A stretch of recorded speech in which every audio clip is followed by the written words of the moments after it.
Hello, everyone. Thank you for joining tonight. See who we've got tonight. I suppose before the comments come in, I'll kick off. What has everybody watched recently? Any good Um, recommendations? you can go first if you want, Ollie or John. Yeah, you guys I'm go just looking on first. me. You go I'm first just if you looking want, on my John. phone here. I look on my phone because Yeah, no I can't worries. remember nothing. I'll I'll go go back first then to things I've seen. if you Yeah, want to yeah, no look. worries, Yeah. Ollie. So I watched Funny Girl for the first time this afternoon, which was one that Stuart recommended me to watch, and Yeah, yeah, it's a blast. It just puts you in a really good mood, puts a smile on your face. Just a really good film, and Barbara Streisand's always good to watch. So that you're was a right. good watch. Have you guys seen that one? I haven't. I've Yeah, heard so a long Stuart. time ago, but it was a good film. Yeah, Is it really good, that one, John? Yeah, no, it's Yeah, one of those movies, like a feel-good movie. You're right, Ollie.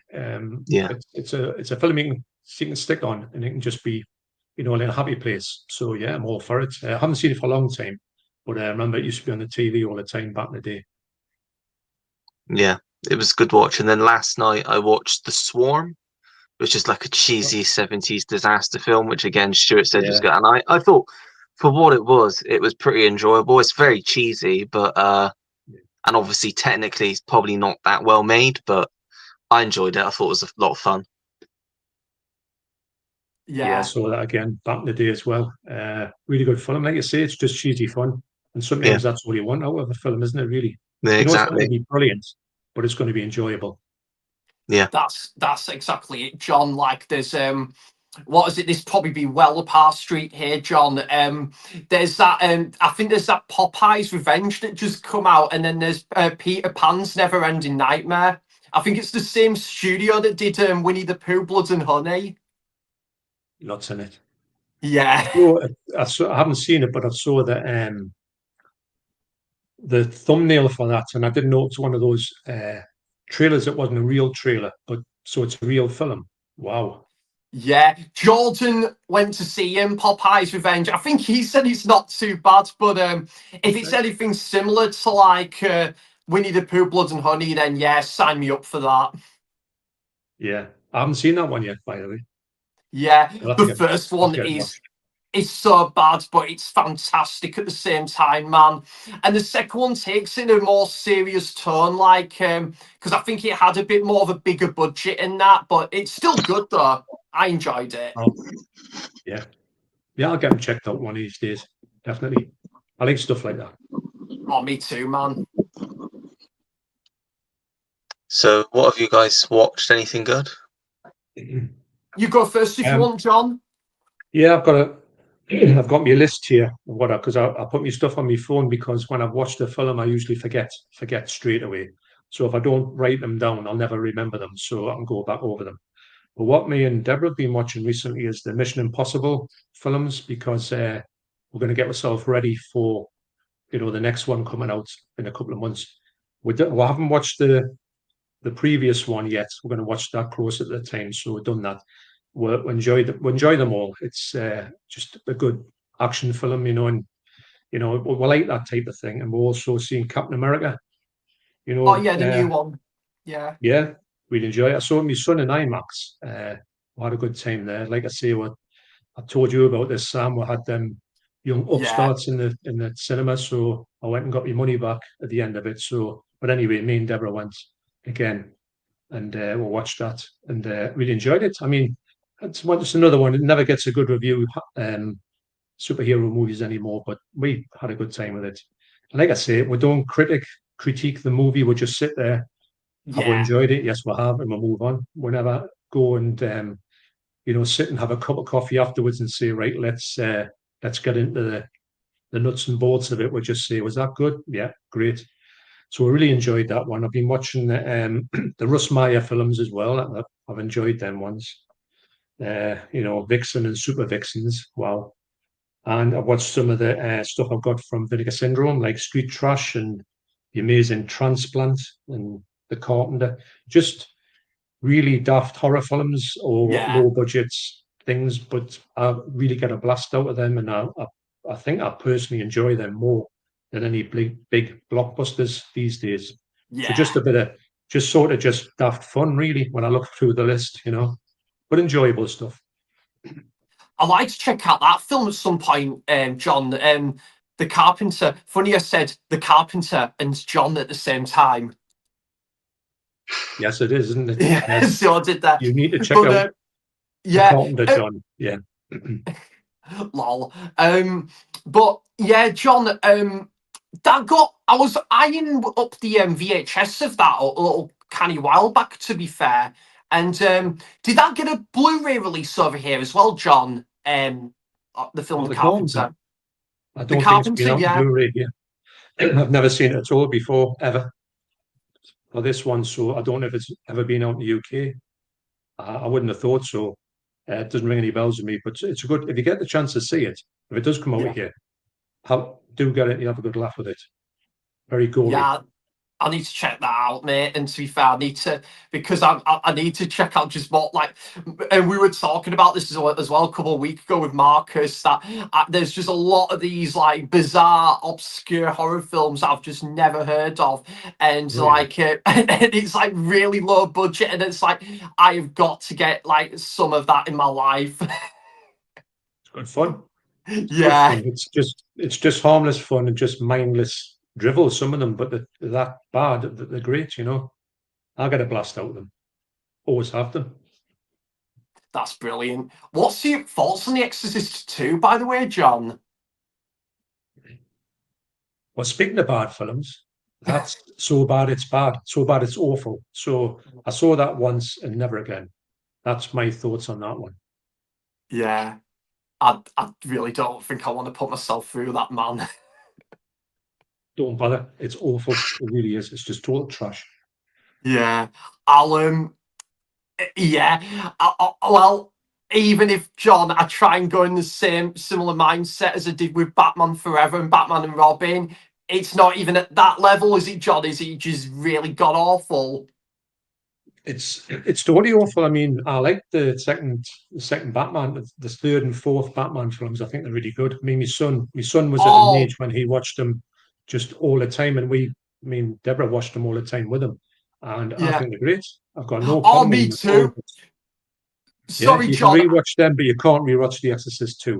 This is it. So, John, that's what I meant. So, like, Batman Forever and Batman and Robin, I'm with you there. I think they're pretty bad, but they're really lovable, enjoyable bad. But like, this is just. But Exorcist 2, I've just heard, is like god awful, and not even one of them like bad movies you can have fun with. But maybe if I did watch it, I'd have to have about 15 pints, one, like if it was on a night I was absolutely drunk, in order to enjoy it. Lol.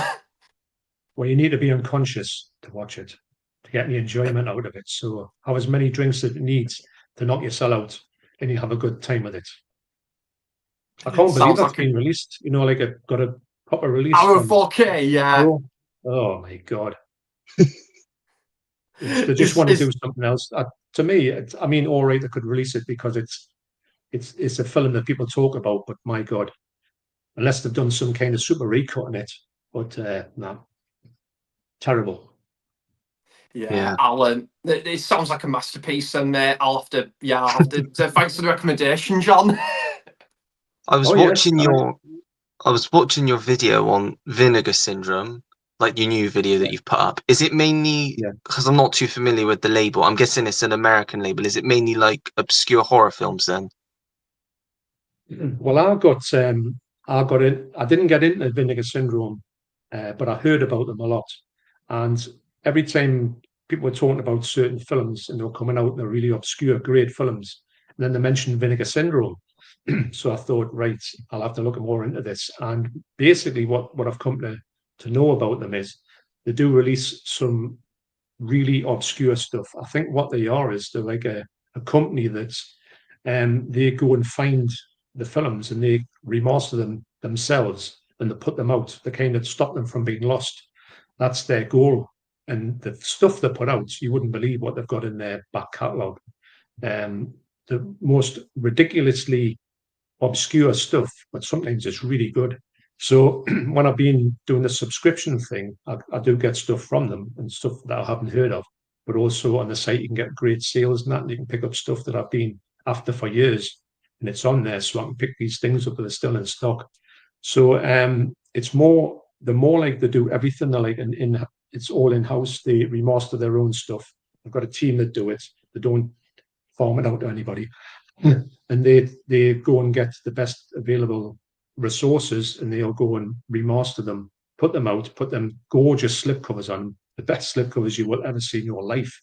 If you get one of them slipcovers in your hands, you think, "Wow, this I've never felt a quality like it." And it just ticks all the boxes for me because everything I've got from them over the years, I've loved, and they've all been really usually obscure stuff that you would never ever think of going to buy, but they're that eye catching, and you can check them out on the website and see the trailer, you can see some reviews, and then before you know it, you're hooked. And I'm dreading how much I'm going to spend this year on it, but I'm going to do it this year. It's probably maybe the only year I'm going to get a chance to do it. So I thought, why not? But yeah, it's more like an in-house company that specialize on obscurities. But then again, they get some good mainstream titles as well. You'd be surprised at some of the big titles they go for, but the more down to obscure stuff, But really, really, it ticks all the boxes for me, Ollie.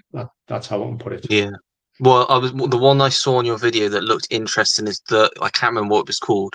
I literally just watched half of it just before the stream, but it was the Shirley MacLaine one, because I do like her as an actress. Me too. I think she's a great actress, and this is coming from 1971, so it's right in her heyday for me. And it's a possession film, as far as I know. I thought it was going to be like an Exorcist ripoff, but it's before The Exorcist, so it's not going down that route.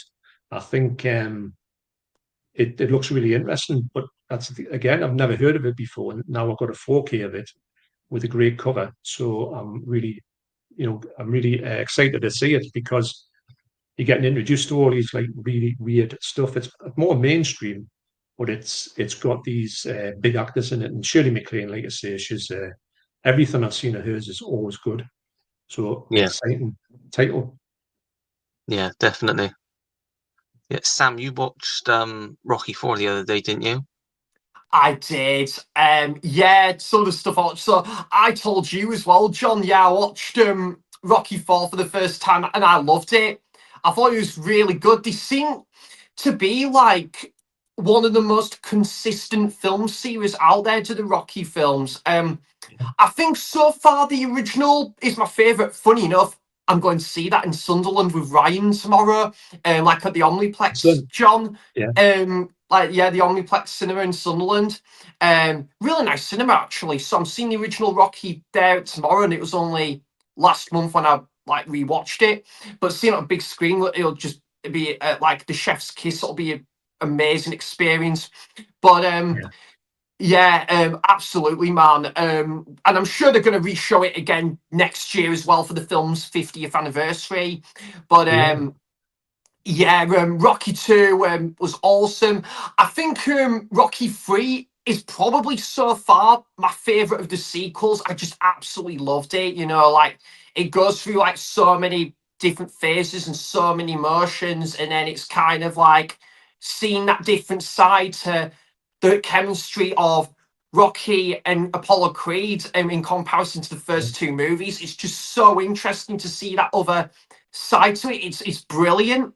And then going intertwining into the fourth movie as well, and then you see the kind of what becomes of how it was between between Apollo Creed and like Rocky, and then obviously after the training and what they've been through together with the boxing match and that, and then it leads on to the epic showdown between Ivan Drago and Rocky. And it also, I find as well, with each entry, they pull off a great epic montage sequence with a banging soundtrack. The two things just go hand in hand. It's brilliant. I'm loving it. And it's great, and it's a great transition as well, for them to venture out and go to that part of Russia in the film as well. Yeah, Yeah. it's fantastic. No, Rocky 5 is considered the black sheep of the film series, but that kind of, there's something that tells me that is kind of intriguing me more now to go and check it out as well. But I'm kind of going to go into the mindset that it might not level or match the first four movies, but I might still get a kick out of this fifth one, because I think it does have its fans and stuff. Actually, Ollie and John, I'll ask you guys, what do you think to Rocky 5? Because that's the next one I'm yet to check out. Yeah, it's all right. It's not too bad. It's definitely, I would say, the weakest of all the Rocky films because it's not actually like an actual fight. It's like a fight in the street at the end with Tommy Gunn, Yeah, which was a bit of a letdown, Yeah. which kind of pulls the film down a bit. But yeah, and I think the fifth one was the John might know more than me, but because I've only seen it once. But I think the fifth one was the one with the robot as well, which was a bit odd. oh, it was that one. Yeah. Yeah, and yeah, it was just a bit Mhm. different to the others, but it's okay. It's not like a really bad film. It's just Yeah. not as strong as the ones before it or Rocky Balboa. I agree with you, Ollie, on that one. I remember being such a big Rocky fan from seeing, I think the first one I saw was Rocky 2. Didn't know much about it. And then I went, my favourite is Rocky 3. Love that film. Rocky 4 is brilliant. And then you were expecting Rocky 5 to be continuation, a bit of that. I know it is a continuation, but it doesn't have the same, there's just something missing from it, which is in the other four. You do get that back in the rest of them. I do think the rest of them are pretty good. They're much better than 5. 5 was really, I think they were trying to end it. They didn't know how to end it at that point, and it missed the beat somehow.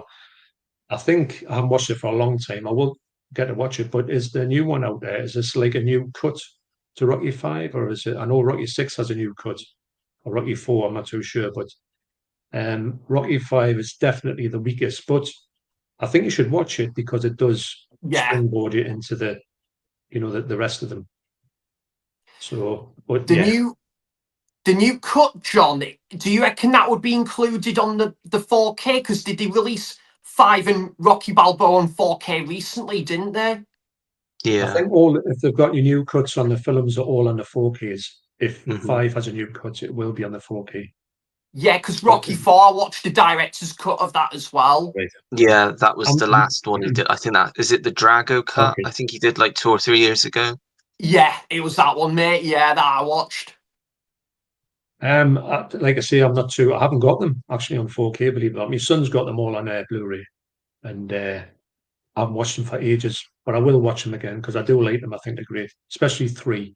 Just blows me Yeah, away. it's brilliant. I love Yeah. 3. But yeah, like up until like this year, I've only seen that the original Rocky Balboa, but I haven't seen it for the longest time, Rocky Balboa. But I remember it being brilliant, and the Creed trilogy. I've only kind of sort of like cherry picked which films to watch like in the past, but now it's actually nice to go through a film series in its entirety, like regarding of a couple of ones that I might have just stuck with in the past. It's great, and it offers something Yeah, different with each installment, and that's what I found with Planet of the Apes or Star Trek. It's been and it's kind of I kind of a lot more to it than I originally gave it credit for. So yeah, I do love that. It's been something I've been wanting to do. Check out a film series in its entirety. I did that with the Star Trek film series last year. I'm currently yeah, doing this with like the Rocky film series, and then I'll give the Creed movies a rewatch as well, and then yeah, possibly James Bond, Friday the 13th. So yeah, it's great. But yeah, really enjoying the Rocky film series, Ollie. And what else did I watch recently? What else did I watch? I watched Cruising for the first time with Al Pacino. I thought it was yeah. pretty good. Yeah, I Mhm. quite enjoyed it, John. I thought it was pretty good, very dark at times. And I know there was a lot of controversy around that movie upon release and stuff, but Yeah, I quite liked the film. I thought it was pretty good. Al Pacino was brilliant as ever, as you would expect from Al Pacino.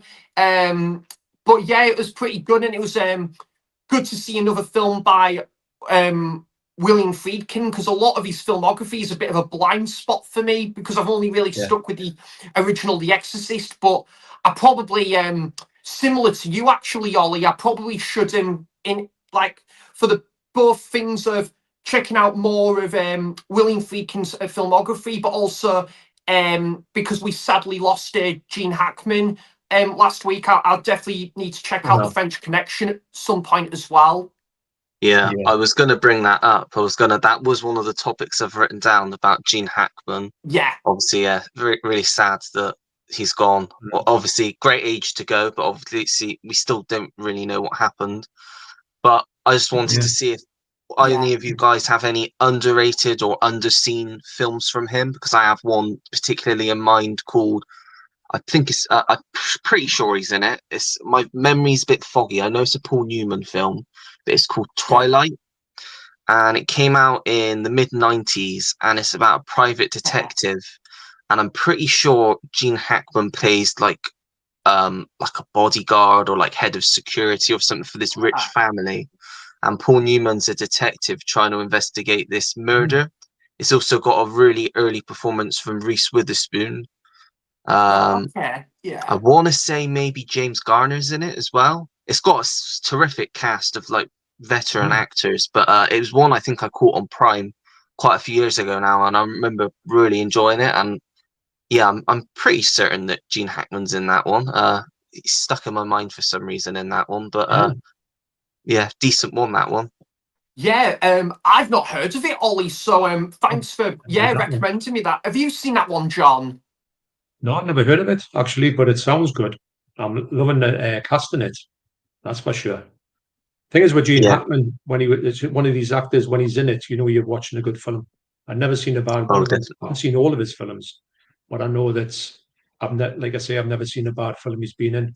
I think he's got a certain kind of weight that a lot of actors don't have. They'll have turkeys. I think Robert De Niro went off the rails for a long time. He released some garbage, or he's in some garbage. I think he's got his stuff back on track, which he should have done anyway. He should have never went and all just making any daft film he could make, you know. But the likes of Gene Hackman, Clint Eastwood, they just seem to just put out hits after hits, and also films when you watch them, you know you're seeing something good.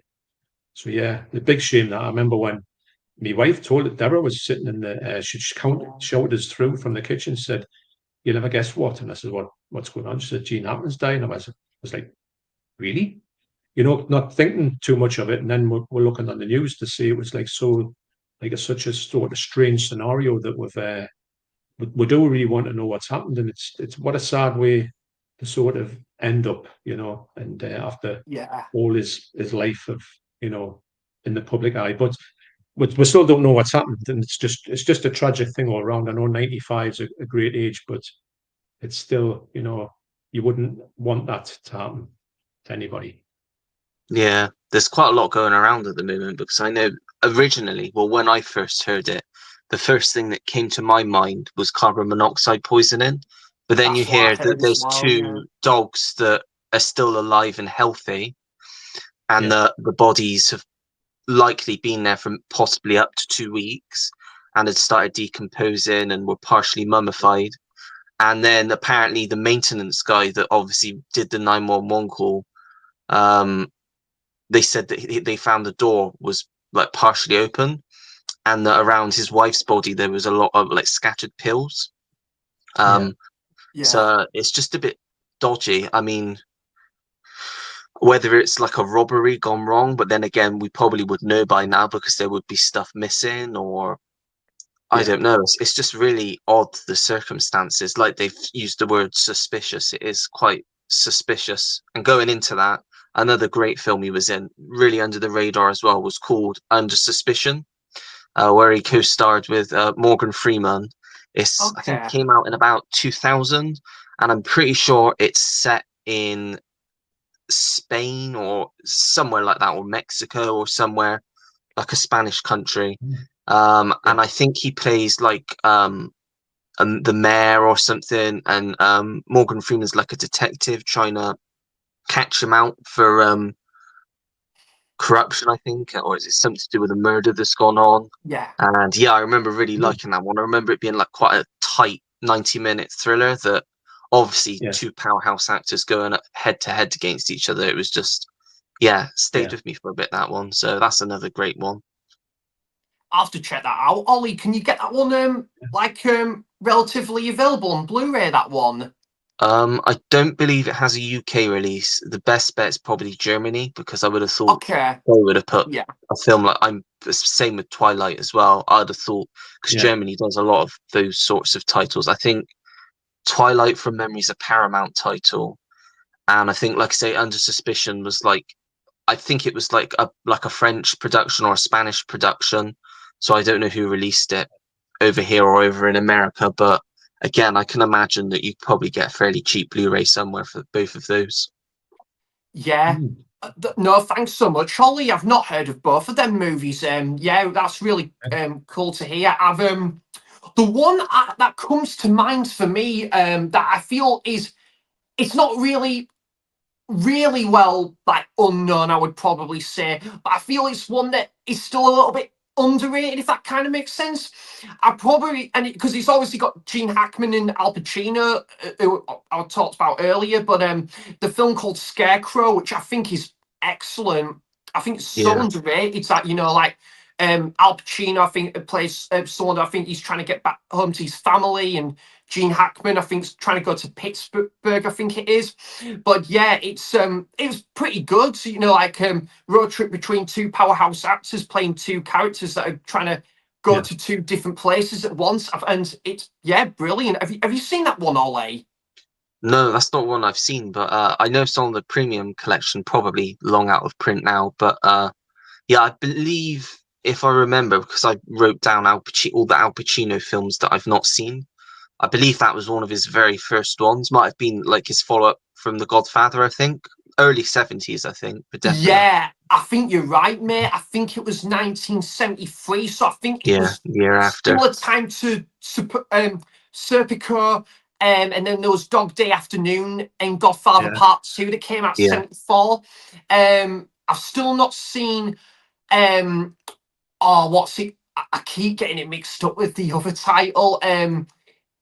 Is it Panic in Needle Park? I've not seen that one yet. Oh, yeah. Roy said that was quite a hard watch. Didn't he watch that at Christmas? And He watched it on the 23rd of December. ugh, Yeah, he obviously that's just a didn't very. know. I was going to say, Ollie, that's a very festive film to watch, then, isn't it? I haven't seen it, but I Really know is. from it's about heroin addicts, isn't it? Yeah, Yeah. it's. Have you seen that one, John? A long time ago, yeah, I've seen that one. It's not it's not what you call a laugh a minute. And I wouldn't say it was definitely not a Christmas film, for sure. Definitely not. Yeah. Some of these ones when you get they were a little bit kind of political and a little bit more somber and serious. And I think when I watched them, most of them, it was when I was younger and I didn't really pay much attention to them. I might like them a lot more these days, but I know that there wasn't many films of that type that I would watch way back in the day when they came out, because I was more into just daft stuff. Um, I didn't like serious films back in the day. Although you grow up, don't you, and then you get more into them. Yeah, Yeah, yeah, definitely. definitely. Because I got and I got that one as well, John. It was in the Signal One sale. I got it like back in the summer, and I've still not watched it. It's been like sat on the shelf, like amongst other films that have been sat on the shelf for many months. And that was like 7 months ago. I watched it, but 7 months ago I got it in the collection. But yeah, it's no, definitely one I'm intrigued by, but definitely one I have to be very much in the right mindset to watch. Yeah, Definitely. I think you do when I like me Vinegar Syndrome, but I know sometimes when I'm not in the mindset for them, I won't go near them because I won't enjoy them. You've got to be switched onto a certain type of, what you want to do. If you want to watch a film like a music film, you've got to be in that type of mind. There's no point in watching something heavy if you're not in the mood for a heavy film because you'll just not Yeah. get through it. It's like John and talking about like music biopics as well. It's like Control about Ian Curtis is one of my favorite films of all time. But I tell you what, John, it's a fantastic film, one of my favorite films ever. It's possibly my favorite music biopic, but I tell you what, I can't bring myself to that ending anymore. It's just too damn upsetting. Yeah, that was. Like you say, Yeah, it's a great film, and to be honest, the fella playing him, he could literally be him. He's that good. yeah, we But were talking the, about this one. Sorry, yeah, John. I'm just saying that I totally agree with you that the ending. Well, the ending is the ending. It can't be anything else. But it just brings it back home to you that Ian Curtis, 23, had everything going for him. Basically, well, apart from his mental health, was going nowhere, and it just brought him down. And he obviously had lots of problems going forward. But Yeah, if he just carried on, God knows what would have came out. In the space of what they did when they did it as young kids. Imagine what they could have done. It's always horrible to see when somebody who's a gifted person gets taken far too early, and you know you just think what could have been. There's too many people like that, gifted people who don't get the chance to shine what they could have done, and it's a bit of a tragic thing to talk about or think about. So it never leaves you. It's a great film, but it's a tough watch, you're right. yeah, it's really good. I mean, yeah, and it's like like obviously there was a. It would have been it would have been as sad as, of course, as sad as and bleak as that ending was, John. It kind of would have been interesting to see if they were going to maybe think about doing a follow-up biopic and seeing how maybe New Order kind of evolved and stuff. And that is something maybe with the same cast as well. That could have maybe been interesting. I'm not too sure, but very yeah, very sad what happened to Ian Curtis. But fantastic film, Ollie. Definitely Oh yeah. I'll recommend add it. that one to the list. Yeah. Oh, it's amazing, man. I think you can Yeah. still get the Blu-ray somewhere as well. But Sam Riley, I totally agree with you, John. He looks so much like him, doesn't he? Like Ian Curtis in the film. Well, it's scary in the band as well. The band who are Joy Division, the people who are in the band, they play the music, don't they? It's not like Joy Division playing it. Or they're not doing it to songs. They're actually playing the songs they learned it. And Sam Riley, he sings as well. So it's about as realistic as it can get. And plus, he's the spitting image of him, and it's Yeah. great. And I love stuff. Any biopics that tell you a story of a time when you were around as a kid, and you see it from because you were there. I was there in 1980 watching Joy Division and thinking, this seems good because you knew music was changing at that time when punk had sort of died out and you were getting this post-punk stuff coming through. And Killing Joke at the same time, Bauhaus, they were all coming out at the same time. And then Yeah. then that happened and you went, what's this? Because it wasn't, I don't think I think the only other person that was like that was a fellow from the singer from the Ruts. He died of a drugs overdose, I think, just around about the same time. And Oh, then did he, that John? happened, and he went, "Yeah, you know the Ruts, Oh, I don't you?" didn't know that. Yeah, the original singer, I died in 1980 as well. So when Oh, this happened, you were like, "Hang on a minute." It was weird because when you're a kid, you don't think of these things, do you? And then that happens, and it kind of brings it back to you that's a thing. You know, real shame though. yeah. They're a great band as well. The Ruts. I still am after a original copy of their first album. Is it Crack Up or something? It's a brilliant album, that. Like that, yeah. Yeah. But yeah, Uh, Ollie, I was going to say as well, what else was going to say?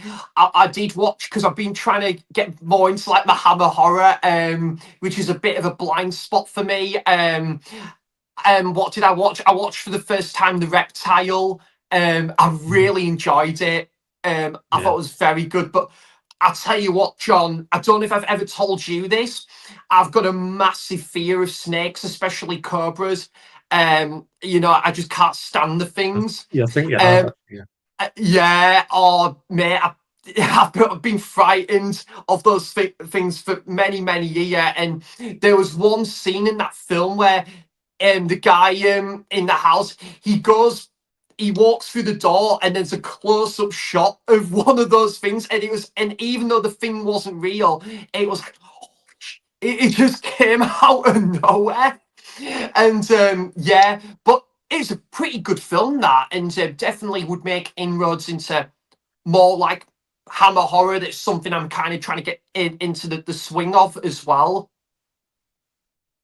Yeah, so yeah, It's all good pretty stuff for me. All good stuff. Before we move on to the comments, do you have a Gene Hackman film you want to talk about, John? Well, I was thinking about this. My favorite Gene Hackman film, or my favorite film with him in, is Young Frankenstein. And I remember we watched it quite a few times. I think on about the fourth watch, Deborah said, "Is that Gene Hackman? You know, he plays the blind fella, doesn't he?" I says, "Oh yeah." She goes, "How on earth is he in that?" And I says, "I think he's done it as a favour to Mel Brooks. I think Mel Brooks just said to him, 'Do you want to be in me film?' He says, 'Yeah, no problem.' So he just got this part as the blind man, and he's brilliant in it. But one that really struck me about him, The Conversation is a great film, which I need to get back to, because I want to see that one again now, because I saw it yonks ago, really liked it. That was a series one that I did like back in the day. But the one that I always go back to when I think of him, the first thing I think of Gene Hackman is Superman, because when that came out, I mean, we knew Gene Hackman as like the serious actor who never seemed to do anything bar be amazing at a serious film, and you knew what you're getting into him. So when he came into Superman, I was like, what? And he's so good in Superman because he plays against this character, and I really like that. So I've got it, and I think it's in Superman 3 as well, which is one of my favorite Supermans, because nobody likes it, but I love it. I went to pictures to see that about 100 times. And I don't know, I'm always drawn to that when he plays that, because he's so good at it, which you wouldn't have thought at the time he would have been good at that type of role. Like it's sort of like a spoof, basically. You know, they played it very campy and tongue in cheek. So I always think of it's not obscure at all, but I just get a blast out of it because I like that type of performance out of him. Yeah, I've only seen the first Superman film, but yeah, obviously being the first big superhero film, and at the time, obviously obviously it was huge at the time. Obviously now, people like mine and Sam's age watching it for the first time, we've had all like the Marvel films and the modern DC films, but looking back at it, it's just so impressive to see that it was made at that time, and it's just a quality film. Yeah, it was huge at the time. You've got no idea what that film was like, and it was like it goes around the playground, doesn't it? Because you had no social media, no nothing.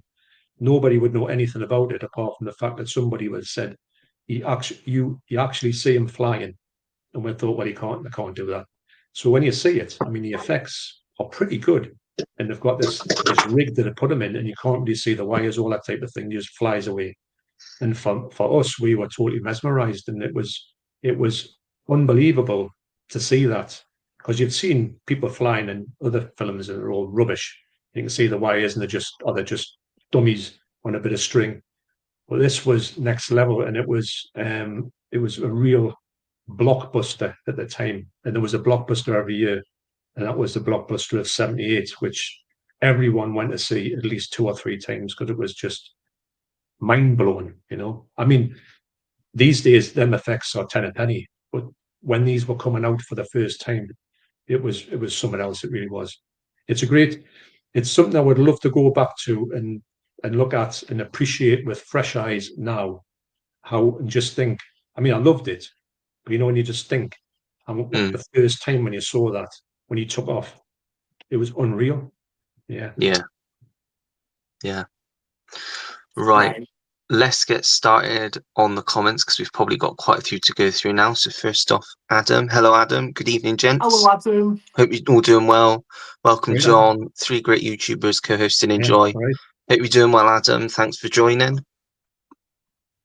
Got Jordan here. Hello, Jordan. Hey, lads. Hello, Jordan. Hope you're all well. You've seen Lake Mungo, watched on the weekend. Creepy, but a film that I couldn't fully make my mind on. That's the one that was released through Second Sight, isn't it? It was, yeah. Yeah, I've not seen that one. Is it like a found footage one? I I think don't so. know. Is it a found footage one? That one, John? I think so. I think it's got a different premise to it, but I'm not quite sure what that is. But I know a lot of people say the 50-50 on it, you know. Yeah, I'm Yeah. not too clued up a lot with a lot of the second sight No, I'm not titles. either. Yeah, like the Borderlands, and I think there's a couple of the Ty West films. I think one got announced the other day. I think it was House of the Devil, which I do want to Yeah. see. I might even think about pre-ordering that and stuff. And I've got obviously Scanners and the Brood on pre-order as well. But yeah, again, there are a lot of second sight titles I'm kind of not all that clued up with. But yeah, Lake Mungo, I've heard pretty decent things about. Yeah. Yeah. Cool.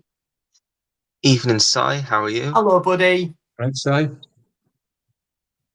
Marcus is here. Hello, Marcus. Evening, chaps. Hey, Apologies, Marcus. couldn't join you on this one, but I Evening. thought I'd stop by for half an hour and wish you a good one for the night ahead. No worries, Thanks, Marcus. You're buddy. always welcome to join at any time you're free. So if you're free next week, you're welcome to join then. Thanks for the message. Top guy. Good lad. Yeah. Yeah. Jordan said Popeye's Revenge wasn't as bad as I thought it was going to be honest, but a lot of people will probably hate it.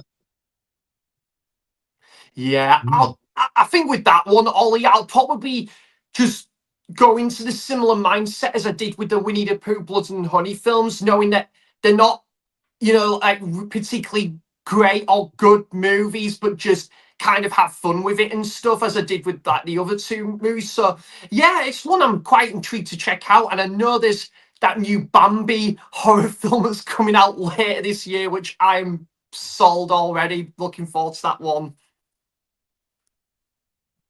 Mad. Hello, Giz. Hi, Giz. Hello. All right.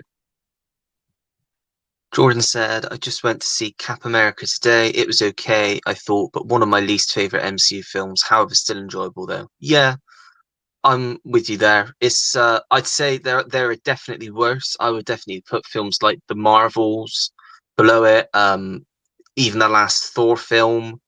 Yeah. The second Thor film, The Dark World, was quite a weak one. I wasn't a huge fan of Wakanda Forever. I know that it has its fans, but I wasn't too big on that one. Or the last Doctor Strange. Okay. Um, Mhm. but yeah, it was. I liked Harrison Ford. I liked the fact that he was in it. I thought he did Yeah. a good job. I think if it hadn't been for him being in it, I don't think I would have bothered going to watch it, because other than him, there's not really any star power there. I mean, to me, Anthony Mackie's not really a lead. So I think they needed to get a big name like Harrison Ford into it to get people watching it. Although My Cinema, they said that it's the least viewed Marvel film ever, which I can imagine because it's not had the best reviews. But it was, yeah, like Jordan said, and like you said, John, it was enjoyable. I thought it was a good time. I'll probably watch it again, but there's definitely worse ones out there. I enjoyed it more in the rewatch than I did the first time around. Yeah, I'm glad I saw it twice anyway. yeah, I think it's one that I'll when it comes to Disney Plus, I'll probably give it another watch. Yeah. Evening, Marcy. How are you? Hello, I'm good. buddy. Hey, Marty. All right. One for you, John. How did you get on with the Street Trash remake, John? Loved the original, but not seen the remake yet. It's a funny one. It's not a patch on the first one at all. The first one is untouchable for me. I love it. But putting that to one side, I just said, right, I'm going in as if it's just a brand new film. I'll watch it and not really take any notice of the old one and compare it. And I didn't do that. And I had a much better time with it than I thought I was going to have. It's not brilliant, but it's really good in most places. It's got some great bits in it. And the special effects were amazing. Picture quality is brilliant. And the humor is, for the most part, is fun. The film's set in South Africa, and I always think that films in South Africa always have a bit of a feel to them that feels a little bit alien to me. You know, like Chappie. It was good, but it was a bit odd. I don't know if the humor is slightly different to ours, but for the most part, I thought it was a decent watch, and it's much better than a lot of people make out. make out it's utter garbage, and it's far from that.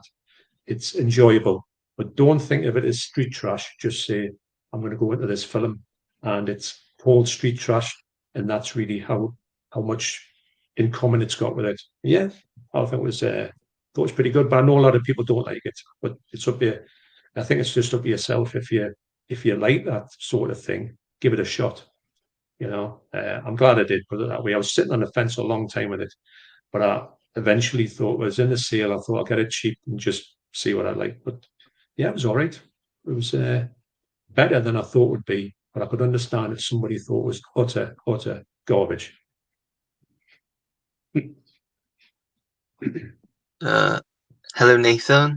Good evening Hello, from the Barrett buddy. family. Blue Roy Movie says hello, and he'll be with you next week.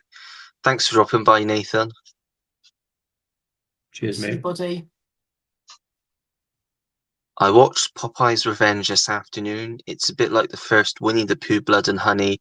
It even has the actress from Blood and Honey who dies in a hot tub.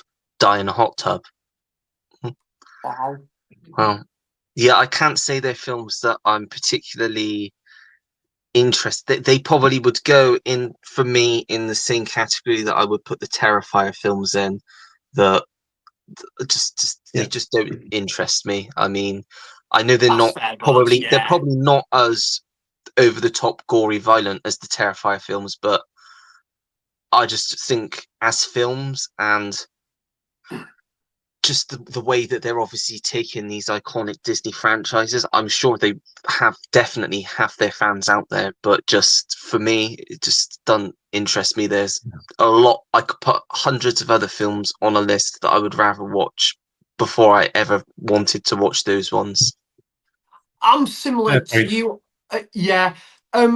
I'm similar to you on that one, though, Ollie. There's a certain level of like horror and stuff that I wouldn't like touch with a barge pole. Like, I think for me, it would be kind of like torture and stuff. And if it was like innocent people that were kind of put into that scenario, say like if it was stuff like Hostel or Saw, I kind of wouldn't go near those films like a barge pole. So I'm kind of with you there, Ollie. There's kind of a level of horror that I kind of don't really want to go near and stuff. Even like the Ring movies, every time I see that poster of like the Ring and stuff, it's like, God, this looks terrifying, lol. But I probably I probably would give the original Ring a watch at some point because Tim kindly sent me it, so I'll probably give that one a go. But there's just some really creepy imagery in that movie, definitely. I've heard that the remake with Naomi Watts is quite good actually, and I was quite tempted to get the 4K when I think it came out on standard 4K in January. But yeah, I think I'd rather watch the original films first. Give them a go because I've heard they're obviously better in quality and quite a bit more scarier. And I watched what was it last month? A Tale of Two Sisters, which for me one of the most terrifying films I've seen. It just really struck a chord with me. It really got me.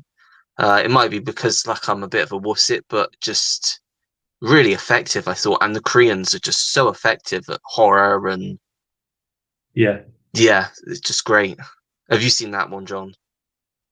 I haven't seen that one, but I do agree that Japanese horror is much better than anybody. If they created that character or that film, nobody else can do it justice. Basically, I mean, the American remake of The Ring was quite good. Actually, it wasn't too bad. The second one wasn't that good, but the first Ring is really good. But they nearly got to it with that one. The American Ring, but usually they fall flat with it. I'm sure they were going to maybe try and remake an American version of Audition, which they should never touch with a barge pole because that was truly terrifying. I agree, John. It's brilliant. Have you seen that one, Ollie? Audition? No, is that Takashi Miike? Yeah. Yeah, no, I've seen you talk about it before, but yeah, no. Is it a horror film then? John, go on, John. Sorry. I'm going to say it's a film of two halves. When I first put it on, I knew nothing about it, and I put it on, and I love watching Japanese films. Just even if there's nothing going on, I would watch them. got a big love for them. And I thought at one point I didn't even know what it was, and it starts off in a different tone, doesn't it? And all of a sudden, when it Yeah, takes that twist, that turn, that when you know what I'm talking about, don't you? When it yeah, alters, my God, that's all I'm going to say. So it's fantastic, and but it is a horror film, but you yeah. don't know that. The best thing about with me, my experience was I didn't know what it was, and I was thinking there was some kind of middle of the road, just kind of not even a romance, just a story about something happening, and it just went. I went, oh my God. I To will check that say, one out. yeah, I will say to you on that one, Ollie, it's not super graphic throughout. There's a couple of really graphic scenes, Yeah, but for the most part, it's kind of a bit. It's kind of it has a bit of a romance, but it's got a little bit of a psychological element attached to it, and it kind of yeah. just it's kind of got three different sort of genres into one basket really with that movie. It's really good, but I thought it was fantastic. One of my favorite first time watches of last year, but because of that film it kind of eagers me to check out more that director's work. Definitely A Tale of Two His Sisters I've heard films is are absolutely brilliant. brilliant. Yeah. His films are It's amazing. if you put Yeah, it on a scale from 0 being not that graphic at all, just a little bit of violence in it, and then say a 5 is I saw the devil levels of violence or graphic, and then 10's like unimaginable stuff. Where would you put it? do you want to go first on this one, John? Well, I wouldn't. I would put it underneath. I wouldn't put it as high as that. But I think it's more. It's more what you think about what's happening Like than what you actually psychologically? see. Psychologically, yes. I think Yeah, I do like you that. Yeah, you don't really know what's happening at the start when it takes that turn, but then you start to think, hang on a minute, and I wouldn't say it's super graphic. It more plays with your mind when it hmm starts to alter. It's such a great film, and the director is brilliant. Any one of his films I've seen have been all amazing, So he's yeah. highly recommended. We'll have to Yeah, check that out and his filmography out more. But it's not hugely graphic, so you wouldn't be like literally sitting there with a bucket waiting to be Yeah, sick. It's not going to be that bad, but you will get a bit of a jolt at yeah. times. Okay. one or two scenes I probably would go maybe like a 4 or a 5 for that one, like in terms of its Yeah. graphicness and that, Ollie. Okay. But I will say, Ollie, there, without kind of spoiling it for you, there's a couple of scenes you can tell that director took a bit of a leaf out of what was it, leaf out of the book of like one of say Stephen King's adaptations, I would say, with Okay. that one. Right. Like there's a couple of elements that did remind me, again, without spoiling it, there was a couple of elements that did remind me a bit of Misery and stuff, and knowing Right. what that one or two characters are capable of. But it's brilliant, really good movie. Yeah. We'll check that one out at some point then. Yeah, We have Rafa Philandro. Hello, Rafa. Hello. Rafa. Uh, Adam said, I love Lake Mungo. Genuinely a really creepy film. Some say it's boring, but I think they don't give it credit for how atmospheric, mysterious, and somber it is. I have to check that one out. I don't know. From memory, it's quite an early second sight, so it might be out of print now. But if I can get hold of it, I might give that one a go. Yeah, I I might do check want to that one see out it, but I some haven't point. seen it yet. Yeah. Rafa said, I'd watched a complete unknown movie. I prefer this Timothy Chalamet film than the Marvel current Captain America movie. Yeah, I think it's just on two completely different levels of quality there. Complete Unknown's just I did watch it last Tuesday. I just thoroughly enjoyed it. Just a great film. If you like music, if you like Bob Dylan, then yeah, just a cracking film. And I thought, because I'm not a huge Timothy Chalamet fan, so I was a bit skeptical on how he was going to play Bob Yeah. Dylan. I just couldn't get my head around it, but I thought he pretty much nailed it on the head. Thought he was really good, and yeah, love to get that on Blu-ray when it comes out, or even a 4K if they do one.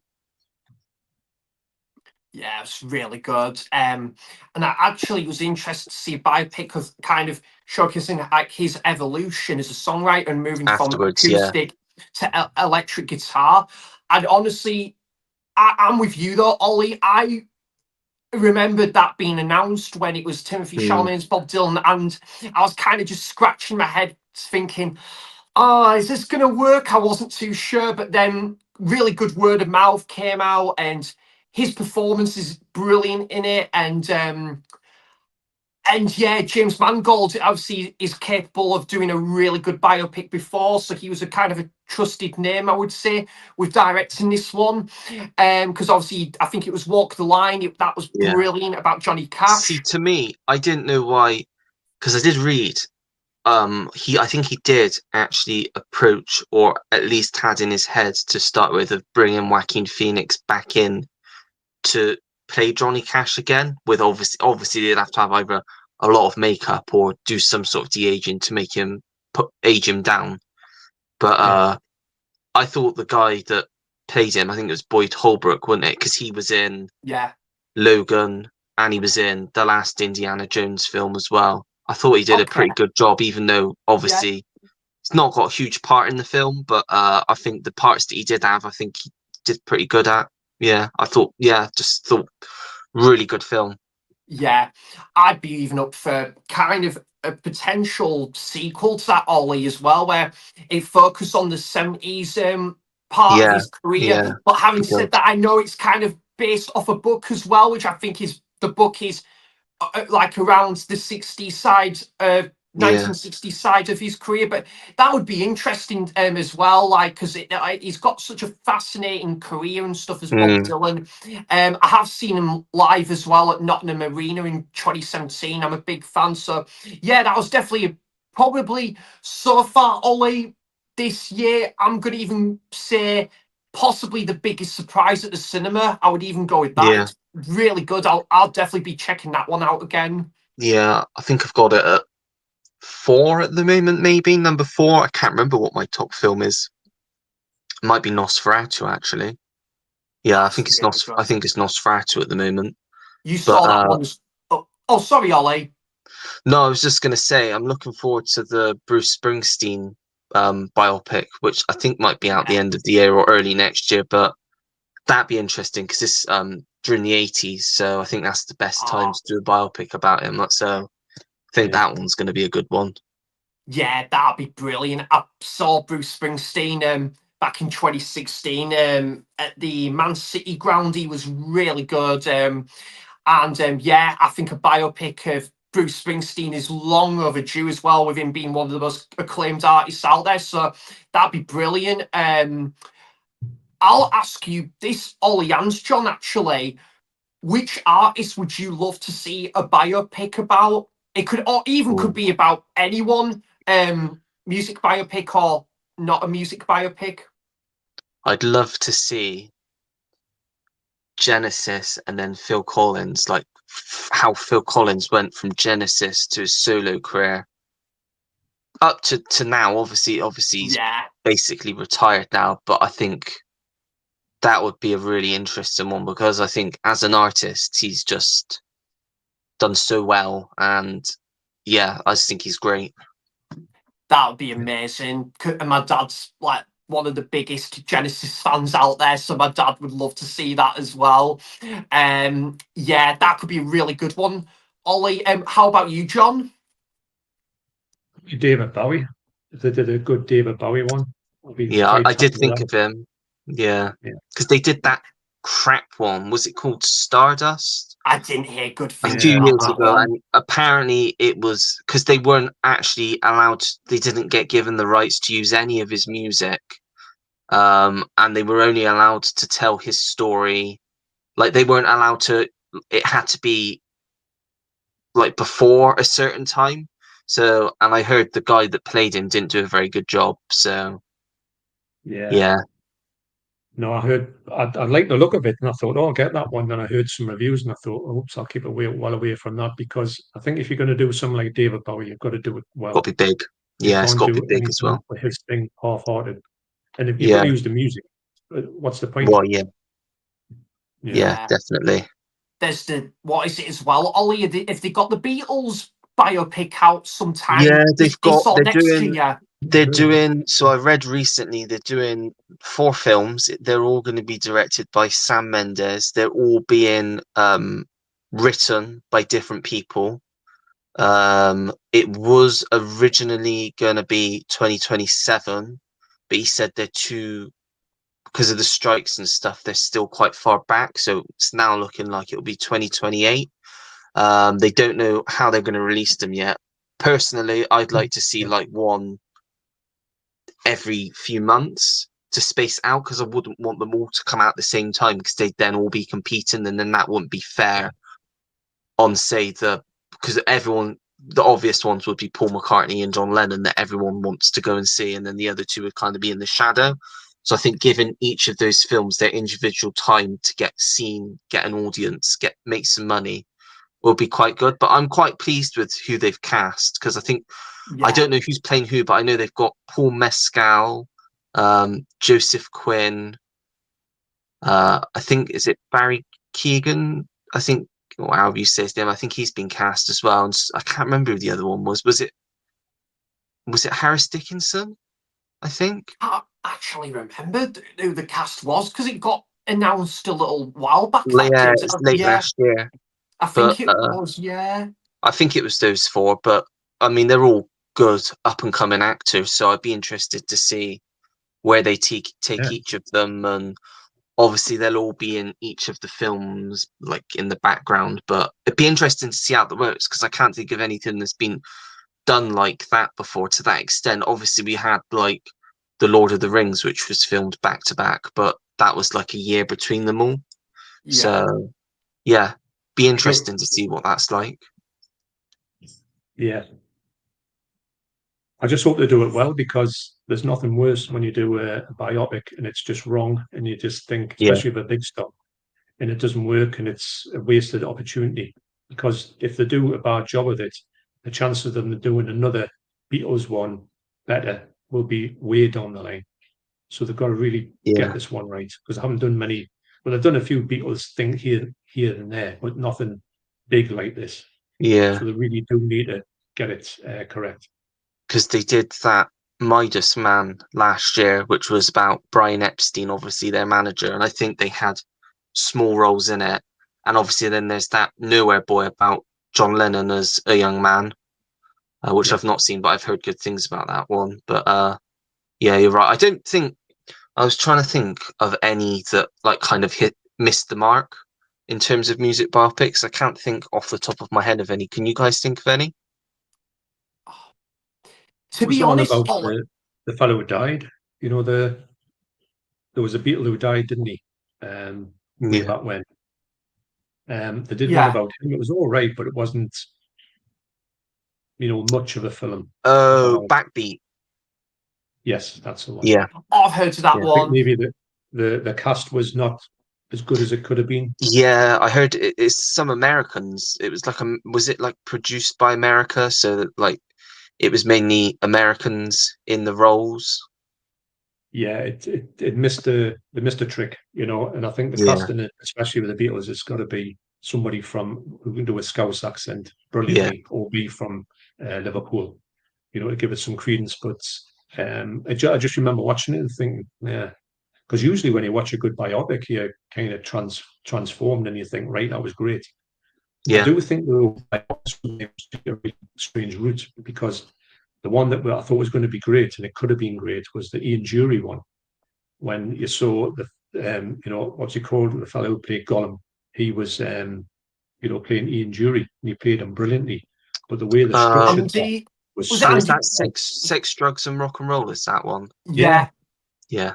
I was so let down by it, because I thought it was just not linear. It was just all over the place, and I thought I didn't want that from that. I wanted to hear what was going on, but it was all really strange, and it took away from the great performance of the fellow playing Ian Jury. Big fan of Ian Jury, by the way. Yeah.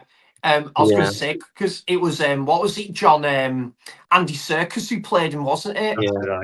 Yeah. I would probably say, for me, I just thought of one that came out last year, the Bob Marley one. Severely disappointed with that one. Yeah, I didn't hear good things about that one. It was obviously the way they advertised it. It was made out to be a biopic, but in reality, it was more political, and it wasn't about himself. It was more about the making of Exodus and that very small period in his life, and it just kind of felt like a bit of a wasted opportunity. But I thought the guy who played him, I thought he did a pretty decent job. But yeah, wasn't a fan of that one. Yeah, shame. Yeah. The Exorcist II is genuinely the worst film I've ever seen, and I've seen some terrible films, but that takes the cake.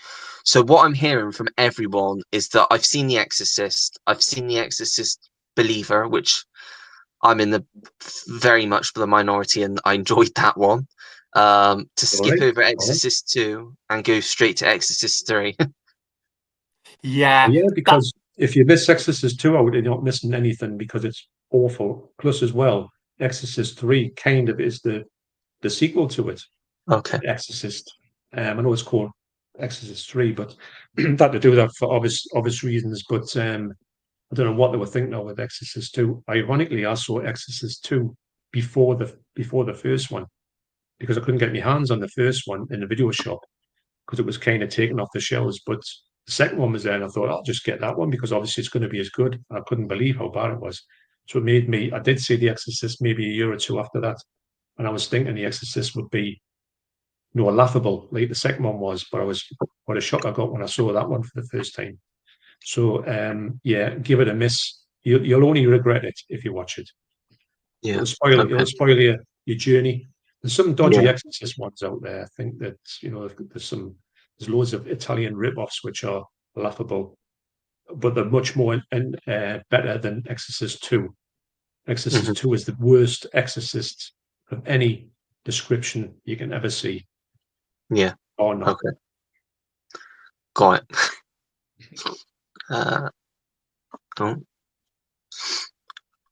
What films you all want to see in 4K Blu-ray over here? 4K. Oh, geez, there's so many films that deserve like 4K. Like, just look at anniversaries this year. Yeah. Of like big films that we still haven't I'm just trying to think. There's definitely some films. If you guys think of any, go first, because I've got to think on that one, because I'm sure there's some. I'll just quickly say to you, John, I did pre-order Jason Goes to Hell and Jason X today, by the way. Nice one. Look, have you done the same? Have you done the same as well, John? I haven't pre-ordered them, but I will be getting them shortly. Yeah. Well, that's obviously a pre-order. When they're coming out, actually. So I think the 20. Is it the 20? No, sorry. The 19th of May. I think that's the same day we're getting. It's one of the Dollars trilogy ones. It's for a few dollars more, Fistful of Dollars. So yeah, some cracking releases are on the horizon. Definitely. I'm so glad, actually, John. I pre-ordered Deep Blue Sea when I did back in December, because I believe that is sold out on HMV's website now, that and Life Force. So yeah. But yeah, did you want to go first on this one, John, of movies you like to see put out in 4K? Well, definitely Pearl and Maxine and X. X isn't out. I've got an X on 4K. I've got that sent to us of Dave Ramsden, and it looks beautiful. But why is Pearl? I mean, we've talked about, remember when we go to HMV? I think one of the things I always say to you when we're walking past Maxine, I say, why on earth is that not out in any sort of special edition or even the trilogy box? It's crazy. It's nuts, because it's such a great series, and it blew me away. And I thought, right, I can't wait to get the 4K and experience it in the best way possible, because it do look fantastic. And then what happens? Nothing. There's especially a lot of long lens as well, whereas long lens 4K with a slip out in 4K, whereas a special edition that was a big hit. I don't know what's happening with the UK, because all the American stuff and even in Germany, the whole have like really good collector's editions. We seem to be starved of these ones coming out, these cult underground things, but they were big hits at the cinema, and why didn't they capitalize on it? I just don't get it. I know A24 are a little bit weird when it comes to releasing 4Ks in England. They seem to do it years after the fact. They did that with Ex Machina. That was donkey's years after it came out, and I'm thinking, Yeah. why come out without a slip? Here we'll go again. I mean, hey, all right, everything doesn't have to have a slip, but at least at the first ones, you want to get the chance of getting a slip because everyone else has got them in the world apart from the UK. So it's a real bugbear of mine. I mean, when we go into HMV, aren't I? I'm just whinging all the time about. I'm looking and going, "Where's the slip on that one? Where's the slip on that one?" Yeah, because You know why that is, John? Because he slipped up. So did that. That was a bit of a dad joke. That's true. I'll raise the glass to that one. But yeah, for me, just ones you would think would deserve, and there were that films like that deserve that have a good 4K. I mean, there's obviously old classics as well, but I just don't get it. I really just don't get it. Yeah. Yeah. I would. Yeah, it's a fantastic question. I think definitely one that comes straight to mind, and this is perfect for Second Sight. You probably agree with this one, John and Ollie. A 4K reissue of I Saw the Devil, because I'm still happy with the standard Blu-ray I've got, but it would still be great to see that input into a new light. And yeah, I would probably The Burning as well, because they've done like a couple of the Section 1 video Nasties, like Arrow 4K and 88 have done that. So I probably would go with something like The Burning because it's just had a bit of a standard release for a canny while and stuff. So something like that. But I would say as well, because this is the only. Is it the only? No, I think there's the other one that hasn't got the 4K treatment over here. It would be Evil Dead 2013 and Army of Darkness as well. I'd kind of put that into that back bracket as well. Yeah, good. I've got the Blu-ray. I've got the director's cut. Have you seen the director's cut of the Evil Dead 2013? I haven't, Sean. I think I've just seen the theatrical version of that. It's brilliant. It's much better than it changes the film completely. You've got to see it because I didn't like it when it first came out, The Evil Dead. Me and my son watched it, we're just laughing all the way through. I think it was utterly pathetic. But when I got sent the director's cut, the full extended version, what a film that is. Apparently the 4K is not much better quality-wise because the quality on the Blu-ray is lovely. But it really, really does make that film, the extra gore is amazing, mate.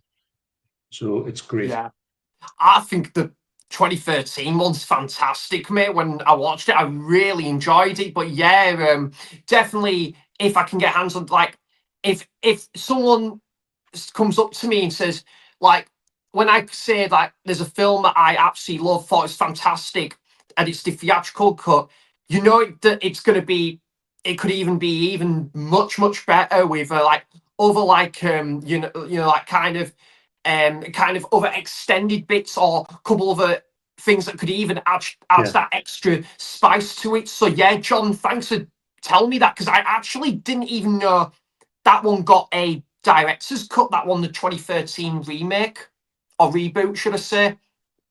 Yeah. No, it's great. And there is a 4K of it. But like I say, the 4K isn't much of an upgrade, sadly. And it's quite expensive, or it was quite expensive. You may want to save yourself a couple of quid and just get the Blu-ray version of it. But it should be out over here. I don't know why it's not out over here. Yeah, hopefully one day, buddy. Which ones would you love to see get on 4K, John? Hey. Oh, did you? Oh, sorry, you said yours, didn't you, John? Sorry, the Ty West trilogy. You've been drinking. Yeah. You've been drinking. Well, I might go. You never know. I might treat myself to go into the Krampusada in a day or two or something. That'd be good. But yeah, I will say as well, John. Possibly as well, I would say a 40th anniversary release and 4K reissue from Eureka Fright Night. Yeah, That'd be really good. Fright Night 4K, it is absolutely stunning. Oh, really? It Fantastic. is. It's unbelievable. You wouldn't believe that one. It's one of the best 4Ks you'll ever see. It's frighteningly good. So yeah, they've got to get that. That's another one. Why is it not over here?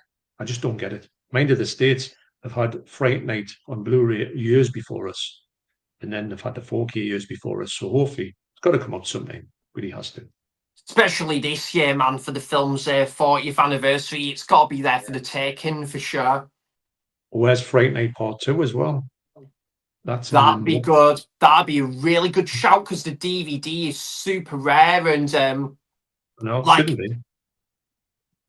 Yeah, isn't it though, John? For Part 2, the DVD is pretty rare for that one over here, isn't You it? can't find it. You can't get it for love of the money. Yeah. Even on VHS, it wasn't easy to get any VHS. It's never been an easy film to get. It's not great, but I still want it. Oh, I enjoyed Part 2 because I've got the VHS, because that's really the only, well, the only way over here that I could watch it.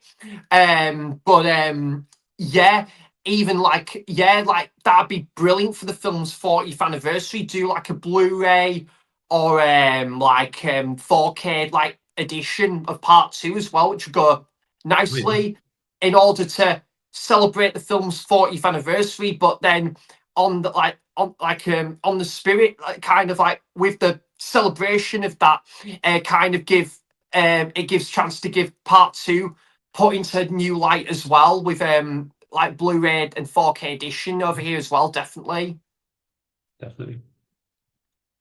Yeah, for me, I'd probably say the biggest company, I think, at the moment, that they've stopped putting out their back catalogue of Blu-rays. They're doing an awful job at upgrading to 4K, is Disney.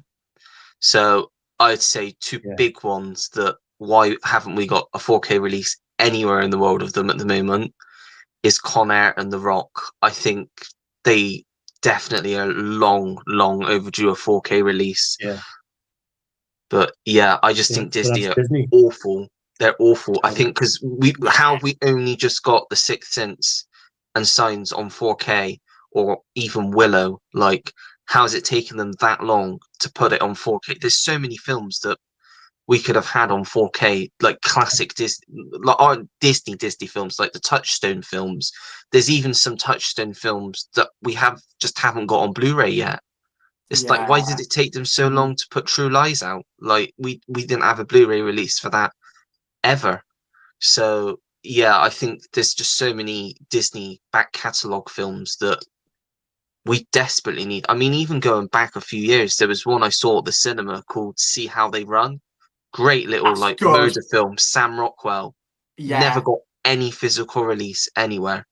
They just stuck it on Disney Plus. Yeah. And it's just like, what's the point in releasing it theatrically in cinemas to then chuck it on a streaming service that not everyone subscribes to? So you're limiting your audience, really.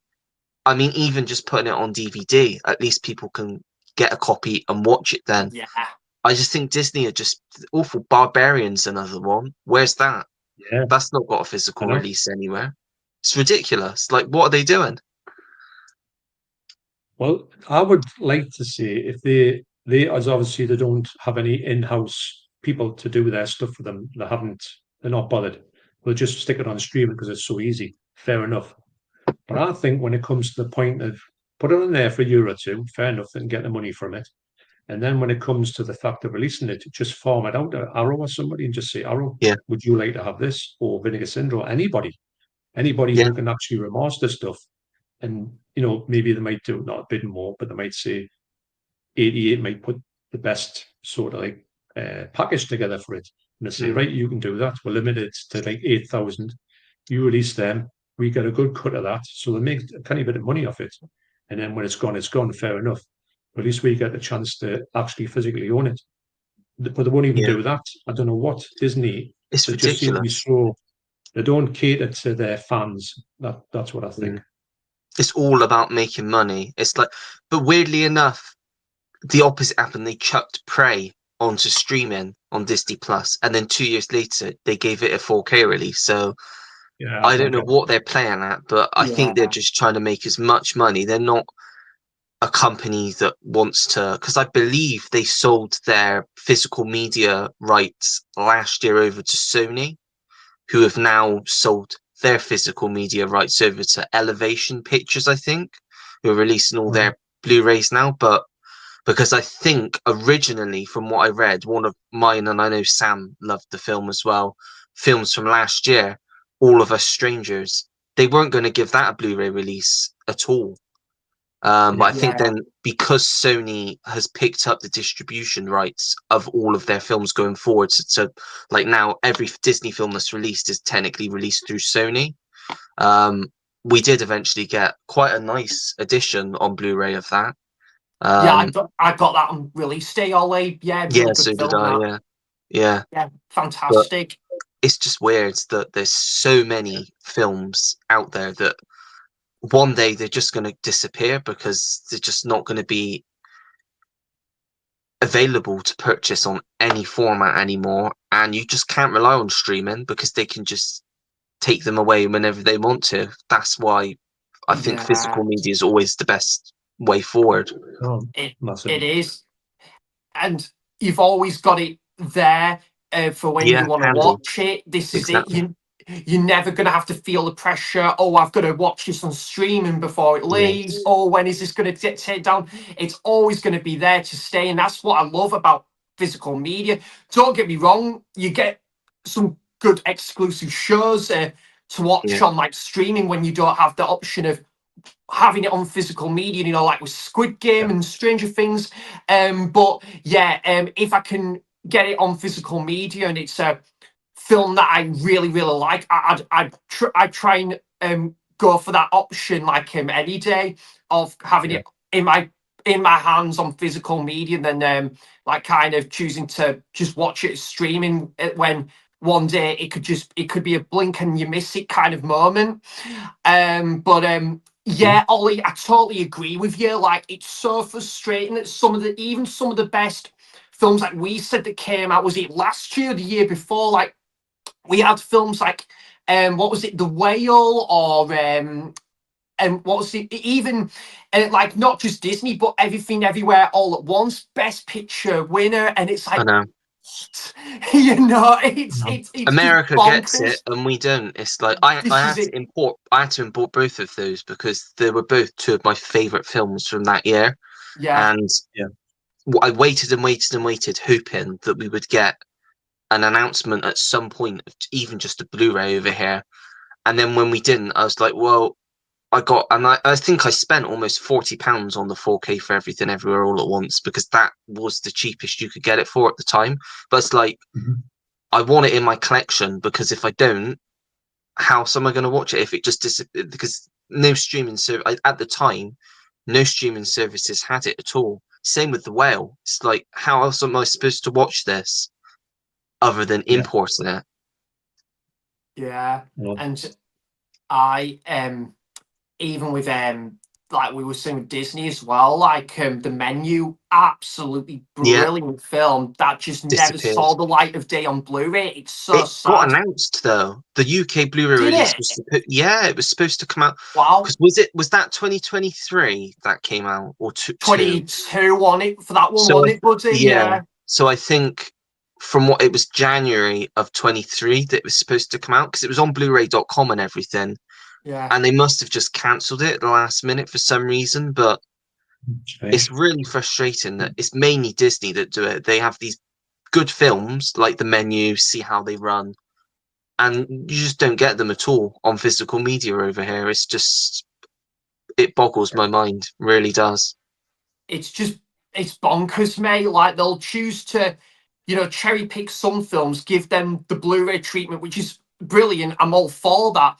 But then to Yeah, kind of recycle the other films that they maybe had in store to release on physical media and just keep it there on streaming, but not do anything else with it, is kind of wasted potential. And yeah, like, to give that movie the kind of the treatment it deserves as well. So yeah, totally with you on there, Ollie. And you had similar thoughts to this as well, didn't you, John?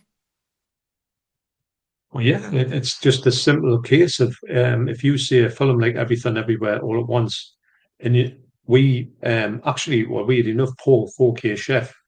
Me and Deborah wanted to see it at the cinema, but we didn't get a chance to see it because we're big fans of Michelle Yeoh. And so I thought, well, we're going to see it. Oh, we'll just catch it on streaming somewhere, and we just realised it was not going to get any form of release in the UK at all. Another A24 film, by the way, who seem to just have this really strange relationship with the UK. However, Paul got in touch and he said, "Look, I don't like this one. Do you want to see it?" I said, "Yeah, of course I do." So I couldn't believe it. So I got it and we're watching. Brilliant, absolutely brilliant. And then I thought, not knowing my luck, but when you get something like that, then it'll come out in physical. I could have bought it, whatever. But I really appreciate Paul giving it to us. And lo and behold, nothing happened, and it's just mental to think the film was such a big hit as well. This is It it, was well yeah. received. It had everything going for it. It was different. It was just fantastic. And yet, where is it? I can understand when some films can kind of, if they're a bomb and nobody wants them, there's not a big outcry to get to see it in a shop. I can see that happening. That's fair enough. But when you see something that's absolutely massive and everybody really wants to see it, if they can't get the cinema and see it, they want to see it on physical, and it's not there. This baffles me, and it's really annoying as well, because then it goes to bootleggers, and then people, companies start whinging about people bootlegging. What they're going to do? They've got to see the film. They're not. Everyone's used to seeing the films when they come out thereabouts, and when you're starved of it for whatever reason, you go to bootleggers, don't you? Like Godzilla -1. What was that like, trying to see that thing? If you didn't see it at the cinema, it was just at a very short release at the cinema, and then you just couldn't see it anywhere. And then they said, "Oh, we'll not release it for a year." I know they didn't do that, but it was one time when I thought, "But it's a huge film. Everybody is the best Godzilla film ever made." I mean, I've seen them all, well, most of them, and I just couldn't believe that that got treated as well. And you just think, why are these ones that are really big hits? They released Borderlands. For me, I don't know who would want to go and see that. It was the worst film I've seen last year at the cinema. But you get that thing, and then you don't get the good stuff. I just don't get it. Yeah, I'm with It's you like there. today, Megalopolis came out on 4K and Blu-ray, and now that is one of the worst films I've ever seen. Like, Oh wow. I just can't comprehend why he made that, or what was going on in his mind when he made it. And there's just been so many memes of it since, just taking the piss out of it, and how that managed to get a 4K and a Blu-ray release over here. It boggles me, because it's just who wants to watch that? Because it's just like I was watching today. It's just stupid. Like, have either of you guys seen it? Honestly, no. Ollie, no intention of seeing that. There's a scene with Jon Voight's character. Now, Jon Voight used to be a terrific actor. Don't know what's happened to him now, but basically his character is ill in bed, and he's there, and he's like, "Do you want to look and see how big my boner is?" Like to his nephew, and to a younger woman, and he takes his sheet off, and it's a bow and arrow, and he just shoots them with this old bow and arrow, and it's just so. Yeah.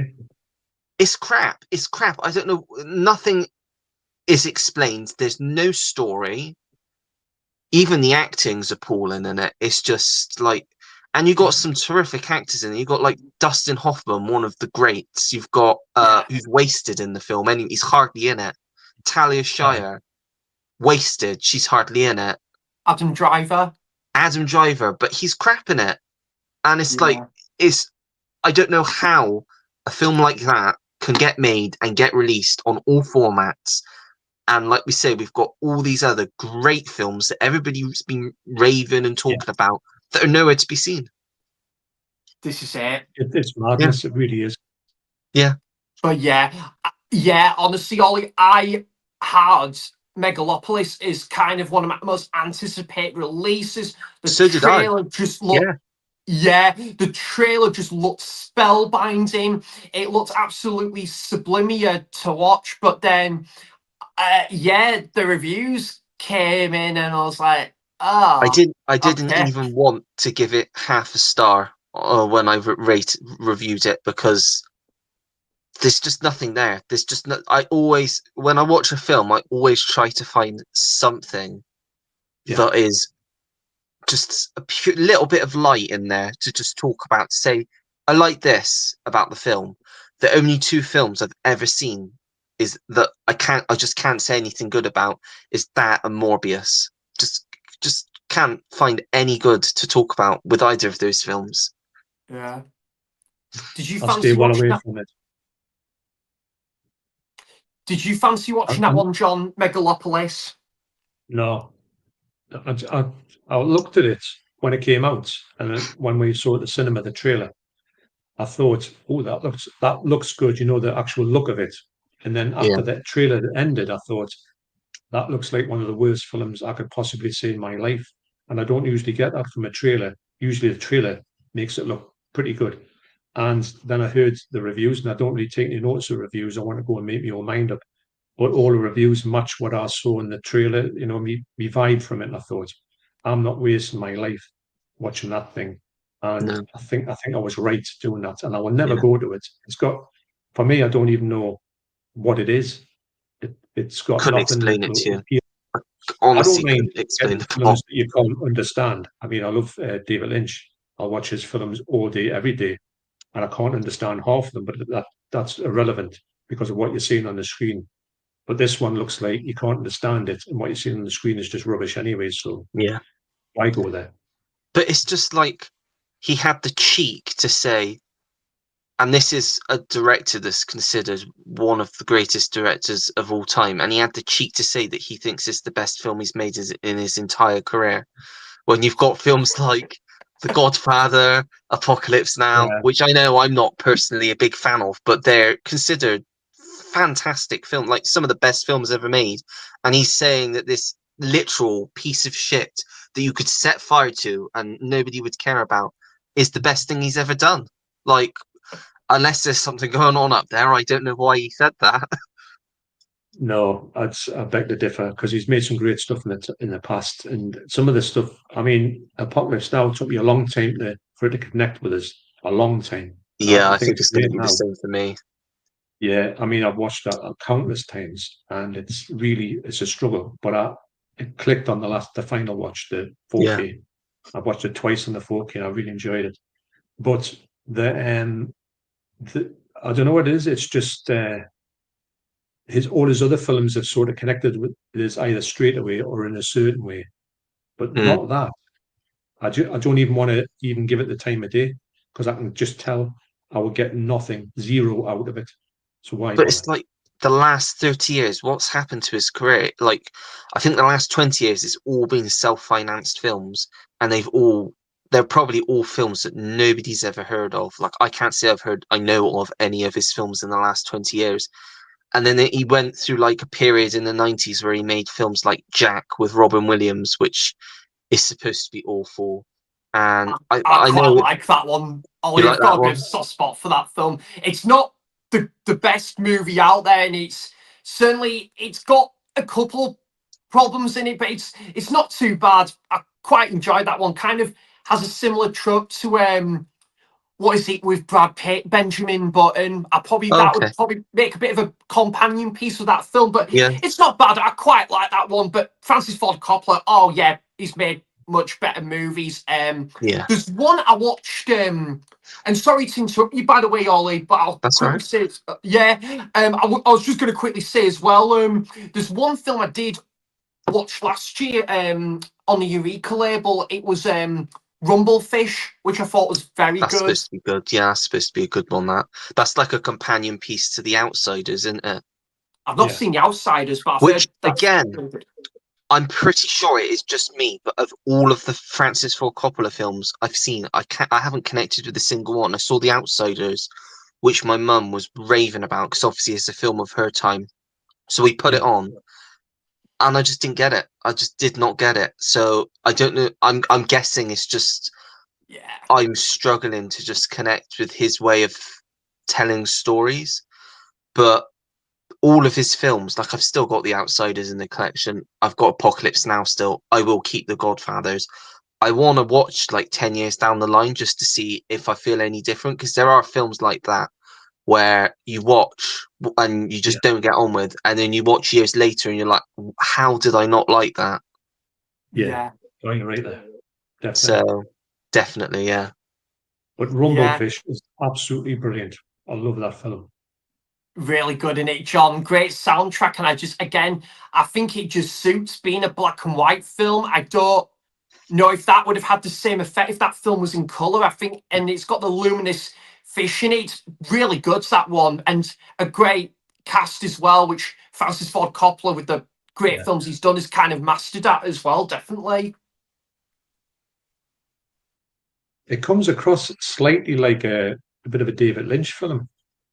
It's got a bit of a flavour of that. And I know Yeah. that The Outsiders Yeah. was kind of like it was deemed at the time when it came out, The Outsiders was kind of like the people friendly one. And the Rumblefish was made, I think, the same year or just a year apart. And that was more like the indie film. It was like the indie version with the same cast nearly in it. And they did two sort of takes on these films. And I don't particularly like The Outsiders, if I'm honest, because I was such a big fan of Rumblefish. Mickey Rourke's brilliant in it as well. Matt Dillon was brilliant in it. Well, they're all did it. Brilliant. Got Tom Waits in it as well, who was the bartender. It just everything. The one who's like really strange in that one is Nicolas Cage, because Yeah. he really comes across like his acting's not good. I know he's got that in his canon anyway. When he's got some really awful like performances and some really good ones, but in that one when he's acting, he finds a lot of people when he first came out, because he's Francis Ford Coppola's nephew. They said the only reason why he got that film was because he was his nephew, just sort of put him in this film. And a lot of people said at this point, you've got some great actors in Rumblefish. You've got Dennis Hopper in there as well. Everybody in there is brilliant. And Nicolas Cage sticks out like a sore thumb as someone who can't act. But getting past that, I do think he's quite good at quite entertaining in that film. But it's his first film, I think, or thereabouts. But that was always a weird thing when that was always a thing you used to talk about with Rumblefish, to say Nicolas Cage, who the hell is he? He shouldn't be acting in films when it first came out. And look at him now. I mean, he has cut his teeth in it. But yeah, it was a big talking point back in the day. But for me, someone who can make a film like Rumblefish and other ones, how can they make a bad film? That's what I say. Yeah. Yeah. Rafa said Vinegar Syndrome should start their business in the UK and Ireland. It would be an excellent idea. I think from what you've said, John, Yeah, I mean, for me personally, there's definitely some films that I'd be interested in picking up if it was more available over here in the UK, because I'm always one for watching films that I've never yeah, heard of that are quite obscure. Like last year, we got Mute Witness on 4K through Arrow, which I'd never heard of until it was announced. And I watched it and I thought it was a cracking film. I thought it was just really enjoyable, like 90s thriller. yeah. So yeah, definitely. That's the thing with Vinegar Syndrome. I think they've got two companies in the UK. I don't know where they are actually, but that's where they have their work, their team thing. And I know that they have everything in house, and they have the fellas who do the remastering are next to the people who are packing, and the people who are doing the actual bringing the reels of films in. They're in the same room, so they've got all this infrastructure, which is brilliant. Like in house, like really sort of like boutique and cult and everything going about it. And they've got a mindset where they want to keep it that way. That makes me think, do they not? They would be great over here, but they don't. Even when they've got the website, they say, even to America, say it's like American shops. I don't know what they're like, Best Buy and all them type of things. They don't ship to American shops. They only ship to a very few shops in America, independent shops. So you can't get their stuff unless you get it from their website, which is really weird. It seems as if they're not like embracing the whole bigger picture, because I mean they do subscriptions to the UK and other places, which is fair enough.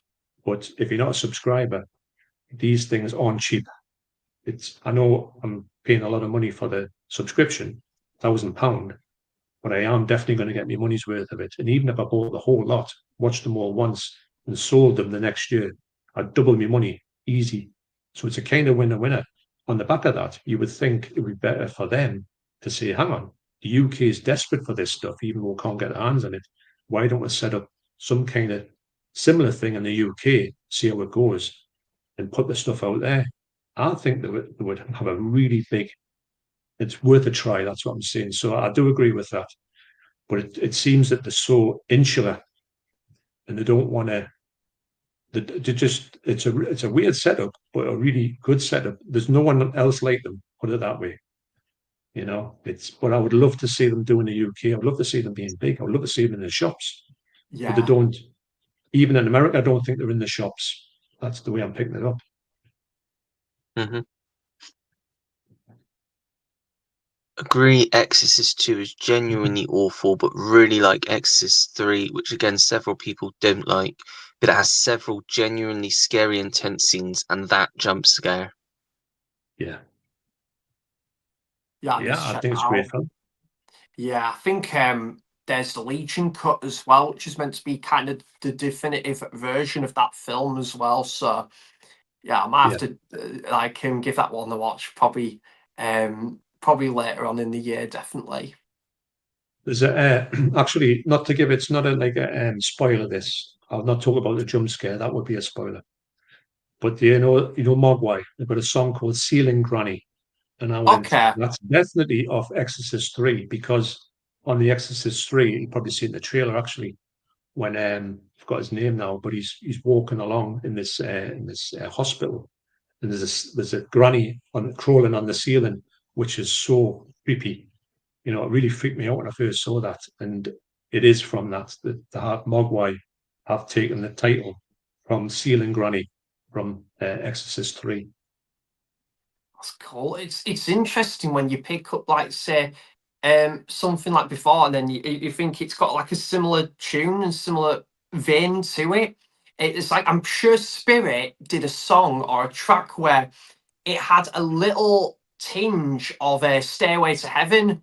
And obviously Spirit, I think, came into the late 60s, early 70s. And there's one track I Oh yeah, remember my dad's friend played it, John, and on CD there was one like instrumental track that had a little over there. It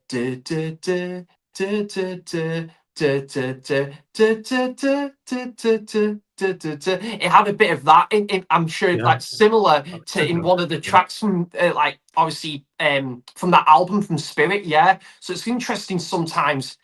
It could even make a probably I don't know if someone might have done a video on that. It'd be interesting topic, Yeah, definitely. yeah, it is. There's a video on YouTube about the fact of it's a total rip-off of that record that you're talking about, and it's Yeah, the same song, it's the same yeah, tune.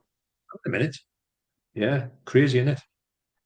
yeah. I definitely I definitely like to see kind of I'll definitely check out a video, John, because it's interesting, isn't it? Like where artists or Yeah, bands pick like their influences from, and even take a leaf of the book of that album as well, and what an impression it can make and stuff. But then the song that commercially we're all familiar with, and then we're introduced to, like kind of a slice of that, like a more well-known song, but it was taken, like from like something that's kind of from like maybe an underground band or something. It's really interesting learning a bit about that as well. oh yeah, And it can be led onto that band's discography and stuff. And yeah, it's really interesting.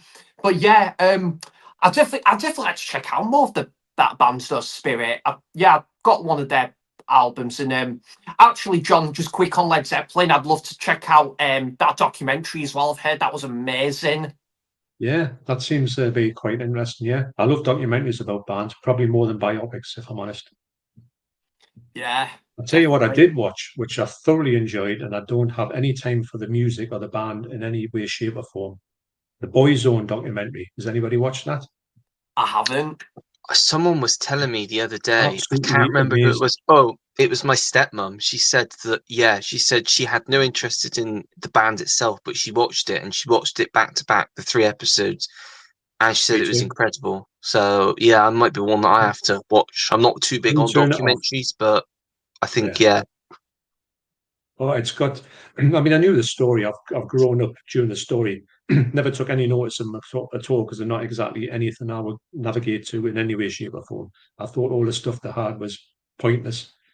But the backstory behind it, and especially that Louis Walsh, I didn't like him anyway. But I didn't think I have any views on him being any form of somebody who I thought was any way more than just using people.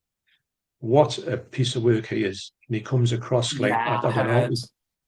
I tell you what, honestly, I never thought in my life, I probably started watching it and thought I'll watch half an hour of this and probably switch it off. I think it was just a load of drivel.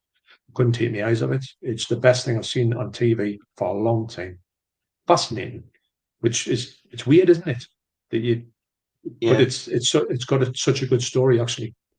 Yeah, check that one out at some point. yeah, great. Um, Marty said the only Vinegar Syndrome edition I have is Southern Comfort 4K, which is awesome. That's a Walter Hill film I'd definitely be interested to Yeah, watch I because need to I've heard check that great out. things about that one. Yeah, I Mike, saw it a long time ago. But it's out of print now, unfortunately. It yeah, goes Oh, for is big it? bucks. Oh, that's Yeah. annoying. You might be able to get it without the slip, but the slip in the Yeah, box and everything is part of the beauty of Vinegar Syndrome. When you've got a good yeah, slip, um, or a good presentation or a box or a thing. I mean, I got the Sadness, didn't I? Which had the most exquisite box in it. But the film is not the one of the worst. It's one of the most over the top gore that you'll ever see in your life. But it's in a beautiful case, But which is a strange marriage, isn't it? To have something that nice. Same as Southern Comfort. It's a beautiful looking set. But once I know I keep saying this, but if you ever get a Vinegar Syndrome title, a slip cover or a slip box, and you have your slip box in the slip case, you will never have the same experience. The tactileness of it is different to anything you will ever have in the UK. It's weird, but it's a thing, And everybody who's had them think, oh yeah, that looks nice. But when you get them in your hands, you're like, my God. And the Southern Comfort set will be, which I haven't got sadly, which it'll be exactly the same as that. I know Marty said how nice it is. Yeah, it's a funny experience, like. But I'm a big fan of slipcovers, but these are the best, bar mm. none. yeah. And the Yeah, thing is, as well, John, they just make the artwork even Oh, more they look great. exquisite as well. Like it just really adds the upper level in regards to like its thing of beauty with the artwork and stuff. And it, even the slip, it just makes it a bit glossier. It really the colours just pop in that. Yeah, That's I why I agree. had to, yeah, definitely, John. That is exactly why I had to I saw like Scanners and the Broods, the 4K editions from Second Sight, saw that artwork, and even if the artwork wasn't up to much, I still love the movies. I still would have happily bought them, even if it was just all right, the artwork. But this is some of the best artwork I've ever seen on a Second Sight title, I would say. And even of the two movies that I absolutely love, I thought, yep, I'm definitely having some of that. So yeah, it's brilliant, and it does the movie justice as well. Like someone that goes into HMV in a shop and they see it on display, and they think I'll start again. Sorry, guys.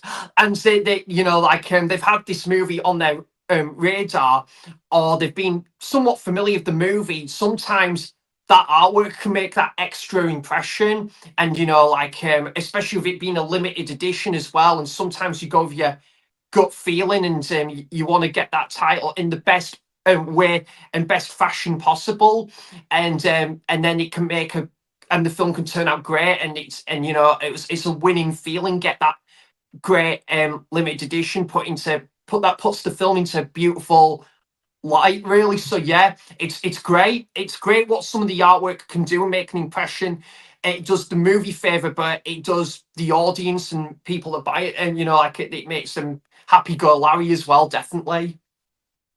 Yeah, I totally agree. I don't know if you feel the same way, but when I go for my Vinegar Syndrome tape, when I go and watch one, I put me sort of Vinegar Syndrome mind on. I know I'm going to watch a Vinegar Syndrome release, so I know what to kind of expect. I'm not looking for Godfather 2. I'm looking for something that's going to be strange and unusual and will take me to a place I've never been before. And that's how I go into it. I'm not going to go into it with any other mindset. I always adopt the Vinegar Syndrome mindset for it. But usually with that frame of mind, you'll be accepting anything. And when you see some of these films, you just think, I can't believe I've just watched that. And they usually stay with you as well. So even the ones that you think that wasn't that good, but then you start thinking about it all the time and you think, yeah, maybe it was all right. I tell you what, that when some of the mainstream ones you watch and you think, right, that was all right. I don't mind it. I probably won't watch it again ever, but I don't mind that. I have seen it. And I might go back to it years and years later. But Vinegar Syndrome, usually when I watch them, I think, I can't wait to watch that again. Which it makes me think that this cult stuff definitely has a good home in people's cinema. If you're going to check out all forms of cinema, do go for the cult stuff as well. I'm not saying you should. That's all you should do. I mean, I don't always watch Vinegar Syndrome, but with it being culty, you just get a different vibe from it, and I like that avenue you can explore. Sometimes I might just go for David Lynch all the time, or sometimes I go for Marvel. Sometimes I go for musicals and Lauren Hardy. It's an avenue you can go down, but I think it shouldn't be discredited because a lot of people do say Vinegar Syndrome look that good, the packaging, but the movies are truly awful. Well, yes, some of them are.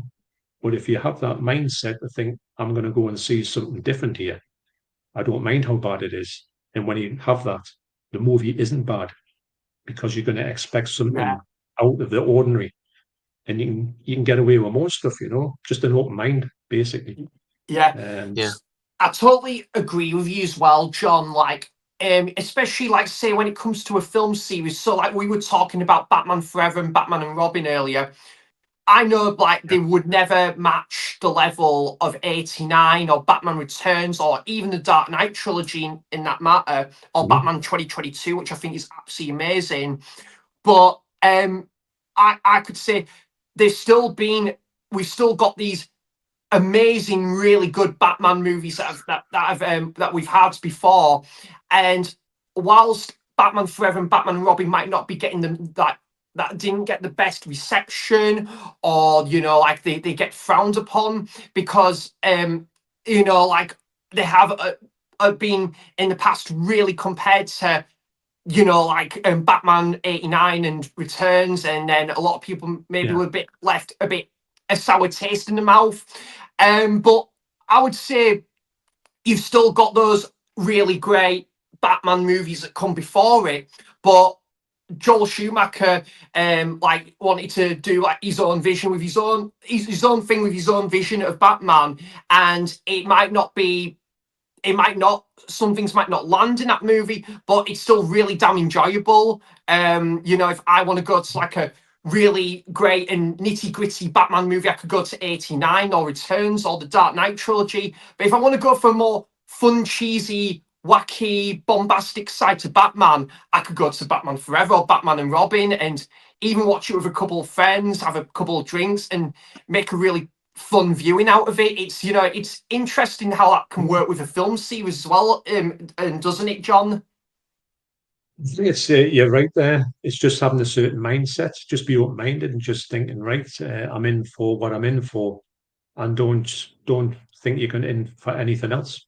Just going with I know what I'm in for when I go to Vinegar Syndrome, and I like that sort of thing. I've never been disappointed by it, even when some of the films are really bad. But you can get something out of it, and even you can't believe what you're watching, which sometimes is great. I come from like video nasties, which are similar. You get some really bad, cheesy action films from the 80s, all that type of thing. I've got a love for bad films, but if I love them, to me, they're not bad films. They're just films that I enjoy. and I've been open-minded enough to say, right, I don't want every film to be Citizen Kane. Citizen Kane is brilliant. That took me a long time to get into that film. It took me many, many watches to get through it, but I love it now. So it just shows you, like Ollie was saying, sometimes you say, right, I couldn't stand Citizen Kane when I first watched it. I thought this is the most boring thing I've seen in my life. And even, getting when I was maybe watched it when I was 15 and then rubbish 25, rubbish 35, 45. And then 55, I get to it and I thought, hey, that is absolutely brilliant. It just shows you, doesn't it, that you just, it's horses for courses. You just think, don't write anything off. That's what I'm saying. I mean, there's some films that you just know that you won't like and you just don't go there. Why waste your time? But there's other things that you can really get a blast out of. If you should have a broad mind when it comes to these things and try everything once. Or if you're not a fan of a certain type of genre, just don't go near it, and save yourself a bit of time. But I think that you're right. You've got to just you've got to have a certain feeling for that. If you want to watch the two Batman ones that everyone frowns Yeah, upon, I think they're great fun. But I was watching them yeah, at a time when my son was watching them. He loved them. So therefore we loved them because we're all the time. And we had a laugh with them. And we've got a fond memory of them. And they shouldn't be discredited because if you say they're a different flavour to the other ones, yeah, of course they are. But there's something to be got out of them. But it's a different experience. yeah. That's This what I is say. it. And I think as well, like we were saying earlier, John, like with Rocky Five, it might be considered the black sheep of the film series, and it might be considered the weakest of the barrel, put at the lowest end of the Rocky film series spectrum. But I think as well, it kind of, I said as well, it's kind of intrigued me a bit more to check it out and see what is like this fifth installment about and stuff, and what does it offer? Does it do something different and stuff? And that's kind of like, if I hear say Rocky takes on like a robot for maybe a segment of movie, that kind of, it sells it a bit to me more.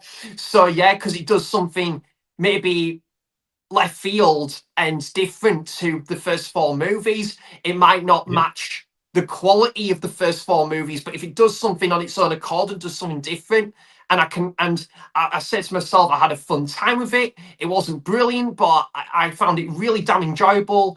Is it potentially the weakest one? Probably, but did I had an enjoyable time with it at least? And it kind of ticks those boxes off for me, and that's all I want. Yeah, that's good. Open mind. You'll enjoy your films much more doing that, I find. Yeah. Yeah. Because you were saying as well, weren't you, Ollie, about what was it, Madam Web? I think you went into kind of Yeah, like that similar mindset, In and the you toilet. really enjoyed it. No That was worries, something. John. yeah, definitely. It was one of those films that obviously just hear negative after negative after negative, which kind of puts you off of watching it. But I thought I'd give it a go. It was Marvel at the end of Yeah, the day. I watched most of the Marvel films. I thought I'll watch it. If I don't like it, never have to watch it again. But for what it is, I dug it. I thought, yeah, it probably should have come out 20 years ago. It is one of those types of films. It does feel a bit dated. It isn't the particularly best of stories, yeah. but still an enjoyable, fun watch. That you just got to take it for what it is, really. So yeah, Yeah, and there's a couple of YouTubers. I think James JT and Alan Kermit. They and Jamie Powell. They all came out and said they really enjoyed it as well. So and you said it's not too bad as well, Ollie. yeah, So no, I'll probably be open to giving that one a watch and see where it takes me. It might not be a particularly good movie, but I could at least maybe be entertained by it, and if I'm entertained by it, then it's a winner for me. So yeah, I'll look forward to I'm intrigued to see what I'll think to it when I eventually might give that one a go. Have you seen that one, John, Madam Web? No, it didn't appeal to us. I've got to admit, I don't mind superhero movies. I like Marvel in general and DC, but there's some that if I just got no real interest in it, I don't go to. Me and Debbie used to go into the pictures, see every superhero one, but things like that we just didn't really take to it, so it didn't bother, you know. Yeah, that's fair. But I'm looking forward to kind of what you guys were saying earlier. Like, I'm probably might not go to the cinema to see this, but the new Captain America is just meant to be okay and all right, and I'm happy with that. At least if the movie's got a fun level factor to it, then I'm happy with that. So. And it's meant to be on a similar grounded scale to Black Widow, or even not as good, but The Winter Soldier. So no, it's probably kind of that, maybe that grounded level of the MCU that I've certainly been happy with those other two films that I've mentioned. The Winter Soldier, for me, in my personal opinion, being one of the MCU's best as well. So yeah, it's definitely one I'm looking forward to giving a try to eventually. Yeah, it's all right. It's worth a watch, put it that way. Tim said, hello, gentle Loons, saying hello quickly, has got dash back to do Hello, some work. Tim. Enjoy the live stream. Thanks for quickly joining, Tim. Cheers, Tim. He's really into the video nasties as well, John. Yes, I know. And yeah, it's a great place to be in the video nasties. I just think it's so much fun. You can get so, I mean, being somebody who was in the mix with the video nasties when they come out, what an experience that was. And you just carry it forward. You just know that your mindset, the things, I mean, we're going about all the time, but the things that were a huge thing back in the day when the video nasties things was going through, and then you just walk into the shop today and you can see something with the most outlandish cover ever, and you knew for a fact if that cover was seen by anybody who was wanting to get videos off the shelves, it would be banned immediately because of the cover. And nowadays you can just walk to HMV and just get the most, shocking covers, because there's some out there, and you just think it's a blast doing that. You still have that thing when you was for years, it was good 10 years that you just couldn't go near this stuff.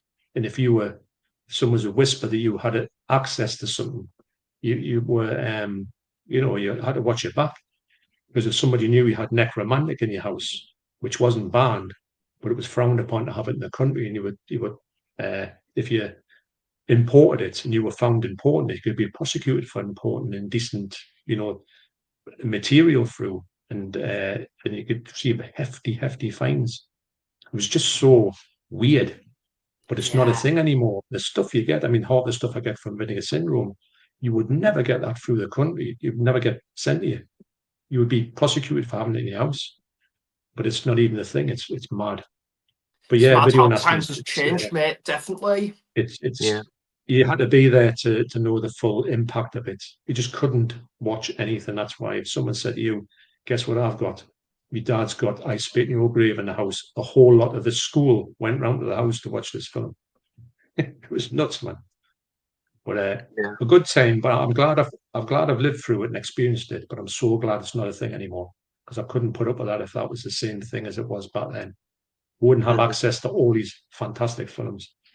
Yeah. And yeah, it's great, and yeah, 88 films, Severin and Arrow, etc. Just keep up the amazing work, and just give these video nasties put into new light, and everyone and like look though loves the video nasties can enjoy them, and even the dams.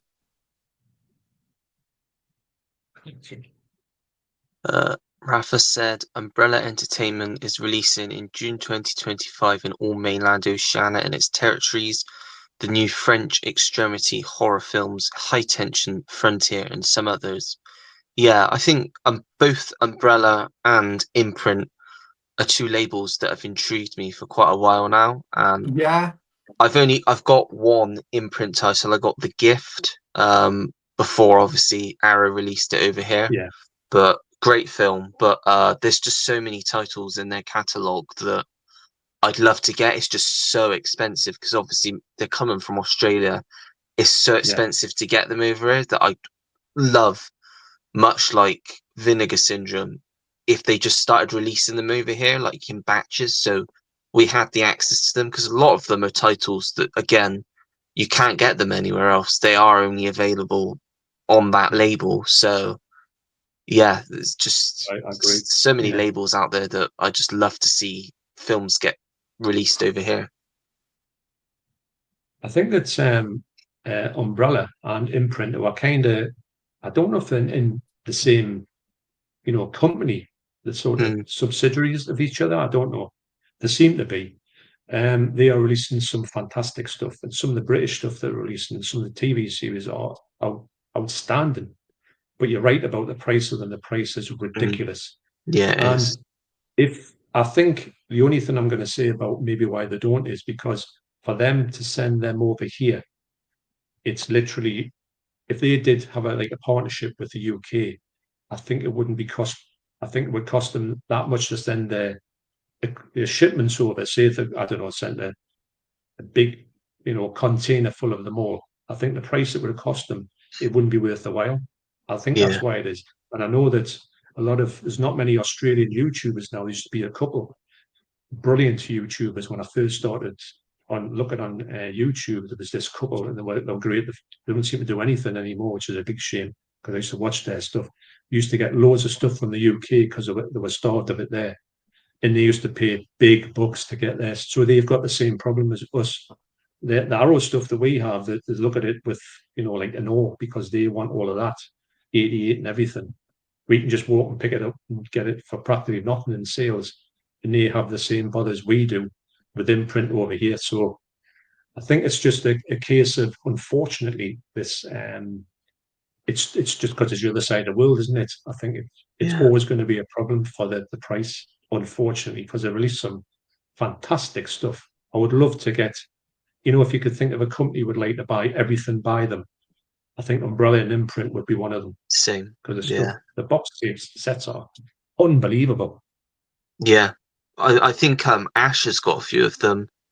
Yeah. Um, and they're just films that you just like. I've heard of a lot of the films in the box sets, but they're like films from like the 90s and the 80s that kind of Yeah, forgotten and like just never got released over here. And yeah, there's just so many great films. I think yeah, he was talking about one called Bully, I think, That's the one. recently. Yeah, that's the one Yeah, I was thinking about there, Ollie. It was Ash and Jordan. I think we're yeah, talking about that film. That is a film I'd love to check out at some point. Be in the right mood for it, but definitely yeah, one I'd love to check out at some point. yeah. yeah. Second Sight Films UK should release The Way of the Gun and Running Scared on Blu-ray in mainland Great Britain. It would be a good idea. Way of the Gun, yeah, I've heard that's a pretty good film. I've heard of that That's one. Benicio del Toro, isn't it? I Um, think so. and Running No, okay. Scared was one that I think Marcus was talking about a few weeks ago. It's a Paul Walker film, a thriller film, and he said it was pretty decent. But Okay. yeah, neither of them have got UK releases. But I'm not sure if Second Sight would be the right. Maybe I suppose because of the types of films they are, but they're more. I think they're more B movies. But I think The Way of the Gun's supposed to be a pretty good film from what I've heard. Hmm. Yeah, he said that Running Scared is an unknown action thriller, crime thriller. Marty said Superman was my first cinema visit. Well, Oh that's a very wow, good first cinema visit. Yeah, that's an it's one of my awesome. first cinema visits. Yeah, Yeah, that is an awesome introduction to going to cinema, Marty. That's brilliant. Yeah. And I'd love to see that on the big screen at some point. I bet that'd been amazing, Yeah. definitely. Well, hopefully in what is it? 3 years now? Yeah, 3 years. yeah. There'll be the 50th anniversary. So hopefully, I would imagine they'll probably pull out all the stops for that. I'd like to think Yeah, so Yeah, because there's a definitely. massive cutout there. They can get the massive cutout if they want to. yeah, yeah. Hello, Jodie. How are you? Hi, Hey, Jodie. Jody. Can't fully watch tonight, but really looking forward to the replay. Hope you have a great stream. Thanks, Judy, and hopefully Thank you you. can join us next week. I think you said you were free next week, so it'd be great to have you back on next week. Yeah. Jodie's got a fantastic channel, John. Really good. Yeah, she's real big She's fan of from Ireland, isn't she? Is that Yeah, right? She is big Yeah, fan yeah, of Dustin Hoffman, and yeah, comes across, like you guys as well, comes across a lot of great like hidden Obscure gems as films. well. Yeah. So yeah, great Yeah. stuff. I watched Oh, a yeah. new video. It's like almost an hour and a half long, and there's so many like quality films in there that Yeah. I'd either just forgotten about or I've not heard of, and they got just great actors in them. And it's just like it's gonna make me go broke because I'm writing them down and adding them to my list and go, oh yeah, I'll get that, I'll get that. It's crazy, Yeah. but yeah, great knowledge. So it's Jodie's movie room. Is that right? Johnny's Jodie's movie movie realm. realm. John, Yeah. yeah. Movie realm, did you say? Realm, yeah. Okay. Great channel. Yeah. The Oh, Ring yes. remake is excellent. I got the 4K collector's edition. Yeah, as I said, heard really good things about that one, but not seen any of them. I haven't either. Like I said, Ollie, Tim kindly sent me the Arrow Blu-ray of the original one from the original Japanese one, so I'll definitely Yeah. have to take a look at that at some point. Yeah. Good. Tim said, to me, it is only special effects, so if it gets intense, I remember that and it doesn't affect me. The original Ring and the remake are both great. A Tale of Two Sisters is masterful. Yeah, Tale of Two Sisters it messes with you because again, it's more psychological than anything else, and it is one of those films you just don't know what's going on for most of the film, and then it hits you, and I think that's what gets you when you find out the twist of what's happening. You just, yeah, it really does mess with you, that one. Is that the one there? That's the one. Yeah. Yeah. Oh my gosh. Yeah. Yeah, I'll give it a watch. I've seen the picture actually when you mentioned it. Now you've come to say it when I thought, hang on, is that what it looks like? Yeah. I'll give that one a check. It's Arrow released it, but yes, all right. what a watch, yeah. Crazy watch. I'll have to get that in the next Arrow sale, Ollie, Yeah. definitely. Tim says, I think Audition starts as a love drama and then goes wild later on. Oh, it does. Yeah, doesn't it? It's great. Have you seen the trailer to that at all, Ollie? No, not seen any. Don't know anything about it at all. Okay. Do you know, Sam, have you seen the trailer to Audition? I kind of went into it completely blind, mate, when I watched it, which of course that can be a good thing. And it's really good. Would you say, John, to Ollie to go into it completely blind, or maybe get a feel of the film first with the trailer? What would you say on that one? Well, the thing about the complete blind is that Ollie's going to know there's going to be something happening in this somewhere. Because when you watched it, like I watched it, probably I didn't know anything. I didn't think it was going to be any horror thing. I just thought it was a story. So I was really shocked that when it altered, it took a turn. So you know that's going to happen.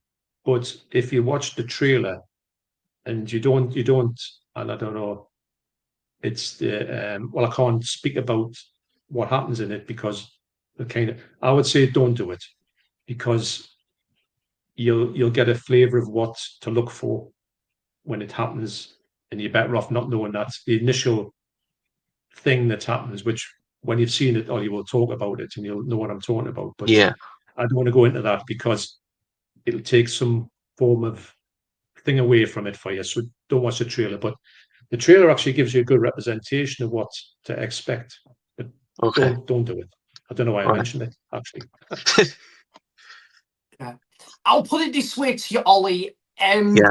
Even though, because I know you gave I Saw the Devil a watch, and I think It's you a really hard admired watch. the film, even though you might not Yeah. return to it anytime soon. Which I totally get because it's an Hard. amazing film, but quite graphic in some Yeah. aspects. I totally agree on that. But I will say, if you were pretty good with that film to one extent, you should be pretty good with this film Audition. Right. Would you agree with that, John? Yeah, I would actually. Yeah, I definitely would, Sam. It's Yeah, I would. yeah, but yeah, it's both great films. I think I actually should have been another. Actually, the UK one's cut. You know, did you know that the US one's longer? For I Saw the Devil, John. Yeah, ours is cut. Because did they do Can you like believe an? it? I did read that apparently they had to cut apparently, because I was reading, I like to read the facts. They really struggled getting it through the boards over here, and not so much obviously because it's uncut in America.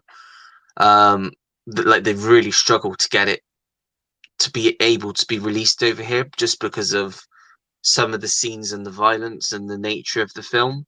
Yeah. But so yeah, I can only imagine what is missing. Just leave it to the imagination. Yeah, I mean it's a great film. I love that film. It's one of the best ones I've seen. But it's another one that's I think if it was done like redone over here or done in America, it just wouldn't work. It wouldn't Wouldn't work, be as no. good. Nah, I Yeah, totally agree with It's that it's not like one. it's Yeah. like doing Old them. Boy. They did Old Boy, Yeah, and I refused to watch the American version because the original version is just such a perfect film. I love that yeah, film. It's probably my favorite foreign film. It's just so well done, and the Great. Yeah. twist hits you right at the right moment and leaves you thinking long after the film's finished. yeah. And I just wouldn't be at all interested, even though it is Spike Lee. I wouldn't have any interest in watching the American version because I've heard it's not a particularly great remake anyway. I Yeah. mean, Battle Royale is brilliant, but then it Yeah, remade it sort of as a Hunger Games, which I wouldn't. I did watch the first Hunger Games. I didn't want the to, but I first one's saw it. good. I didn't like. I didn't care for it at all because Yeah. I was holding up to Battle Royale, which is Uh, unbelievable. And then again, Battle Royale 2 is meant to be horrendous. Haven't seen that one. yeah. Yeah.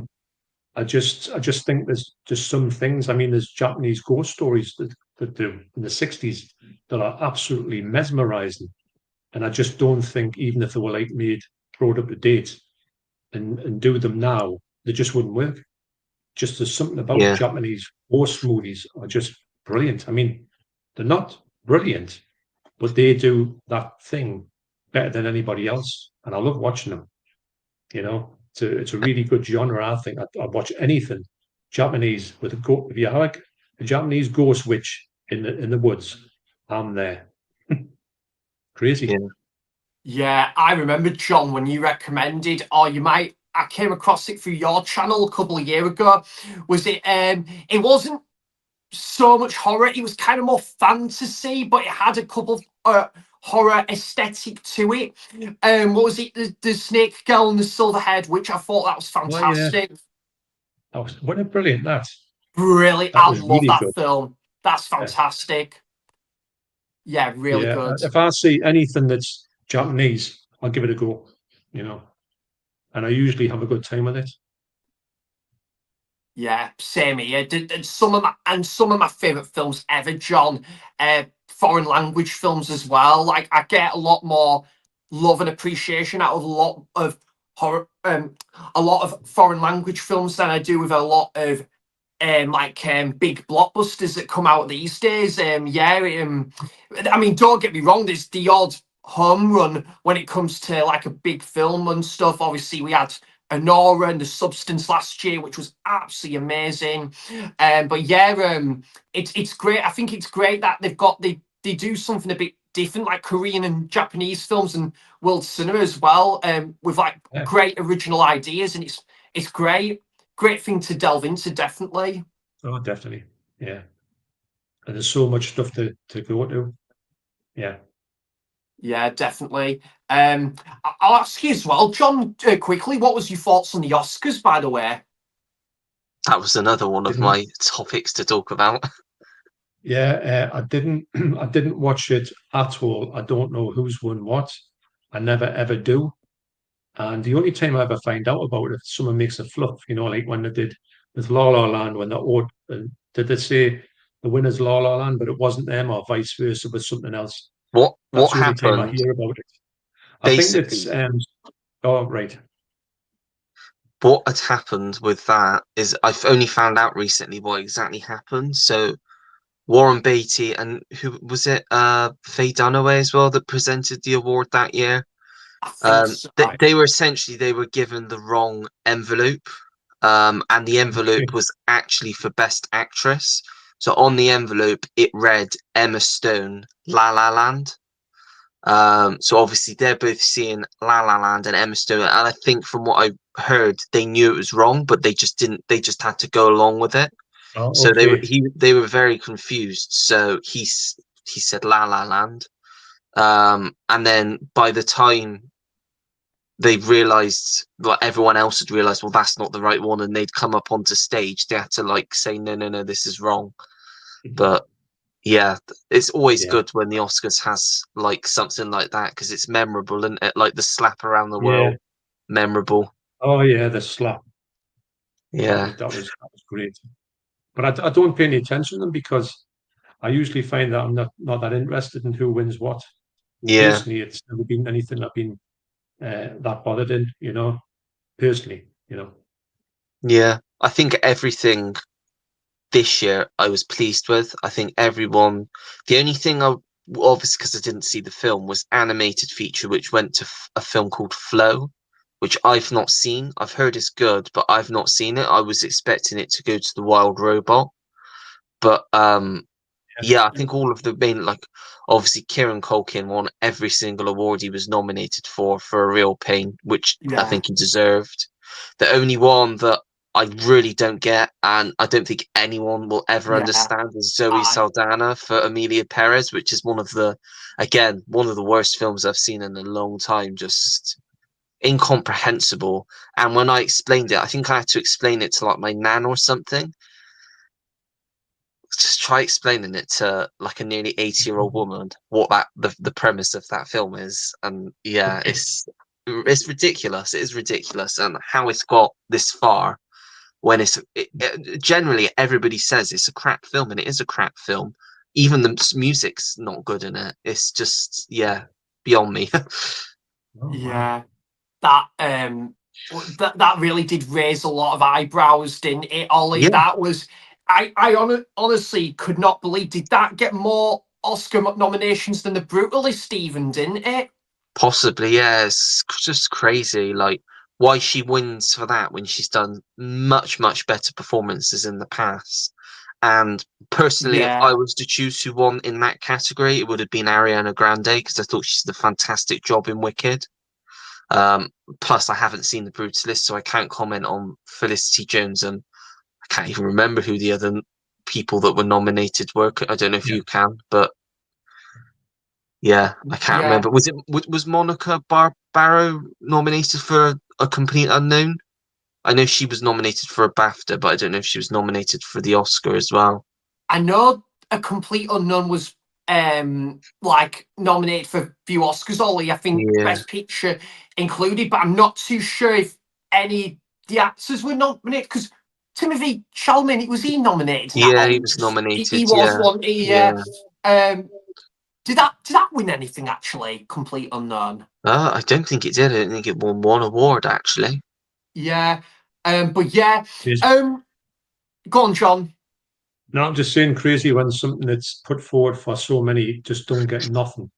And Yeah, then other ones will get nominated and like multiple things. And sometimes you'll look at them and think the one that didn't get the nominations is the better film, to yeah. the main one. So which film won the best picture?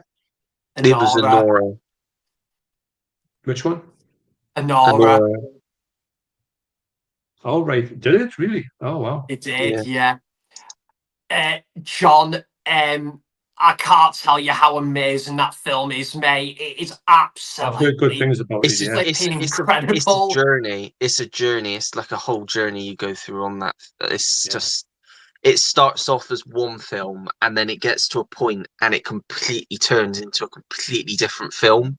And I sat in a film because I watched it at the London Film Festival last year, so it was in a room Yeah. full of people, and just seeing the reactions and sitting around people and just the laughter and just the pure joy of watching it. It's just a Yeah. great film. Oh, Like, wow. and I'll it have to check really that out. stays with you afterwards. It leaves you because just the way it ends, because it's a very sad ending, but Yeah, Right. not in the way you expect. But it's just terrific film. Yeah, it's wonderful. Yeah, It I'll was give that a look. Oh, it's wonderful, John. I straight away, a bit like probably Ollie as well, I straight away had to pre-order the 4K Criterion of it Yeah. as well. And like I saw the Criterion announcement of it in the US, and I'm thinking, oh, please, are they going to do this over here, please? And thankfully they did, so that gets a thumbs up from me. But I couldn't tell you, John. Like I think it might have been that was the only brand new release last year that I gave a 5 out of 5 to on Letterboxd. I just absolutely loved it.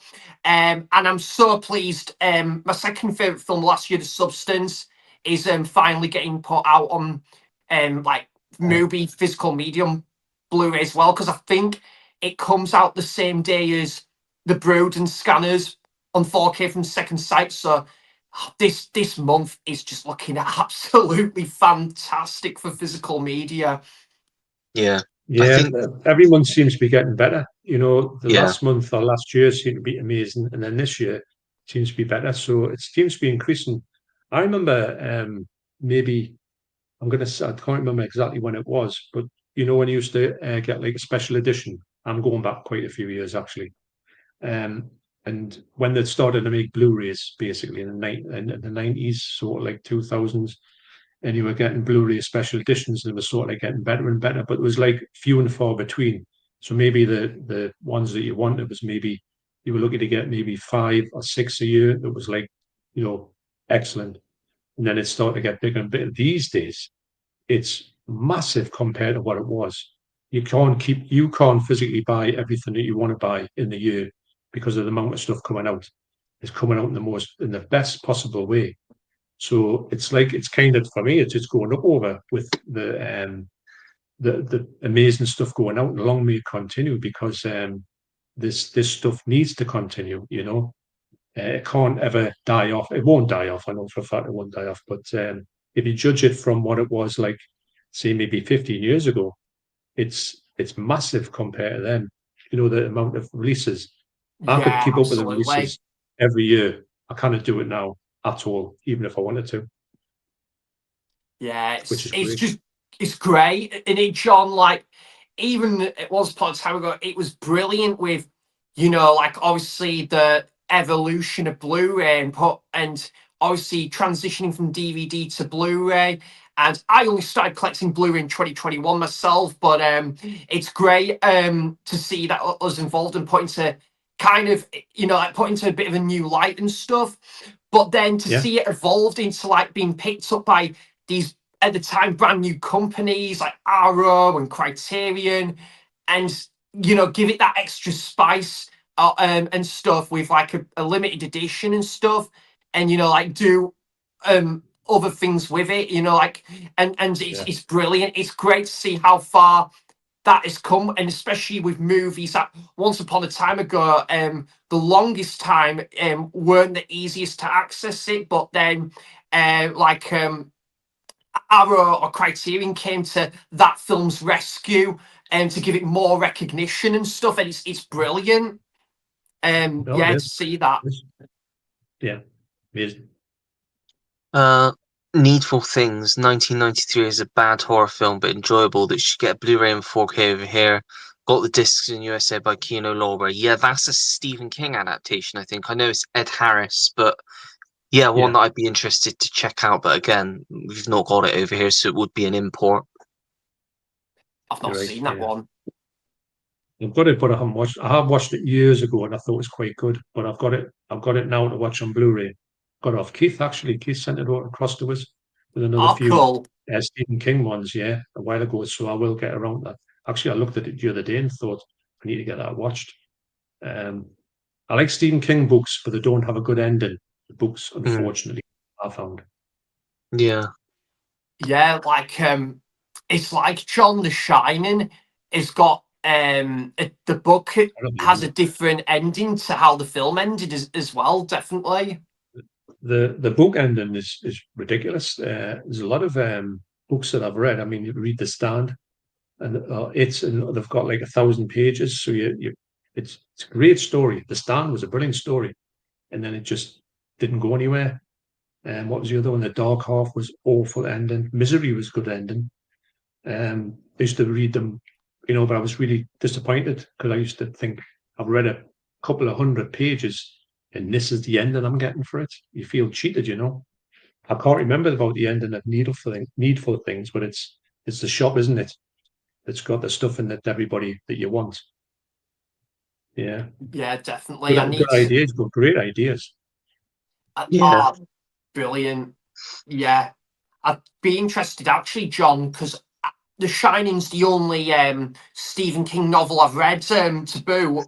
But I would be interested to read the book for Carrie as well, because apparently that's got a lot more, original source material that didn't render on into the film. The film is still amazing, of course it is, but it's still interesting to see where De Palma took a leaf out of the book, with no pun intended, took a leaf out of Stephen King's book and ran with his own vision and put that from book to screen. So, and some other extra stuff in the book that it's there to kind of explore and delve into. Yeah, that'll be an interesting read, that.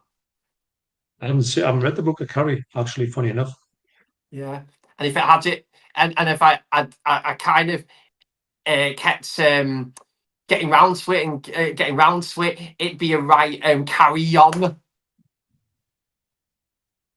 Yeah. That was terrible, wasn't it, John? I knew there's something coming there. I can always tell when you're going to come with a punchline. Yeah. I'll get myself ready for it. That was different. And just to add as well, John. Boom. Yeah, exactly. Lake Mungo is a good found footage, really atmospheric. That's what Tim said. I don't want to And see then it. Marty's gone on to say, I found Lake Mungo disappointing. It was hyped up so much. So seems like one with mixed reviews then. It's a 50-50. You hear somebody loves it and somebody hates it. You've just heard it there, it's one of them. I don't want to see it though. I'm intrigued. Yeah. Who's looking forward to seeing Mickey 17 and Marching Powder in cinemas? I'll be having a double bill next Monday. I think I'm going to try and do Mickey 17 Sunday, hopefully Sunday morning. And then I do want to watch Marching Powder as well, but I think I'll probably go with my stepdad to watch that. We got some free cinema tickets, so we'll probably go the following weekend to go and see that, because I'm away Thursday to Saturday this week, so probably go following weekend, because probably not going to be a great film, but looks like a lot of fun. Yeah. Danny Dyer is fun. I think he's brilliant, just for what he is. So me and Deborah are going to go and see that.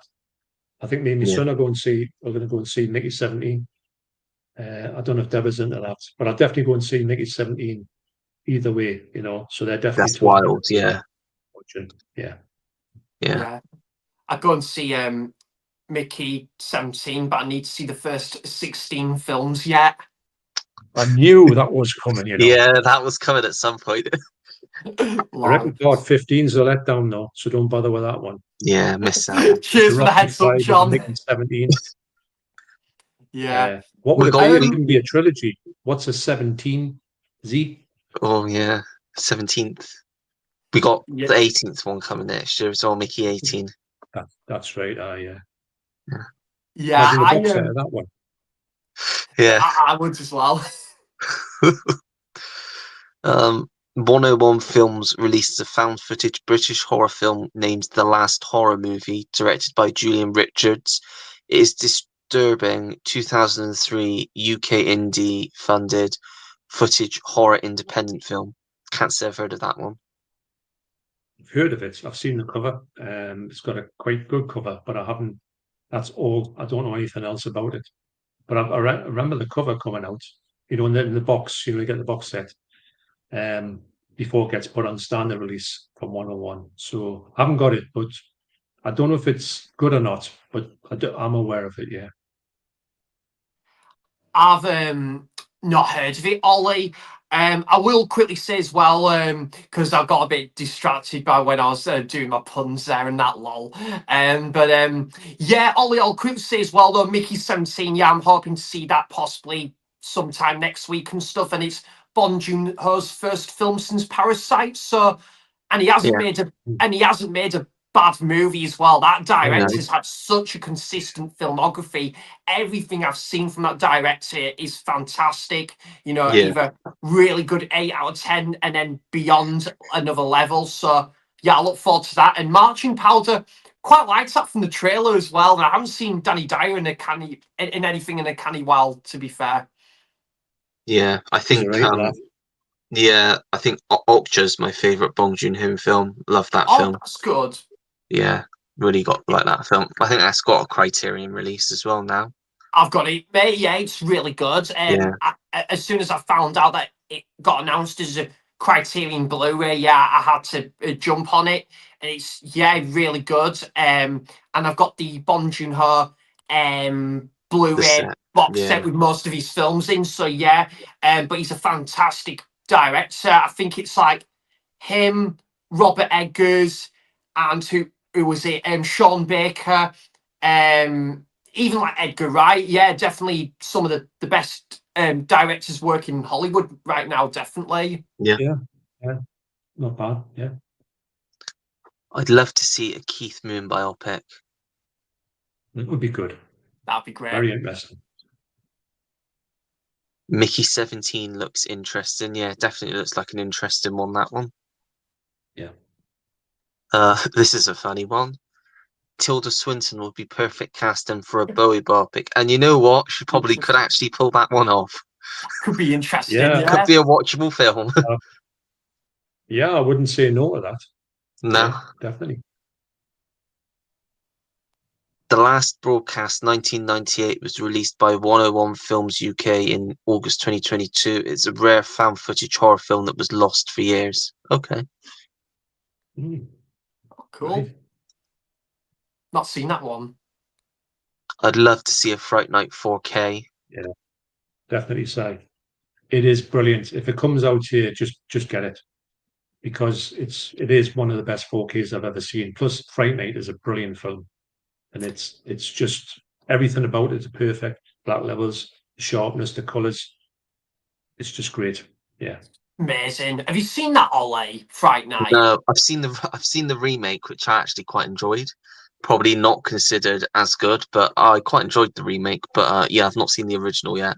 I know that is it what's this? Is it Chris Sarandon in the original? Yeah. I think he's got a cameo in the remake, but yeah, I'm sure you as well, because he's one of your favourite actors. David Tennant in the remake was just class. Yeah. Yeah, I'd have to. Yeah, Sam. Have you heard of David Tennant? Have you? No, I can't say I have, mate. Hello. I think he's Scottish or something, but I don't know what he's been in. Oh no, I remember one time I went into a pub. There was a Tennant's lager and stuff. That's where he's got his money from. And and the beer. Yeah. Oh, that was a bit of a dad joke as well. But yeah, do you know what, Ollie? That remake of Fright Night was not meant to be too bad. I probably would give that one a watch. I think you'd like it, if not only just because David Tennant's in it, but Colin Farrell's like really hams it up in it. It's really good as well. And it's got Anton Yelchin, obviously from the Star Trek films, who passed away quite young. Yeah. He's great in it. Imogen Poots, she's quite a good British actress. She's in it. You got Christopher Mintz-Plasse from Kick-Ass and Superbad. He's in it. He's quite funny in it. I enjoyed it. I like good vampire films, so probably should have watched the original first, but I already had the remake, so I thought I'd give it a go, see if it was any good. And yeah, I thought it was the remake, a lot of fun. I haven't watched it yet, but I will watch it.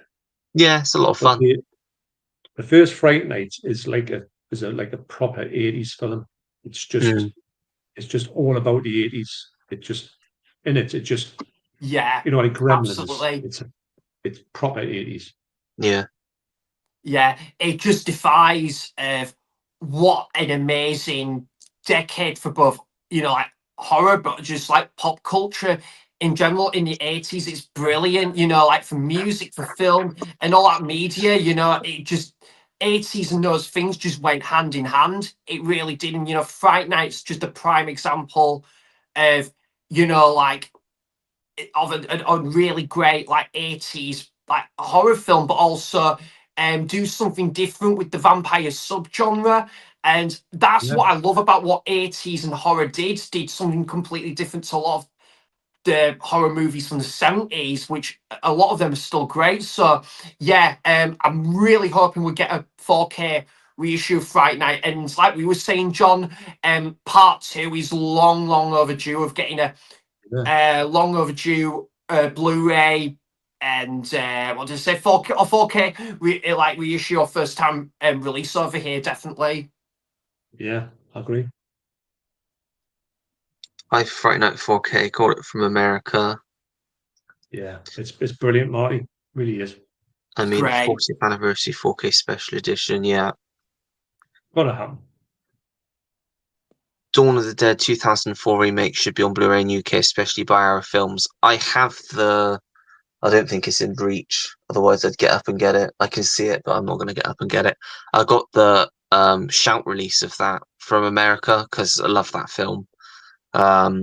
But yeah, definitely should be available over here because it's a huge film, and we've not even got it on Blu-ray over here. I know, it's crazy. Yeah, but yeah, great. If you, as far as modern zombie films go, it's like one of those zombie films that kind of revitalized the genre, I think, and really brought back with that and like Resident Evil. It like really brought back the zombie genre into like the modern day, and just the whole setting around the mall and all the characters and the designs. It's just it's a cracking zombie film, great film, and the ending, because it just kind of leaves up to your imagination in a way, I suppose, of what happened when they got to that island. But yeah, great film.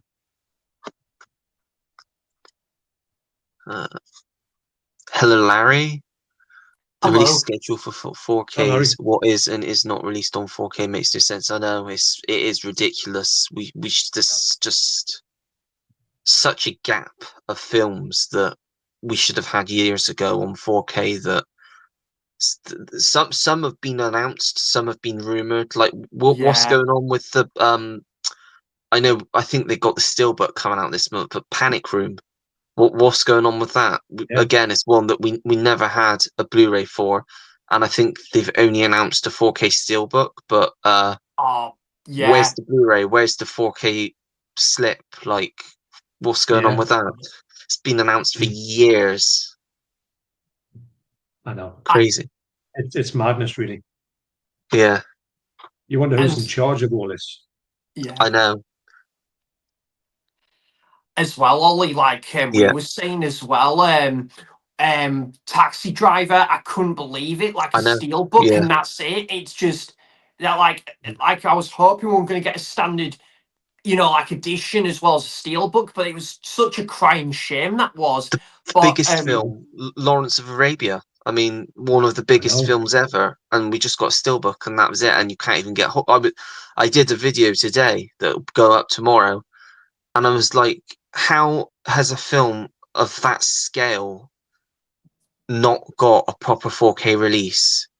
Like, and the release that they have got, you just can't get a hold of anymore. And I said, if I could get a hold of that steelbook, I don't collect steelbooks, but that is one film I'd make an exception for, because I've just heard Roy just said that it looks stunning. So, yeah, I do need to get that. Never mind the 4K. Yeah, the Blu-ray's great. Yeah, and that's quite an old Blu-ray now as well. Yeah, and I mean, it's one of them ones where you heard it coming out and you thought, "Oh, great, it's in that box set." It was in that American box set with a load of about 5 movies in. Yeah. Oh well, it'll get broken up eventually. It'll come out over That's here. what I thought. Yeah, it's huge. And then, like I say, where's the standard version that should have been out with a slip? Yeah, or just like a regular version, sell it for a little bit less.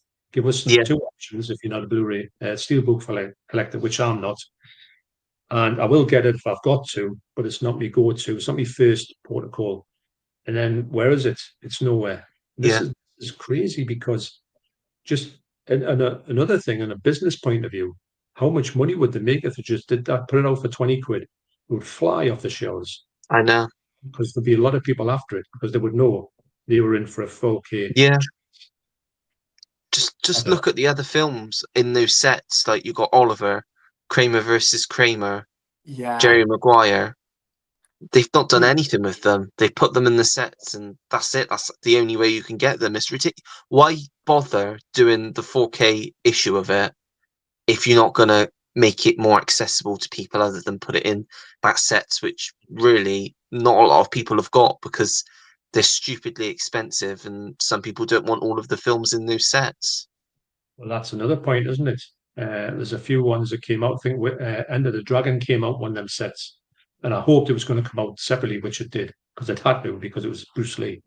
Yeah. But I was looking at it thinking, I think I had all the other films in there anyway. I think they released them separately before they put that box set out with maybe End of the Dragon and another one that you had to get for that one. And I thought, there's no way I'm going to pay all that for all of them when I've got them all. I could have sold the other ones, but still I've got no money for them. Wouldn't have offset what I was going to pay for that.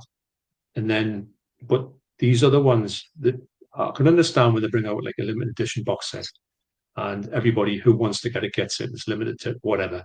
Then, obviously, you would take the standard releases and put them out as standard releases so you can get your crack the standard releases. But they're not doing that at all, which I don't get at all because they're not going to make any money. You know, Well, exactly. crazy. Yeah, it's mad. Yeah, Yeah. definitely. And but I will say, John, I'm really glad. Like, obviously, as much as Taxi Driver and a couple of the films that have only got a steelbook only, as much as I'd love to see them get a standard release down the line at some point, I will say though, I was really happy though to hear that we got there was announcements, and I was really rooting for this. That we got announcements of Dirty Harry, Outlaw Jersey Wells, and what was the other one?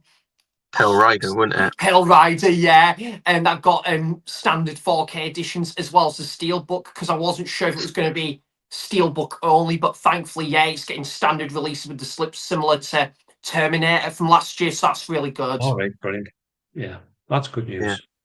Yeah, I can imagine Dirty Harry looking great in 4K, John.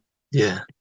The Blu-ray looks nice, never mind the Yeah. 4K. So I always go and see if the Blu-rays, and Blu-ray's been out for ages. And I went back to it recently thinking, I bet it doesn't look too good.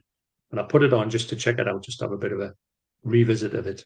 And it looks sensational as a Blu-ray. And I thought, if this is before the 4K got announced, I thought they'd put this out in 4K. It'll look amazing. And it's got to. I can't wait to see that one. It's a brilliant film as well. Oh, Really, yeah. Yeah.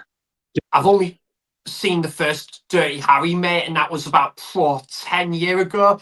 So I'm well overdue a rewatch of that. So yeah, it's definitely, and again, like Rocky and Star Trek, another film series I need to spend more time with as well. But you were going through those films as well, weren't you, recently, Ollie, with Dirty Harry?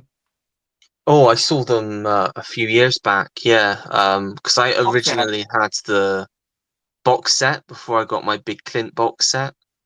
So 2, 3 years ago, I went through all of them, and yeah, they're just great films. I mean, none of the sequels are on the same level as the first, but they're all still just a hell of a lot of fun to watch. oh yeah, yeah. Giz says, nice to see the physical release of the substance has been brought forward from July to March 31st. Yeah, that'll be one that I will get at some point. Absolutely, yeah.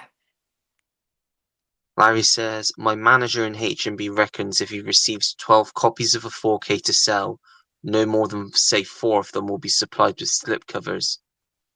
Wow. That's just ridiculous, isn't it, really? Why only 4? Why not all of them? Surely they were all manufactured the same at the factory. You would think, wouldn't you? I mean, Yeah. the slipcovers are going to run out eventually. I don't know. Actually, me and Sam were in HMV recently, and we were talking about the fact there was some Yeah. slipcovers there that hadn't been on 4Ks for a long time, and they Yeah. seemed to be, you thought, oh, this the 4K, the slipcover of a certain one has never been available for forever. And then a lot of them had the slipcovers back on them. And I was thinking, why would they remake the slipcover, not remake them, but put the slipcovers out years after they should have been effectively gone? Yeah. But there seems to be a lot in HMV at the minute, doesn't there, Sam? That have this Yeah. slipcover cut back on them. And I'm thinking, I mean, I'm happy about that for people who would like that sort of thing. Because there's nothing worse if you've got, especially if you've got like a, like a set, say you had the Rockies and one of them didn't have a slipcover. It Right. just looks horrible on the shelves. I just does my head. Well, John, you pretty much said it there for me. I went into H&V the other week, and I was looking for Rocky 4, and I was hoping it had a slip. And I asked, I think it was Rich, I think who works there. All great Aye. staff, aren't they, mate? All lovely staff in Aye, there. But the yeah, spot on eye. oh, amazing! I love the staff in the Eldon Square H&V, really good. But yeah, really good. And yeah, and I asked him if there was any other copies with Rocky 4 with like the slipcover, but they were like it wasn't the staff's fault, of course. They were just going by what they had to supply and stuff. And but there wasn't one. There wasn't any Rocky 4 with the slipcover, unfortunately. And I think they had one copy without the slip. So I went obviously online to get Rocky 4 and see if it had a slip, but sadly no slip cover. I kind of made a major regret with this though, John, because I paid about 21 pounds with it, and I was hoping they were gonna, like include the slip cover of it. And it was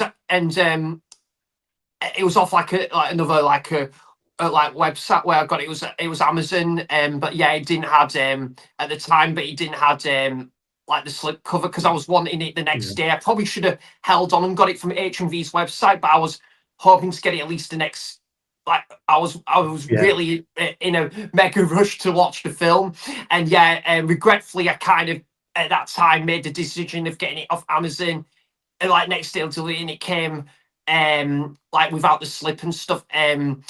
Whereas if I maybe got it for HMV's website, I might have got it with the. I didn't know, but No.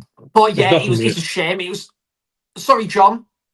You see, there's nothing worse if you collect the series and you've got everything else with slips on or thereabouts, and then the slips run out of the last couple or one, and then you've got to try and find it, and it's not the easiest of things. You've got to really hope, keep your fingers crossed. You're better off going on eBay and making sure, even if you pay that couple extra quid, you've definitely got it. You know, Yeah, unfortunately, that's what you kind of sometimes got to do. You shouldn't have to do that, especially when you get it quite close to getting released. It's not been out that long, but yeah, what can you do? but yeah, that's what I was meant to say as well, John. So there was actually a listing, I think, on eBay. It was £25, but at least I'm going that extra mile, the extra £3 to £4 to get it with a slipcover. It might be a little bit more, but at least I know I'm getting it with slipcover. And I really regret not doing that now. So It's not what I want to do, but sometimes you've got to do it if you're collecting, and especially when you think if you go and pay a proper premium price for it, it's not as if you're paying a 10 quid for it and you don't get it. The next thing is if you look for it in CEX, but the slips in CEX is another story, isn't it? You're uh, lucky to get anything in there that's worth, the penny, the money it comes from. I think I was in there the other day. I got Furiosa, paid 20 quid for it. Didn't want to pay 20 quid for it. But the slips at that point, there was no slips in HMV. Hadn't been oh, there for really, quite a while. John? Yeah. I thought, I'm going to get that now. I'm going to bite the bullet. Didn't want to do it. I love the film, but I thought, I was really thinking it should have been 12 quid, because it'd been out a bit. But anyway, I did it, and c'est la vie. But I know now I've got it on with the slipcover, and I don't have to look for the slipcover. So it takes a bit of a weight off your mind, especially if you like the film that much, you want to collect it, or the series, should I say? But yeah, slips is a great thing to have, but I Mm. do think you should get the chance to own the slip in a timely fashion from a high Yeah. street shop, as opposed to thinking sometimes you go there. I think the fugitive as well. We wanted to get the fugitive, and that was in there. And I thought that it comes down to two for £30. I get that, And literally after the first week, the slips were all gone, and I never Oh, saw another really? slip again. And so I've never got it. I heard from Keith from Euphoria Picture. He said one of the best 4Ks he's ever seen. And Deborah loves that film, so I thought, right, we'll get that. But just can't find a slip on it, so we haven't got it yet. You know, I mean, we'll try and track it down one day, but it shouldn't have to be that way, should it? I might No. have to end up paying big bucks for it, but it is what it is. But what are you going to do? Yeah, I've heard I that. don't like the fact that I don't like the fact that you haven't got. I think you should have a good period of 6, 7 months where everything is available before it gets to the point where if you slept on it for too long, you say, well, fair enough. I put my hands up and I think I should have acted quick. But sometimes you go there just a couple of days after it's been out. I mean, look at The Last Action Hero. Never had a slip and had the most atrocious picture cover. And Oh, the, it and did. the, and the, and the 4K, it's one of the best 4Ks I've ever seen. I love that film. Always Yeah, have done. But I had to go and get a custom made slip. I got a brilliant custom made slip on it. And that's another thing. You can go down that route. Probably about a tenner. But it looks great on the shelves. But we shouldn't have to do all this. This should be no, something the companies should look after and just say, look, we know that people love slip covers. It's a common knowledge that 90% of the people who collect like a good slip cover if it's available. So just chuck it on and you pay enough for them, you know. And if you get a brand new release and it's 25 quid and it's bog standard with no slipcover, yet you get something from 88 for 22 quid. And the packaging is like something you've never seen before in your life. Yeah. yeah, They can't do it if they want to do it. They're just being like utterly lazy, or they're trying to cut that much costs that it's obvious, and it puts you off that company, doesn't it? If you've got a big yeah, company who's got a lot of money and they're kind of ripping you off by giving you a substandard release for big bucks, 20, 25, 26 quid. Yet you know that people like 88 can put out this stuff, still make a profit on it, but it looks sensational, you know. yeah. Yeah. Yeah. So that's a thing I think should be I know. always available. I know that a lot of CEX is now just bin in the slip covers, which I think is just ridiculous because That's it's shocking. part of what you're buying at the end of the day. Yes, it is. And Yeah. some people will only buy specific films if they come with the slip covers, like specific collections, like you're saying, Sam, with Rocky, you really only wanted Yeah. it if it came with that slip cover. And I was the same when I was going through Yeah. all the MCU films when I was collecting them on 4K for the first time. I didn't want to get any unless they had slips because it would just feel wrong. Yeah. And I Yeah, know a absolutely. similar sort of story.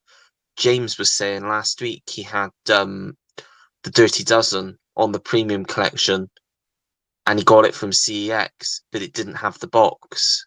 But he still bought it, and he regretted buying it afterwards and had to actually trade it in because it just looked odd against all the others Yeah. in the Yeah. collection because it's like an outlier. And I know Ah, exactly what it means. They shouldn't be allowed to sell some of these things unless they have the full package. And you would think by now they would know what that is. So, yeah, it's just a yeah. shame, but it's just the way it is Just nowadays. CX just don't care at all. Yeah, At all. they don't. They don't The, give a the, Any shite their movie one that's quality on the bit, shelf, control, no. their quality control is shit.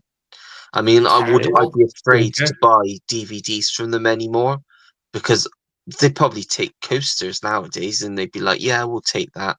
I mean, I've traded Blu-rays in. They don't even look at the discs. They just No, put no. them straight in the plastic things and that's it. So it's lucky that Blu-rays are a lot harder to scratch than DVDs because Yeah. God knows, I'd have probably bought some in the past that just wouldn't work otherwise. Yeah. No, that you take a. I mean, you do obviously try and check as much as you can when you're in the shops, but it's rare that you get a good score at CEX these days when you think, oh, I've got a really good edition, got everything in it, and it looks great, and then Yeah, stickers as well that they yeah, put on. They couldn't get the stickers off. That's a different story, but they've mm, stopped doing that. But even when you get like a soft touch box and they put a sticker on it, and you take that sticker off, you can see where the sticker's been. It kind of raises yeah, up the soft touch a little bit, so it's just ruined the set. What the hell do they have to put them stickers for? Everybody knows when Yeah. you go in to see it, what it's Yeah. about.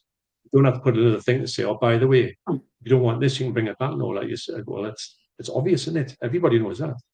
So don't put that Yeah. sticker on. Don't even put a little plastic sleeve on it and put a little sticker on the sleeve or something, so you're not actually physically touching the box. But there's no way on earth they would do that, because, like you say, Ollie, they don't care less about what they're selling.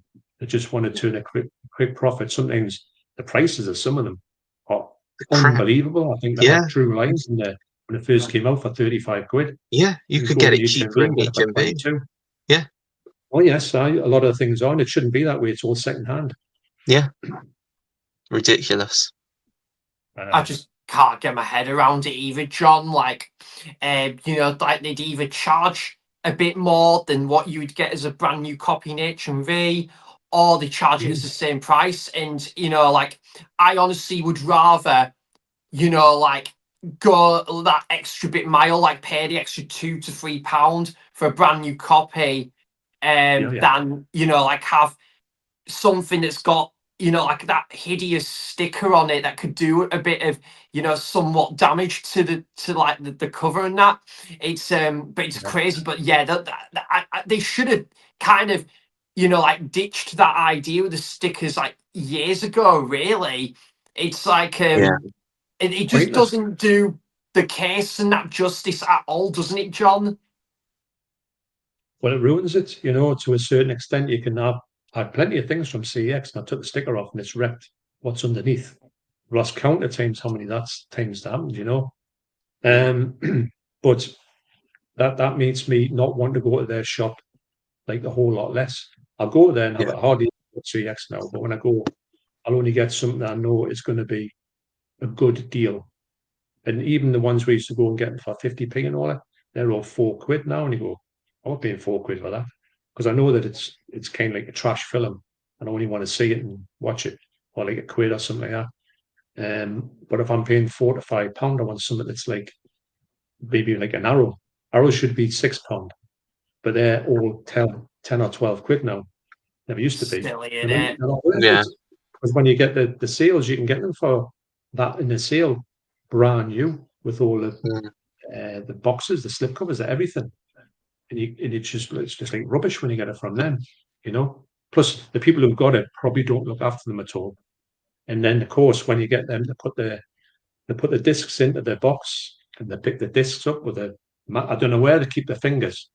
It's as if they go, right, you're going to go on the handing out the DVDs now, the Blu-rays.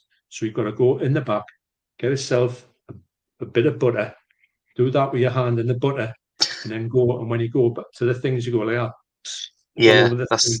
When you go always, there, yeah. when you go in the house, you think you can see all the fingerprints on it. You just think, Yeah. for God's sake, can you not just put your Do they finger not in the know middle? how to hold it? Yeah, you put it in the stick. Yeah, on the outside. You Like don't that, put it you on the just drop it disc. in. It's dead easy. Yeah. But some of them look like they get more money for like how quick they can do it. If they can do it in 3 seconds, you say, don't have to do that. I'm here. I'm not Yeah. going to I don't want it like in 3 seconds time. Oh, I just don't see the point of this yeah. rushing and Yeah. not treating it with respect. I don't know if you guys have ever had this as well. Like I've had the misfortune of having this about probably 3 or 4 times been at CX, wherever it was the one in Bradford. They were lovely staff there, of course, and the other CX was as well, the one in Cramlington. But yeah, I was after like I think it was at the time a DVD or a Blu-ray, and they couldn't find the disc. They lost the disc. I've had that What the hell numerous times. happened? Numerous times. I went in once to the one in Bristol by me before they moved. I went in to get 4 things. I came out with 1. I don't know whether it was because the staff member was just not a clue how to do it. He tried giving me the wrong film. He tried putting the wrong film in and selling me the wrong film. Luckily I noticed that he was putting the wrong, and I said, "Excuse me, that's the wrong one." He said, "Oh, I didn't I've had that notice." as well. And I said, "What about the other ones?" "Oh, it seems that we don't have them."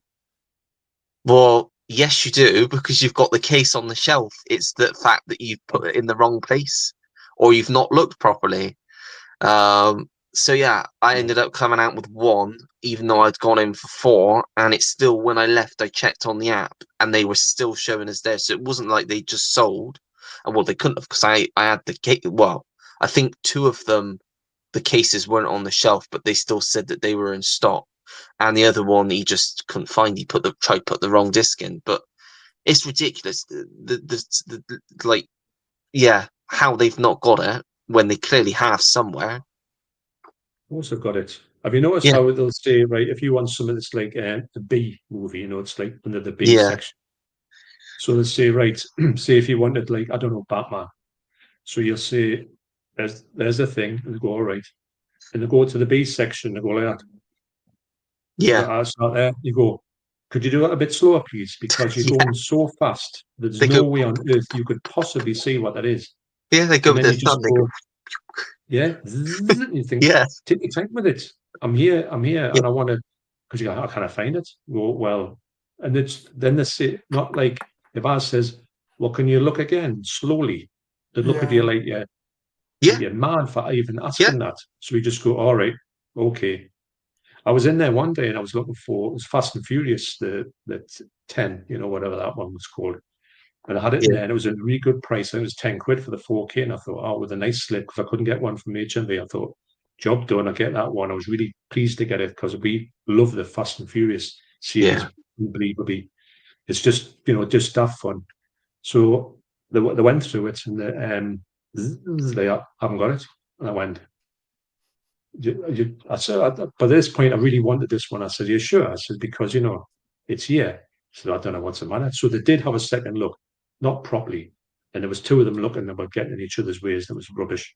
So I said, all right, fair enough. And I was really knocked by it all.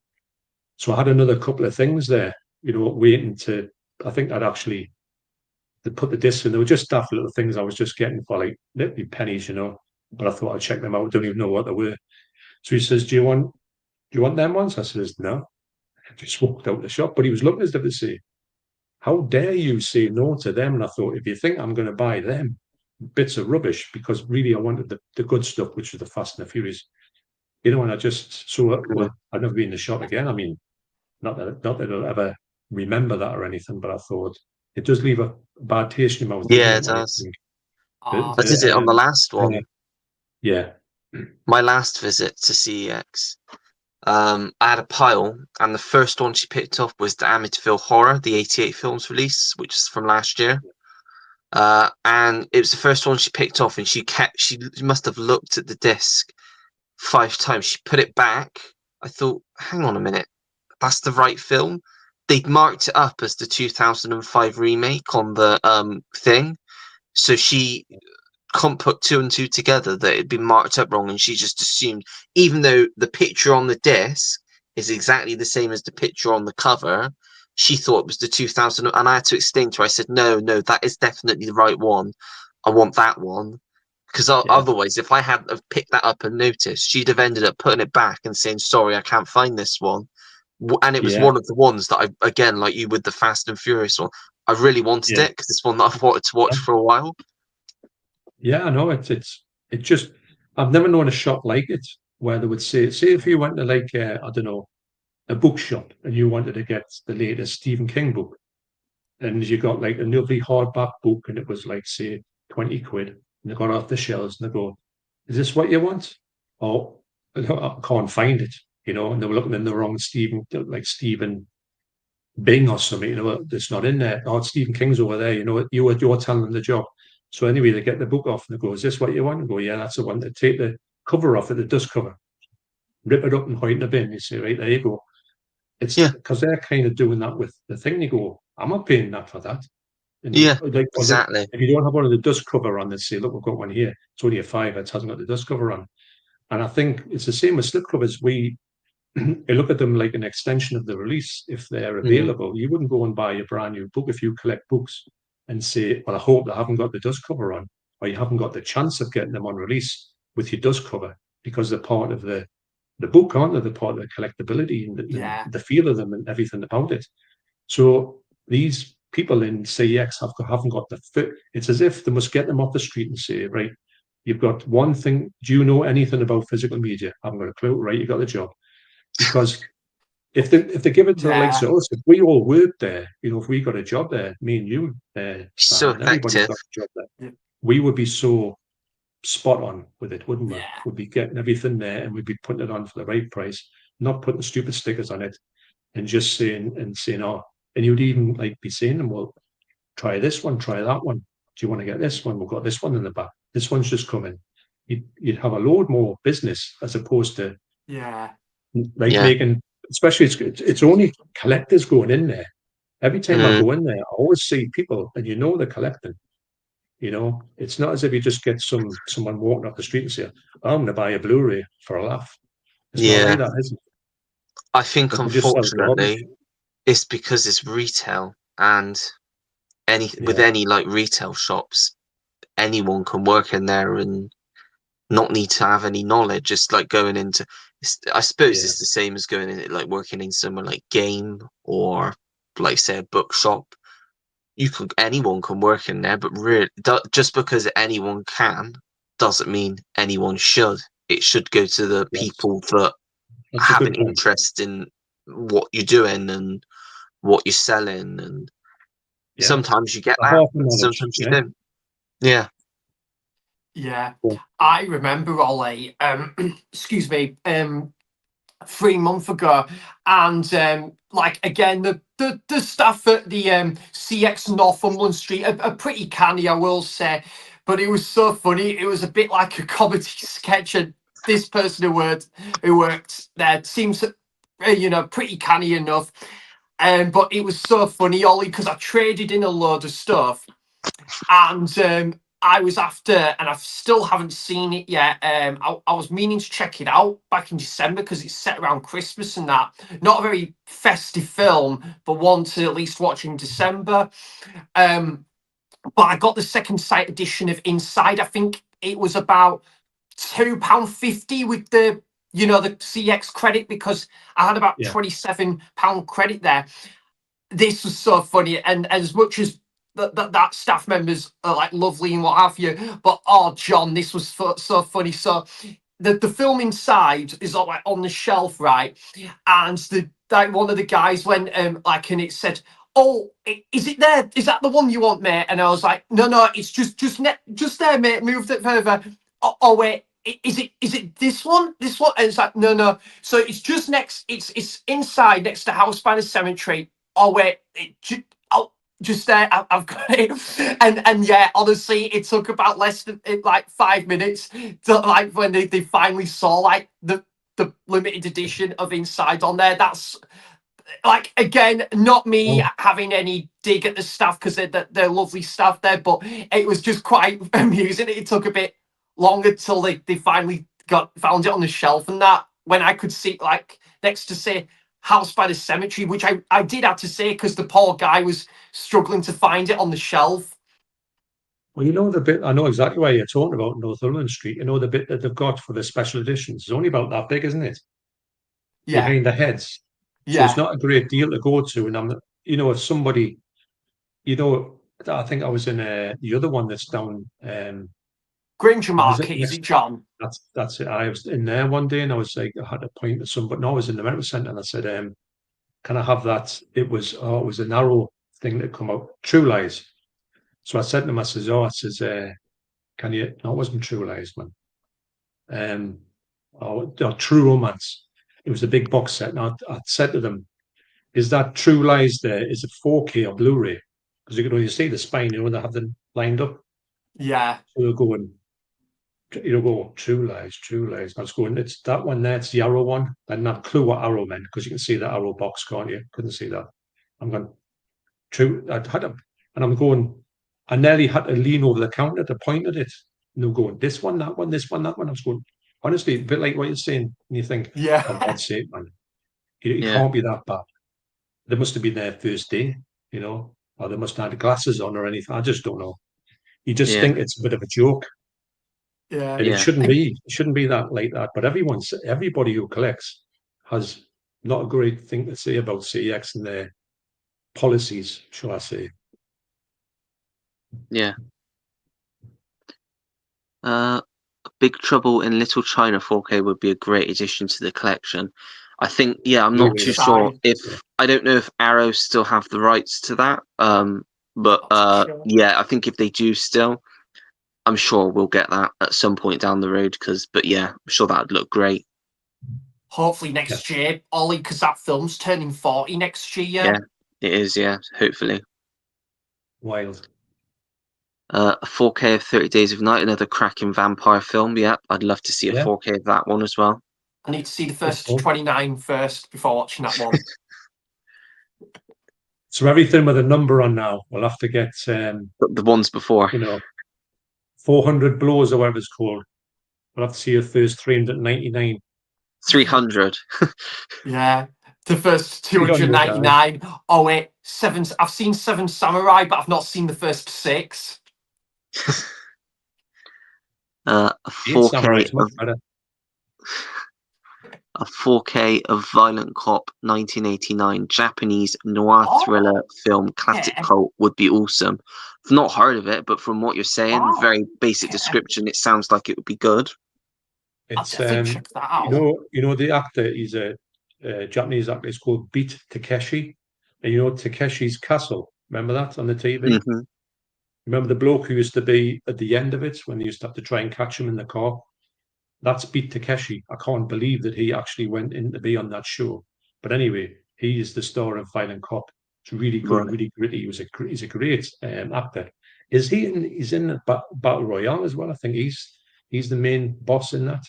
But yeah, that's another one of his, Violent Cop. That was one of the first ones that came out when the sort of banned video and Nasties thing started to disappear, and then these films started to come in, say 1989. These ones started to come in, and you were thinking, right, I'm going to get that one because it's a level of violence that you don't see in British cinema. It's not allowed out here, but this seemed to get through the net. Not the Category 3 stuff that was like really extreme, which is coming out now by 88. But this one here, it's a great film. Yeah, I do agree with that one. Yeah, I'll need to check that out. Yeah, it's good. I think you've done 3 films like that. Yeah. Disney don't want to release physical media. They want us all to subscribe to Disney Plus. You got it in one. That's exactly what they're doing now. They're moving away from physical media completely, and they want us all to be subscribers and make as much money as they can. That's it. Yeah. Yeah. It's so also, Ollie, this is another good question. Because they've got like I said, they've had the shows and that for the longest time on there, and that like original stuff. It's like, why don't they give them off, though, haven't they? Yeah, this is it. Like, why don't they give them like the Blu-ray treatment or something? Like, and especially like, I don't get why they don't even decide to maybe look at The Simpsons or Family Guy, Futurama. Maybe give them like a bit of reissue and stuff, because I reckon they could do it. It's been there on there for like nearly, what was it, 5 years since Disney Plus came into the realm. So it's crazy because like that Willow TV series they did, you can't get it, you can't watch it anymore because it was a Disney Plus exclusive original. They've taken it off. Bugger me. That's it. It's as far as we're concerned, it's gone forever now unless they decide to put it back on or they release it physically. There's no other way of watching it ever. It's criminal, really, because you're depriving these actors work. Yeah. They've spent all this time doing, and you can't watch it. No, that's a good point, Ollie. It's something you don't really take into consideration, the people behind these films. So if that's say if you've made that series or that film and it's your first film and you want to say, right, I did that, and somebody says, where is it? And you say, well, nobody can watch it. I don't think anybody ever sets out to make a film where nobody can see it. I mean, that's just lunacy. But there should be a law against to say you can't do that. You can't physically take something off and make it unavailable to everybody in the world. It is a crime, I find. Yeah, definitely. Evening, gents. Just finished work. We'll catch the streaming call tomorrow. Thanks for joining briefly, Ash. Top Larry guy. said, Yeah. I would like Enemy at the Gates on 4K, but it is only available in Japan and with postage is around £100 G's. Yeah, I think again, that's one we've not even got a Blu-ray of that over here. And it's one that I've wanted to watch for a while. But the only way to get it is to import the Blu-ray, and it sucks because It's it's only one of those £100. films. It's only It's 100 only quid. £100, yeah. It's nothing I'll really. get two. Yeah.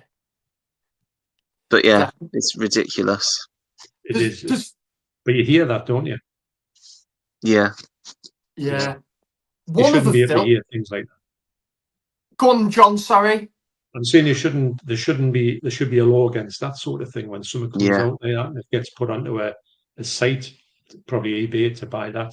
There should be some legislation that says you can only charge that for that. Yeah. It's terrible, really, that you held a ransom because, like you say, it's either that or you don't see it. Yeah. Yeah. I was going to say as well, Ollie. One other thing that came to mind as well. Even some of the like the like we were saying, giving like the reissue of like some of the more classic films or the films that came out in the 70s, 80s that come to Disney Plus, and it's kind of a bit of a misfortune that they're there for the first time on streaming. I mean, don't get me wrong, it's great to still access it, but it's like, and like first time we can access it again in multiple years or something, after longest time since maybe the DVD or the VHS is out of print, and it's quite rare, but they don't do anything else with it, like give it a brand new first time on Blu-ray sort of thing. Like, good example of this, Ollie, I don't believe the film is it's called The Wizard from 1989 or 1990 ever got a Blu-ray release over here, or I think you showed was it one of the Tom Hanks one? Was it was it Turner Hooch, I think? And yeah. Oh, Yeah. Just Australia released that one. And Splash. And you can't get Splash. I've had it on a watch list on eBay for a long time now, but just don't get it. Like, if the only time it comes up is over £100 now, and I'm just not willing to pay that much.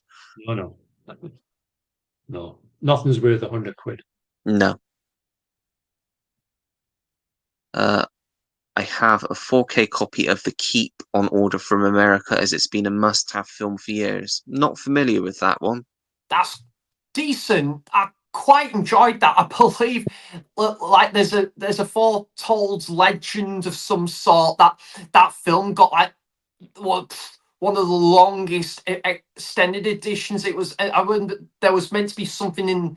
It was meant to have the works of having it like a 4.5 hour edition, like edition version of it. I think that like, was it Michael Mann? I think it was that had that. I think it was in the process, or there was like an extensive version of that out there. But definitely, Ollie. The Keep, very rare on VHS now as well. I think every time I looked on eBay, the VHS, I think the cheapest you're talking is about 35-40 quid. But yeah, it's great that they've given it the 4K treatment though and stuff, but again, would maybe nice to have a bit of a slice of that over here as well, definitely. Yeah. Yeah, it was released by Vinegar Syndrome late last year, and it sold out immediately. I didn't even know it. It's one of the ones when you think, oh, I might think about that somewhere, and it was gone before. The next thing I know, when I heard about it coming out, immediately I heard it's out of print. It goes for stupid money, 200 quid plus. I'm hoping that he gets it a lot cheaper than that, and maybe you can get it without the slip, without the nice presentation, or a decent price. But the thing is with Vinegar Syndrome, for me, it's got to come with a slip because it's out of the packaging, or it's not Yeah. worth it. It's just I don't want to be looking at the shelves and saying there's one there doesn't have a slip cover on it. Yeah. It's a Yeah. curse. It's a bit like, John, I wouldn't get any premium edition that didn't come with the box. No, It I just wouldn't wouldn't look. Exactly. Yeah, I wouldn't give them the time of day. No. Yeah, Because you're right, they don't look correct. they don't. It looks very alienated without the slip. The box, doesn't it? It just it looks like it's like that. What a box or slip can do to a case like a premium edition, it just adds the spice. It's got the extra bite to it, the extra spice, and especially with the artwork as well. Really? Which, what are you saying? Sorry, John. No, it's just a really nice presentation. They've done a great Definitely. job of them, by looking, they're just so uniform. Great. I think I went down the road of secondhand market here, John, because again, it was that not knowing if this will ever see, like it'll have another opportunity of being put into similar light like this again. But I've made a trio of exceptions when it comes to the premium collection and going the extra mile to pay regretfully not getting it upon release, but that not knowing if this will ever get that another opportunity, like that again, of being put into that similar ilk, that similar bulk with the extra bells and whistles with it. So for me, I on eBay I went for the Valley of Guanchi, I think it was, obviously one of the Ray Harryhausen creature feature films, and great. It's really good in it, John. And then you've got, and I haven't seen these two yet, but Rise of High Country and the Omega Man, because again, Rise of High Country, as far as I know, you can't get it with the box or the premium edition anymore. And the Omega Man's been long out of print, but there was one that came up for about just over £20, which I was willing to pay, because there just wouldn't have been many chances of getting that release or being put into that similar bulk again. So I went with my heart's content on that one. Yeah. I know sometimes you've got to pounce, and that's the only way to do it. Yeah. Larry said, if a film doesn't make money at the cinema, it has to try and make its money back on Blu-ray, 4K, or via streaming. Yeah, but again, sometimes that just doesn't happen. Unfortunately, we get films that are well received, but especially post-pandemic, they're just not making the money, these smaller films. And they just don't get released because I'm guessing the studios just don't think that they're worth releasing. Films like The Menu and See How They Run, good films, but they just don't make the money, so they just swap them under the rug. This is it. And I tell you, Ollie, what, we're probably in agreement with this one as well. This is a proper bugbear, this, right? Because all the Wes Anderson films, from Bottle Rocket to Grand Budapest, got the Criterion release, obviously reissue, and I don't know if it's like a rights issue or something with these other Wes Anderson films, but I'm not too sure. But Isle of Dogs and what was it, French Dispatch and Asteroid City, I think, did a little bit better with its packaging, I think. I love the packaging for Asteroid City, because I got because I think it was just under £20 I paid, or might have even been £15. But it's a nice proper hard box. That's it. You got postcards in there, you got quite a few bits in there with the Blu-ray. And I think I did an unboxing video on my channel when I got it, because I was so pleased with it, because you just don't get Blu-ray releases like that anymore, and not at affordable prices. They're stupid prices. And most of the time the boxes is just flimsy, and it's not great packaging, and you're spending, like, look at the Criterion 4Ks, you spend like 30 quid for them, and it's ridiculous, really. I mean, the special features are good, but there's nothing else in there, really. No, I know. You're quite correct with that. Definitely. It's hard to pay that much for a 4K and not get something wonderful with it. Exactly, yeah. I mean, I got the Green Mile set that they did when the 4K was released a few years ago, I and did as well. that I Yeah. think was £30. But again, well worth it. You get a Oh yeah, really nice Oh thick yeah. booklet. Yeah. You get really nice art cards with it as well. A hard box with nice artwork on. And I don't mind spending that 30 quid for something like that. It's a great film as well. yeah. So why not? But when it's bare bones and you still have to spend the same amount of money, it's just ridiculous. You're right. No, I never buy Yeah. it. I would buy it in a sale if it was like really cheap, like 17 quid, which it never goes to. But Yeah. well, it's Night of the Living Dead. You can get it on 4K on Criterion. It doesn't have not DNR, HDR in it, which is a bit of a problem because it needs to have it. You need to have the black levels, but it's a black and white film. It would look sensational with the HDR in it. But the Blu-ray counterpart, which we got for 17 quid, has got like a big fold-out booklet and really nice packaging. But the 4K for 35, 40 quid or 38 or whatever it is just a standard American case. And a substandard for in my ways is thinking this Mm. because hasn't got HDR. They haven't put that extra thing into it, which they should have done because everybody else does it, or the majority do. So I'm going to pay twice as much for something that's like it's. I don't think that the Blu-ray looks fantastic, and I don't think this can look. It Yeah. does look better, I've heard, but not as good as it could do. So I think that's a substandard release. And there's no way on earth I'm going to buy it for that much ever. Yeah. Might even be 42 quid. I just think that Criterion sometimes I just don't know where they get the prices from. I know they do Yeah. they master their stuff probably in the best possible way that anybody else does, but still, it's a bit of a joke, you Yeah. know. It is. It Definitely. is. It is, John, and that's actually why I don't buy as many Criterions as I used to because they bumped up, silly bumped up the price by what was it, a fiver from £18 to £23 like 3 year back for like a new release.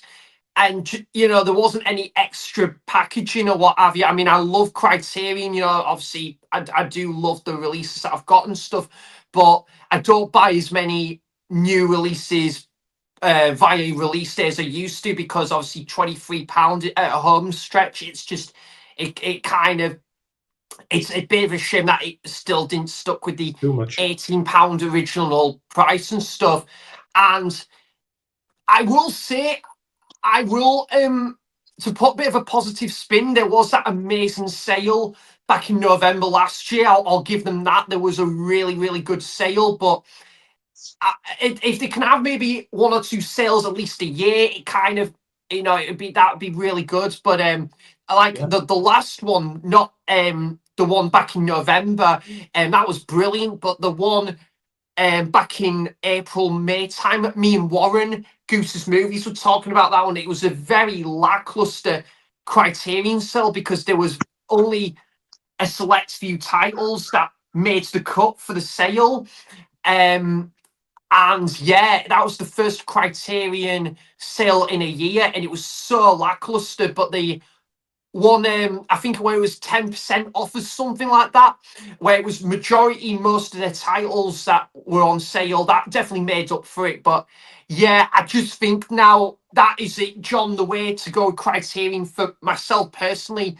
For most part, 9 times out of 10, I'll just probably wait till it comes into sale, and I don't Yeah. have that worry as well of it going out of print and stuff. Whereas if it's, say, a limited edition and there's only so many chances in life I can get that limited edition, I'll try and go for it if I can and when I can.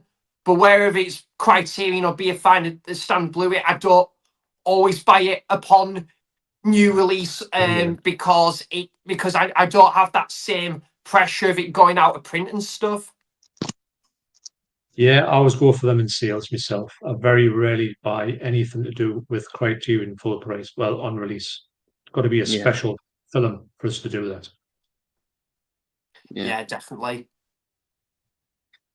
I was involved in the production of a film that only had a limited cinema release but covered all its costs and made a healthy profit solely when it was picked up and shown by Amazon and Netflix. That's interesting. Yeah. That's cool. Yeah. Be interesting to know what the film was. If it did quite well afterwards. Yeah. Yeah. Tim said those French films Rafa spoke of were all released on Second Sight Films a while ago. Okay. Yeah, Okay. they were actually. Yeah. Yeah. Umbrella release of Creep by Christopher Smith. I want. Not one I've seen. I think I've heard Oh, Tim yes. talk about that quite a bit. Yeah. Meant to be good.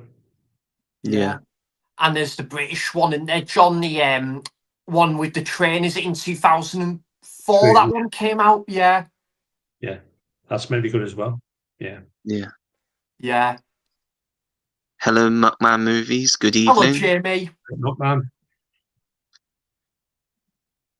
If you hosted a dinner party, which 5 people, alive or dead, from film would you invite? Oh gosh, Oh. 5 people. That's a good question. It's a thinker of a Film. question, though, isn't it? Oh gosh. Now you've got me thinking. Spielberg. Yeah. Imagine that. Definitely Spielberg, I would say. It'd have to be Disney. Walt Disney. Yeah. Would you just bring his head across? Because he's had his head frozen, hasn't he? Just put the head on the table. Oh, has he? Yeah. And you might be able to get another guest and just have him as a head. Yeah, good shout. Yeah. Extra person at the table. Meryl Streep. That's 3. Go Tom Hanks. Go for another dead one. Oh. Paul Newman. There we go. That's very random, very on the spot, but solid lineup. What about yourself, John? I would have to just go just totally crazy because I would just want to fill the room with just madness. I would go for David Lynch, Danny Dyer. Imagine them two in the same room. And then I'd have Elvis because he's made some films in his time. So Danny Dyer, David Lynch, Elvis, and then I'd have a good actor, Dennis Hopper, probably. And I'll have to have a lady in there. I'd have Melissa Joan Hart from Sabrina the Teenage Witch because I think she's brilliant. I do think she's brilliant. Wow. I'd have all them in it, and it's a weird and wacky bunch, but hopefully there'll be some good conversations there. I don't know what Elvis would make of Danny Dyer though. Can you imagine that? I would probably go Andy Partridge of the band XTC. I would go who else? David Byrne. So I've got 2 musicians there. I would go with Wes Anderson and I'd have to go with actually no, I'll go with Stanley Kubrick.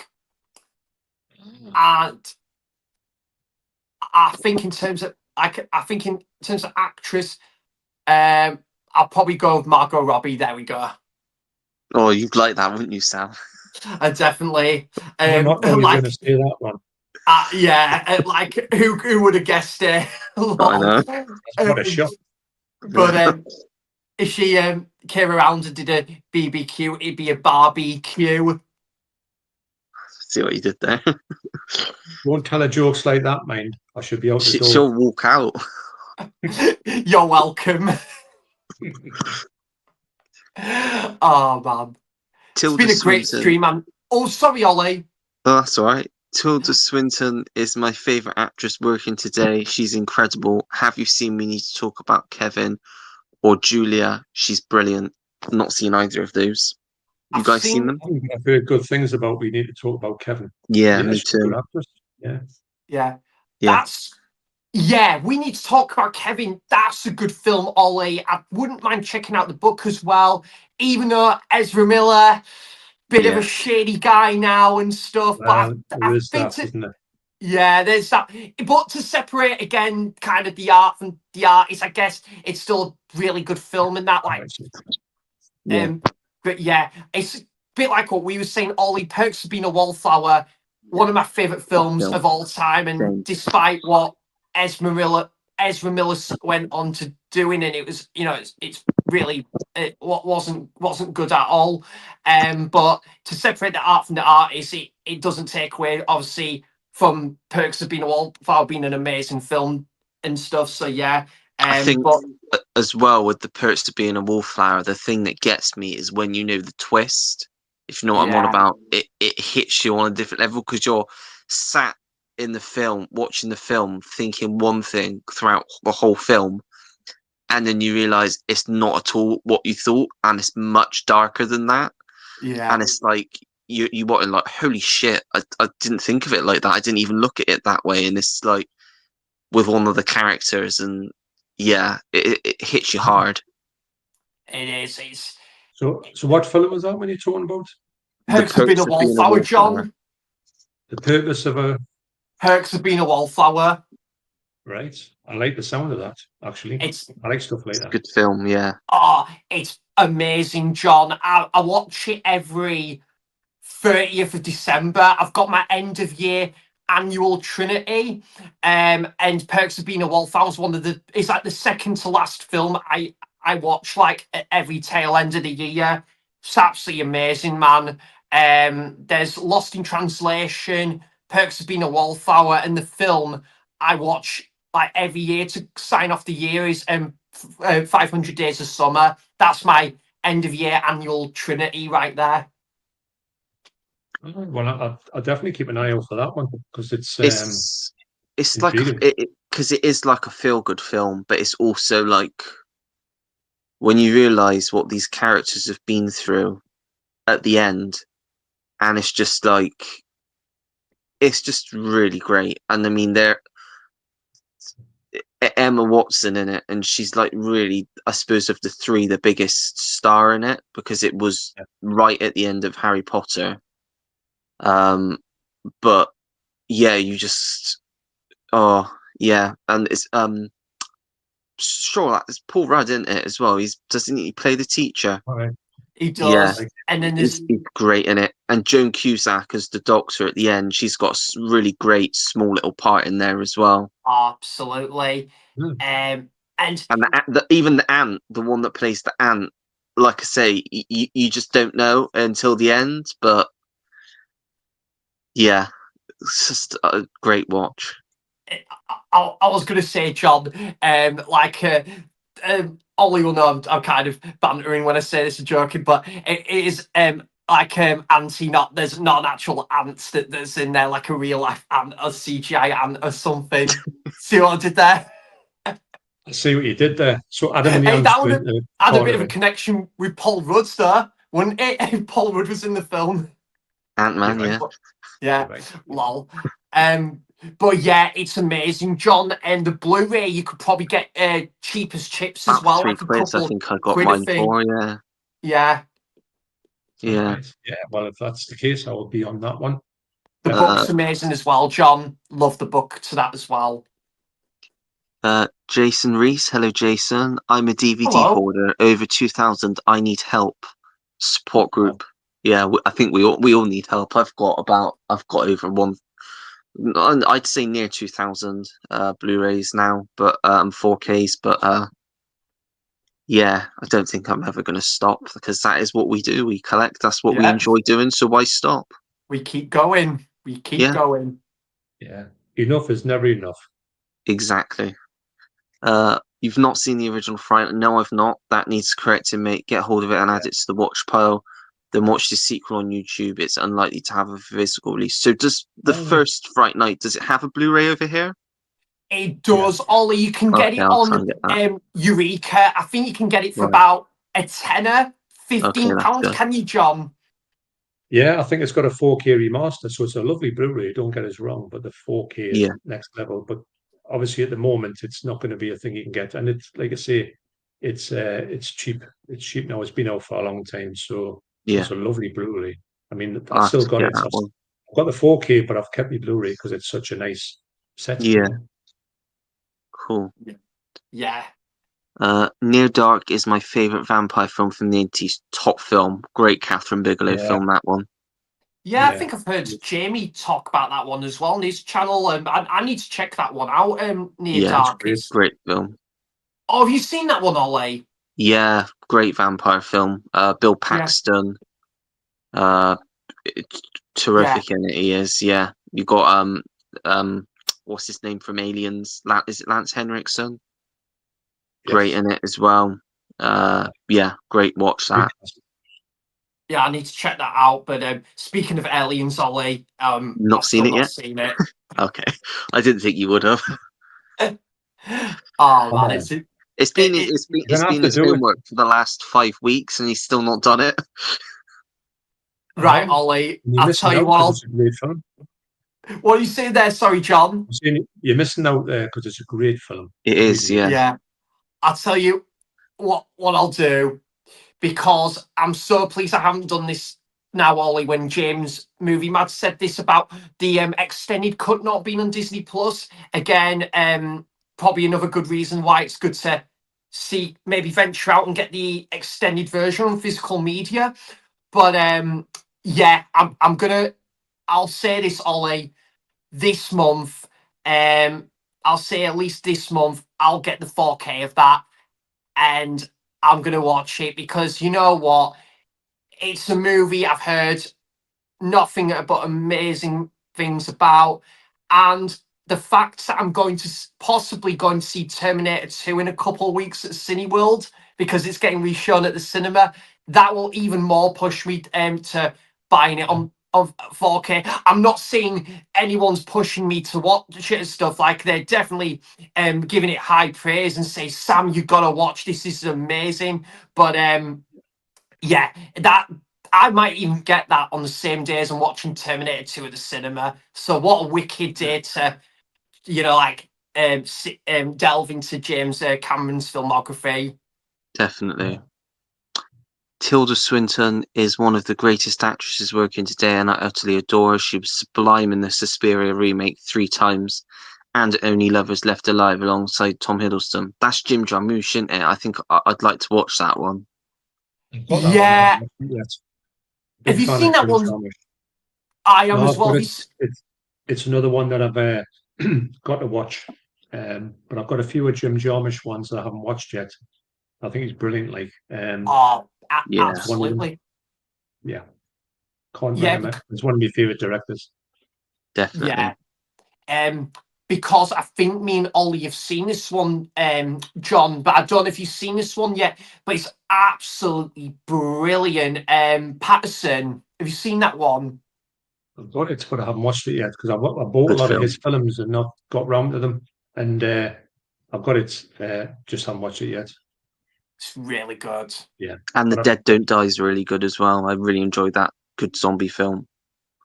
do you know that Dead Don't Die? It got such a bad review. It's I one know. of the worst things you'll ever see because you know how they got that. It breaks like all the walls. You've got the third wall, the fourth wall. The Yeah. fact they're actually discussing the script of the film in the film, and they're talking about the Yeah. ending in the film, and Yeah. and it's looking at the cameras, all that type of thing. I don't think anyone got it because it's so unique and it's Yeah. got a lot of talking in it. But Jim Jarmusch films are noted for the talking, probably more than anything else. But it got such a negative review that said, "Oh, it's not like Yeah. any like just expecting an action zombie film." Well, with him, it was never going to be that way. It just Yeah. really, I think the general public didn't realize what they were getting into. I think it's great, but Yeah. it really, Me too. a lot of people say it's one of the worst things they've ever seen in their life. Yeah. Yeah, I need to check that one out. And what was it? Oh, John, did you watch, talking of Jim Jarmusch, have you seen the film Dead Man with Johnny Depp? No, but I've got it. I That's have really seen it a good. long time ago, but I've got no recollection of it whatsoever. So I need to, I've got it. I think I bought practically all his films. I just need a Yeah. good Jim Jarmusch marathon, I think. Yeah, I'd like to check out the films that I've not seen of his. What I did get was the Criterion of this last year. And again, John, I was so happy when this got announced as I think, a first time Blu-ray release over here. But Night on Earth, which is kind of like an anthology film as well.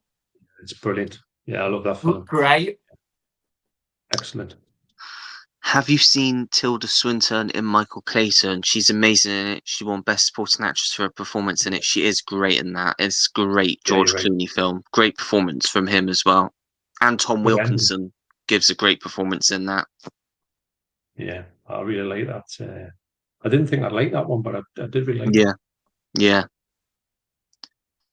She's great in 3,000 Years of Longing too, directed by George Miller. Yeah, that was an interesting one. I've not gone Yeah. back to it, but it was an interesting watch. I think it came off the sort of like the similar, it was kind of off the train of that similar sort of ambiguous sort of vibe, It's odd. aesthetic to sorry, Ollie. It is an odd film. Oh, it is definitely. It kind of had a similar sort of.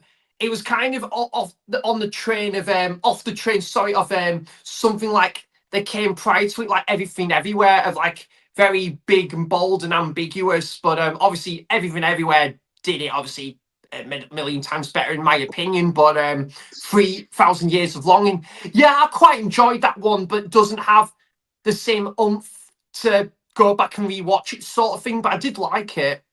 Yeah. Have you Yeah. seen that one, John? No, I haven't seen. I've heard of it, but I haven't seen it. No.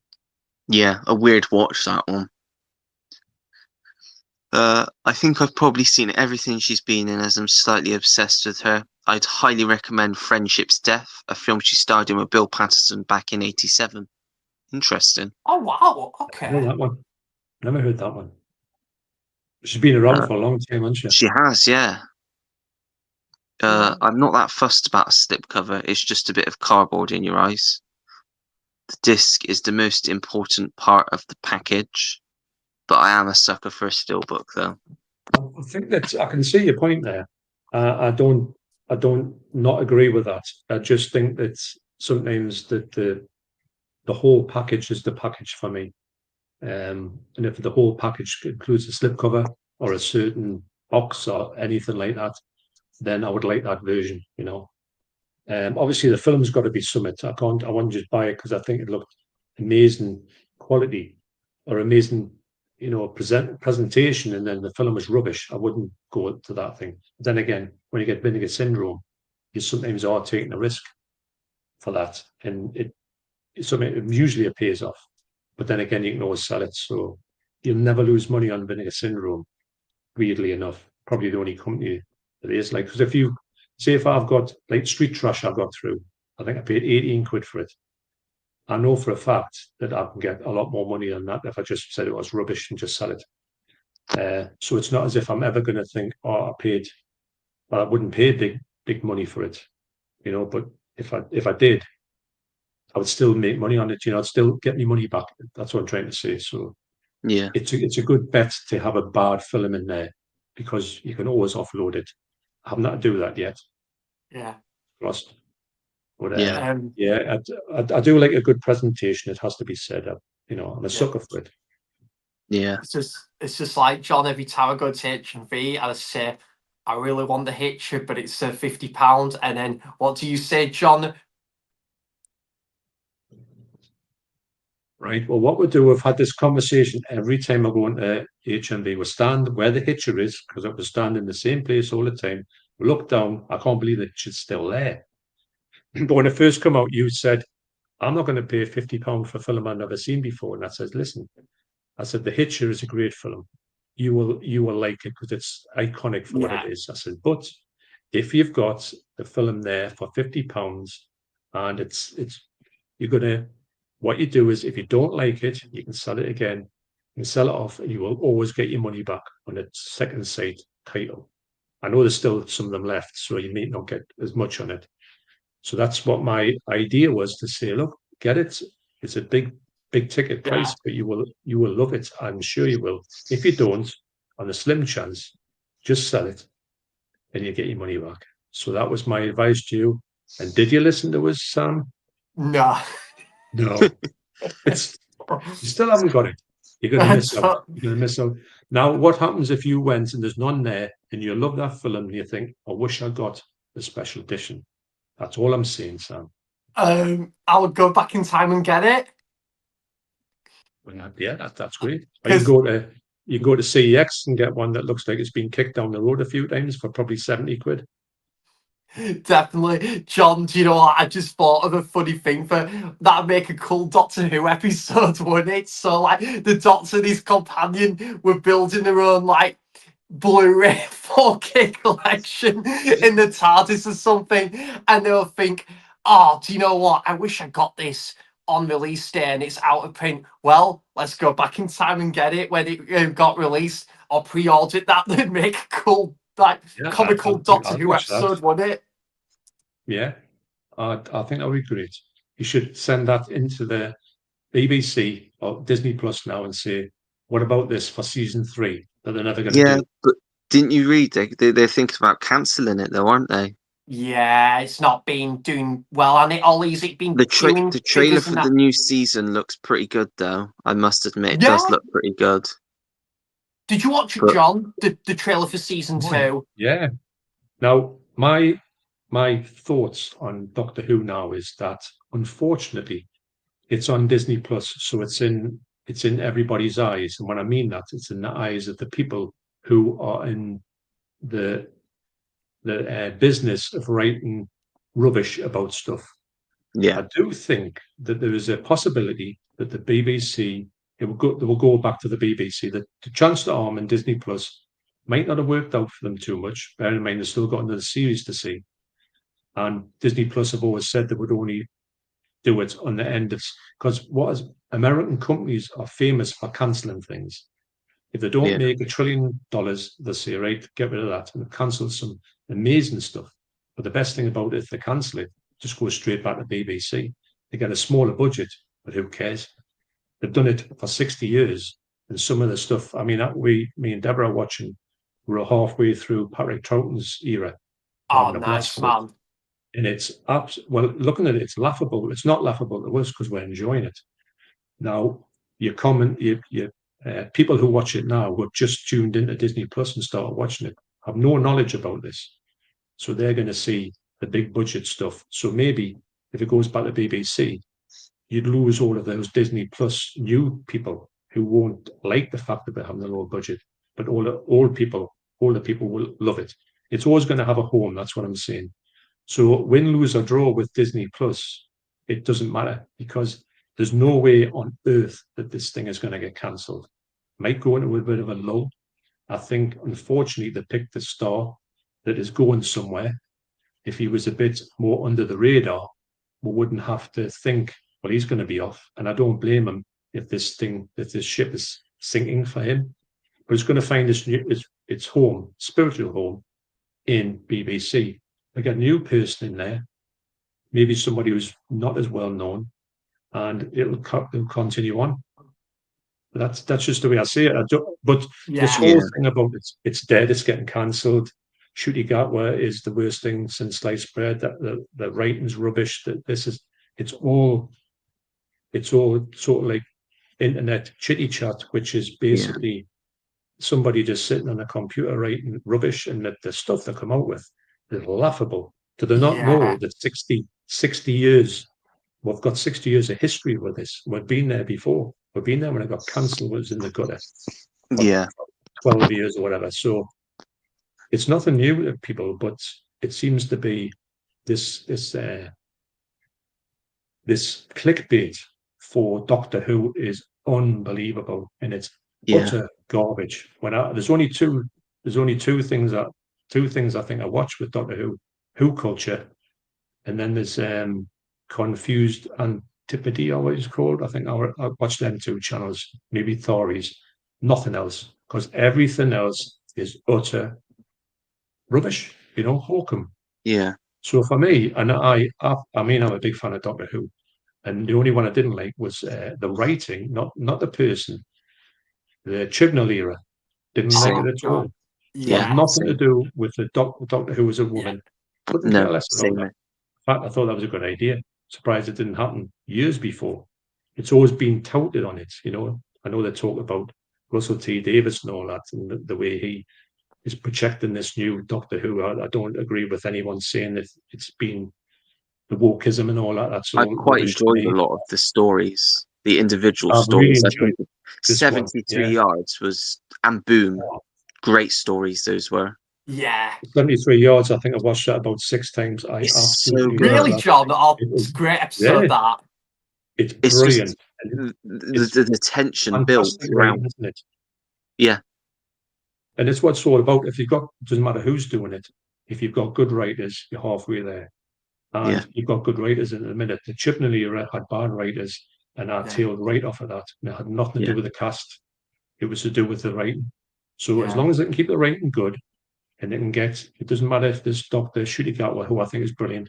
I He's don't mind really if good. he Yeah, takes a sabbatical and he does off and does his Hollywood stuff, which I think he's more welcome to do that. But I do think he will come back in the show sometime. I would like to see what's your call again? Got a name now. Jodie Female Whittaker. Jodie Whittaker. I would like to see her come back in because I think she got a rum deal with the whole show. I'd like to see her come back in and do a little bit of a.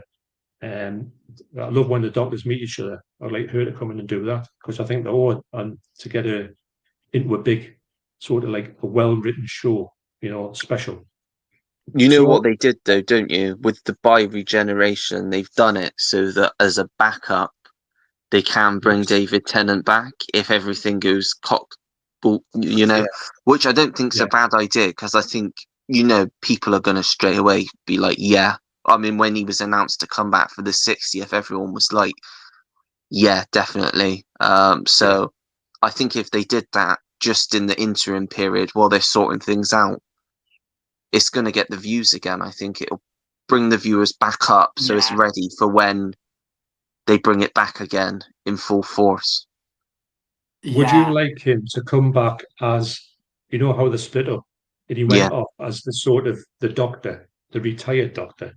Would you yeah. like him to come back as that doctor while the Shooty Gatwa doctor maybe he went off He somewhere goes off somewhere. and Yeah, he's still there and maybe the regeneration was happening off camera or whatever they'll yeah. do. Would focus back on him a little bit, sort this loose ends out, and then come back with a new doctor. I wouldn't like to see David Tennant come back again as the next doctor. No, no, no. I think it Nah. has to I think be that would where not they work went for me. because the TARDIS is split as well, didn't they? So they Yeah. could literally go on adventures all on their own. Yeah, The way that it yeah, ended, and I think if that did happen, I think Yeah. they'd probably bring Donna back as well because of just the way that it yeah, ended. yeah. Obviously, I think that'd sad be that great. Bernard Cribbins is no longer with us, but they Yeah. left him. It was a big Hopefully, they shame. just leave it as him being in a care home still and not being seen. Like, Yeah, I wouldn't want them to kill him off because he was just Wilf was one of my favourite from the Tennant era companions. Oh, yeah. absolutely. Like Yeah, that. Brilliant. Oh, Absolutely the brilliant.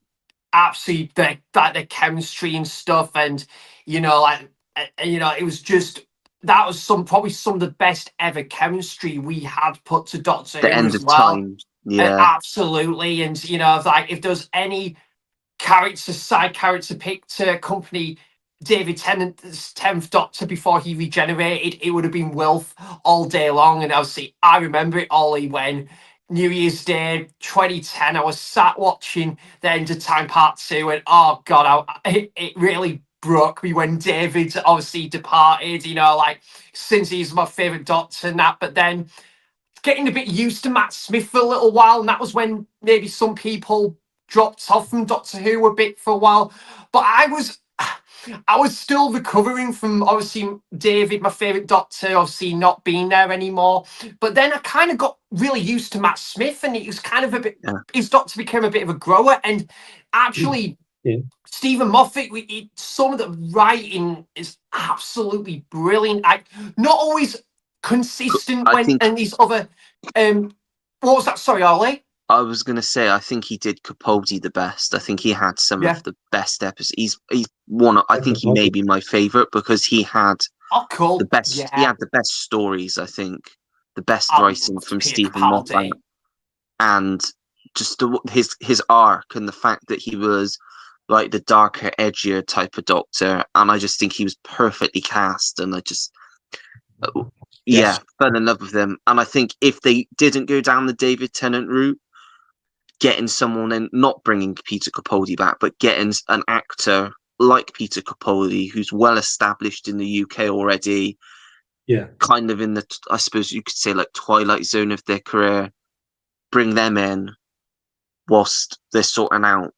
Kind of, I suppose they sort of did that with Peter Capaldi. They brought him out because he wasn't really doing much. I think that would be great. I think that'd be a great idea. I really hope as well at some point they will eventually possibly be brilliant if if they did like a multi-Doctor episode again. I was going to say like a 4 Doctors type thing. Yeah. Love that. It'd be brilliant. I don't think Eccleston will come back though, because I think he's quite adamant that he's done with Doctor Who. He didn't do very well anyway. He only lasted one series, but I don't think he'd come back. But I think all the others would be right up for it. I must admit, Ollie, I would love to see Chris Eccleston back. I thought he was really good. It's just a shame his career, his 10 years to Doctor was a bit short-lived. But I agree though that it's he probably won't be coming back because I think he had a little bit of a falling out. Wasn't there at the time of RTD, at the time of Russell, but that's kind of why he probably won't come back, which is unfortunate because his Doctor's brilliant and short-lived. But I would, if we're good at talking multi-Doctor episodes again, I'd love to see, say, Paul McGann, because we didn't get enough of Paul McGann. Possibly Sylvester McCoy, which I would love to see Sly come back, because Sylvester McCoy is one of my favourite Doctors. I just think he's brilliant. So underrated in my opinion. And Peter Capaldi and Matt Smith, because they've not come back since they regenerated as well. Yeah, because there was rumours that Matt Smith was going to go back for the 60th, wasn't there? But obviously that didn't pan out. But yeah, I'd love to see Matt, because he was the Doctor that obviously I started watching. The first Doctor Who I ever watched was the 11th Hour. That was when I was at the right age. I was, what would I have been, 8 when that first aired. So the perfect age to start getting into Doctor Who. And as soon as I watched that first episode of them, first thing I did was go back to the start. Well, not the start, but like Christopher Eccleston, David Tennant. But now I've seen all of them multiple times now. I'd love to go right back to like William Hartnell and see if I could watch. I know a lot of the episodes are missing now, but I'd love to just see how different it was back then. Yeah. Well, when we started watching Doctor Who, I've had a really strange one with Doctor Who. I've watched it since the end, just the tail end. See, like the last year of John Pertwee. That's when I first started watching it as a kid. And then Tom Baker was my Doctor. It was just unreal. And then I kind of Peter Davison come in. I was like, I'm not too sure about this one. It takes you a long time to get used to a new Doctor. It took us a while to get used to Tom Baker after being so. I think the John Pertwee was amazing. And with Peter Davison, I was like, I don't know, he's a bit too nice. And then Colin Baker, I just didn't like him one bit. He was so weird when he come in. He was like pompous, arrogant, didn't like anybody. He's like, who do you think it's going to be? Are you the Doctor? Yes, of course I am. And he's like talking to everyone like the idiots. Didn't like him at all. And then I tailed off from it, and I got back into it with my son. I said to him, do you want to watch Doctor Who? When it came back on in 2005. Don't know how old he was. He was about 8 or 9. I says, and he loved it right up until Peter Capaldi. I think he grew out of it, but he is still interested in what happens with it. He says, "What do you think of Shooty Gatwa?" For instance. So, but when I said it, so with Deborah, I says, right, I says, she wouldn't touch Doctor Who with a barge pole. I mean, I've had this conversation with Sam loads of times. Remember, I said, I remember this, yeah. Time and time again to say, Deborah, man, you don't know what you're missing. I don't want to have anything to do with that. It's absolute rubbish. Although she likes sci-fi. So anyway, we got to somebody at work had said to her, "Have you seen, the 60th anniversary? On I think it was the second episode when they got the big arms and the big hands." Oh yeah, that was weird. Yeah, that's creepy, wasn't it? I love that one. And I watched that one, and she said, "Hey, somebody was talking about this. They watched Doctor Who, and they said it was like so weird and scary about this with the large hands." And I goes, "Yeah," I said, it was brilliant. And I said, "Hey, my hands are big, And I says, "You got to watch it." I says, "But don't watch that. Watch the one before that." And she quite liked Catherine Tate. So she said, "Well, I watch it with her, but I'm only watching them three." I said, "I'm not watching." She said, "Well, I'm not watching any of the other ones." So I says, "Right." So I went back, watched them three. She loved them, although she was quite freaked out by the hands. And then I says, "Well, don't go to the Chibnall stuff." I said, "Forget about that. We'll forget about that because I don't think you'll be put off by it if you do that." So I said, "The best thing you well can done, do John. for me is go back to David Tennant and Yeah. just have a watch of David Tennant with Catherine Tate when they first met." So then we watched all of them all the way through till all the way through to Peter Capaldi. Then we stopped at the Chibnall. Then I said, "Well, right, we'll come to the thing here. Let's watch Shooty Gatwa." So we watched Shooty Gatwa. Thought he was absolutely brilliant because I'd watched all of them before she saw them. Then it says, "Let's take a jump. We're going to go right back." So went right back to William Hartnell. Watched them. I thought she wouldn't get this. I thought she would have looked at it and says, "This is absolute trash. I'm not going for it." But she loved William Hartnell to the point of she's like, thinks he's absolutely brilliant. And I saw him in a different light as well.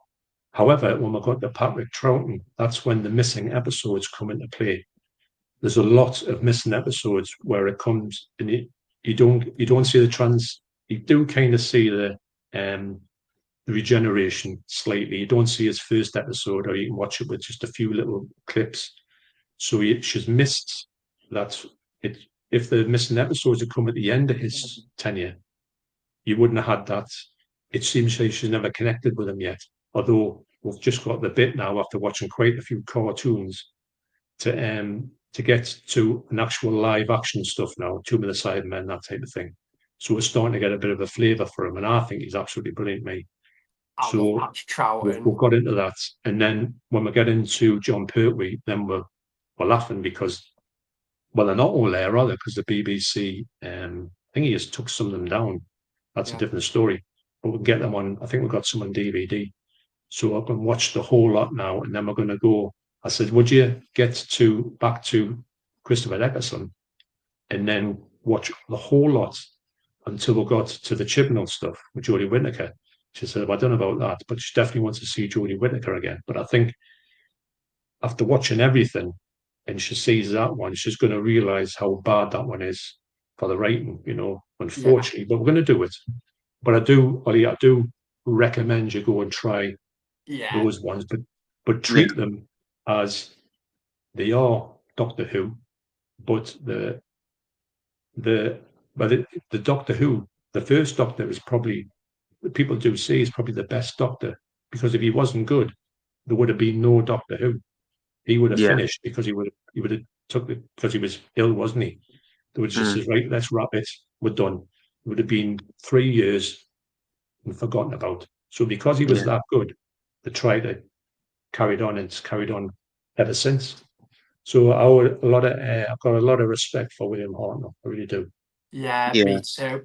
I wish I could erase the Chibnall era out of my brain. Oh, me too. It's the only ones of all of the new Who that I just don't have in my collection. I've got all of the other ones except for the last series, which I'm waiting to go down in price because it was like 50 quid, I think, when it came out.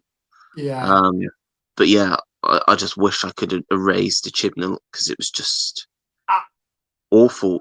Just Yeah, and like, who thought of casting John Bishop in Doctor Who? He's a comedian, not an actor.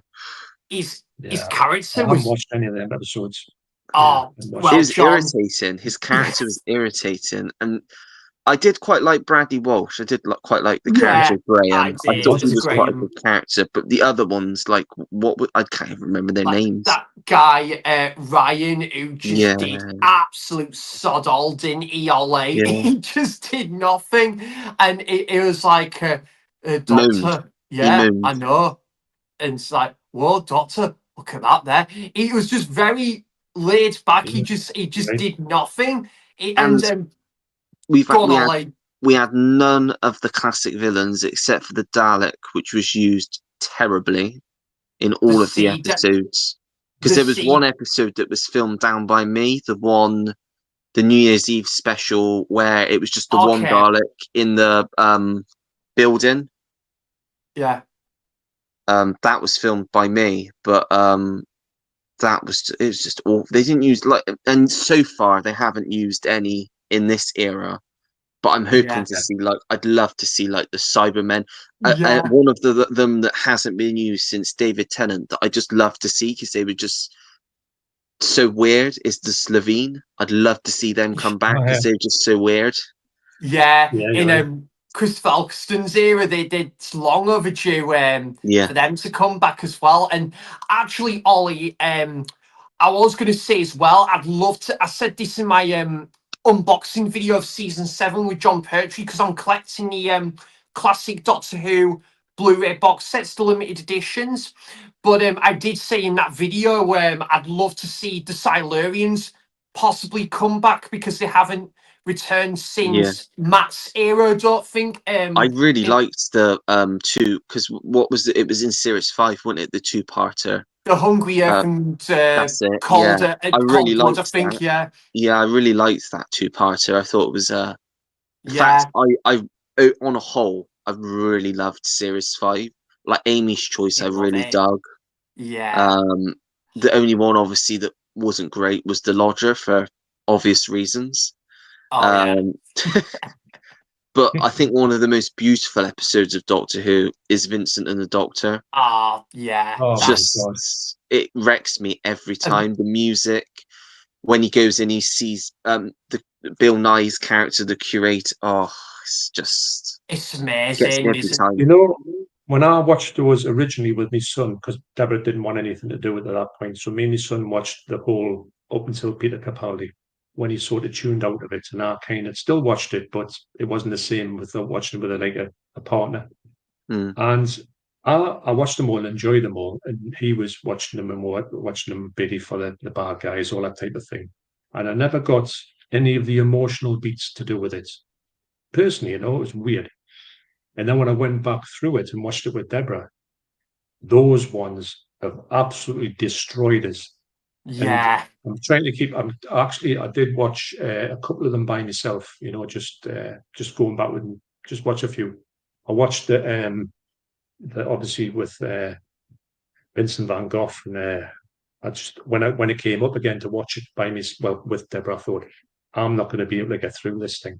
It wrecked us. And I yeah, don't understand how now getting back to the Chipmunk era, when that started, I got nothing from that.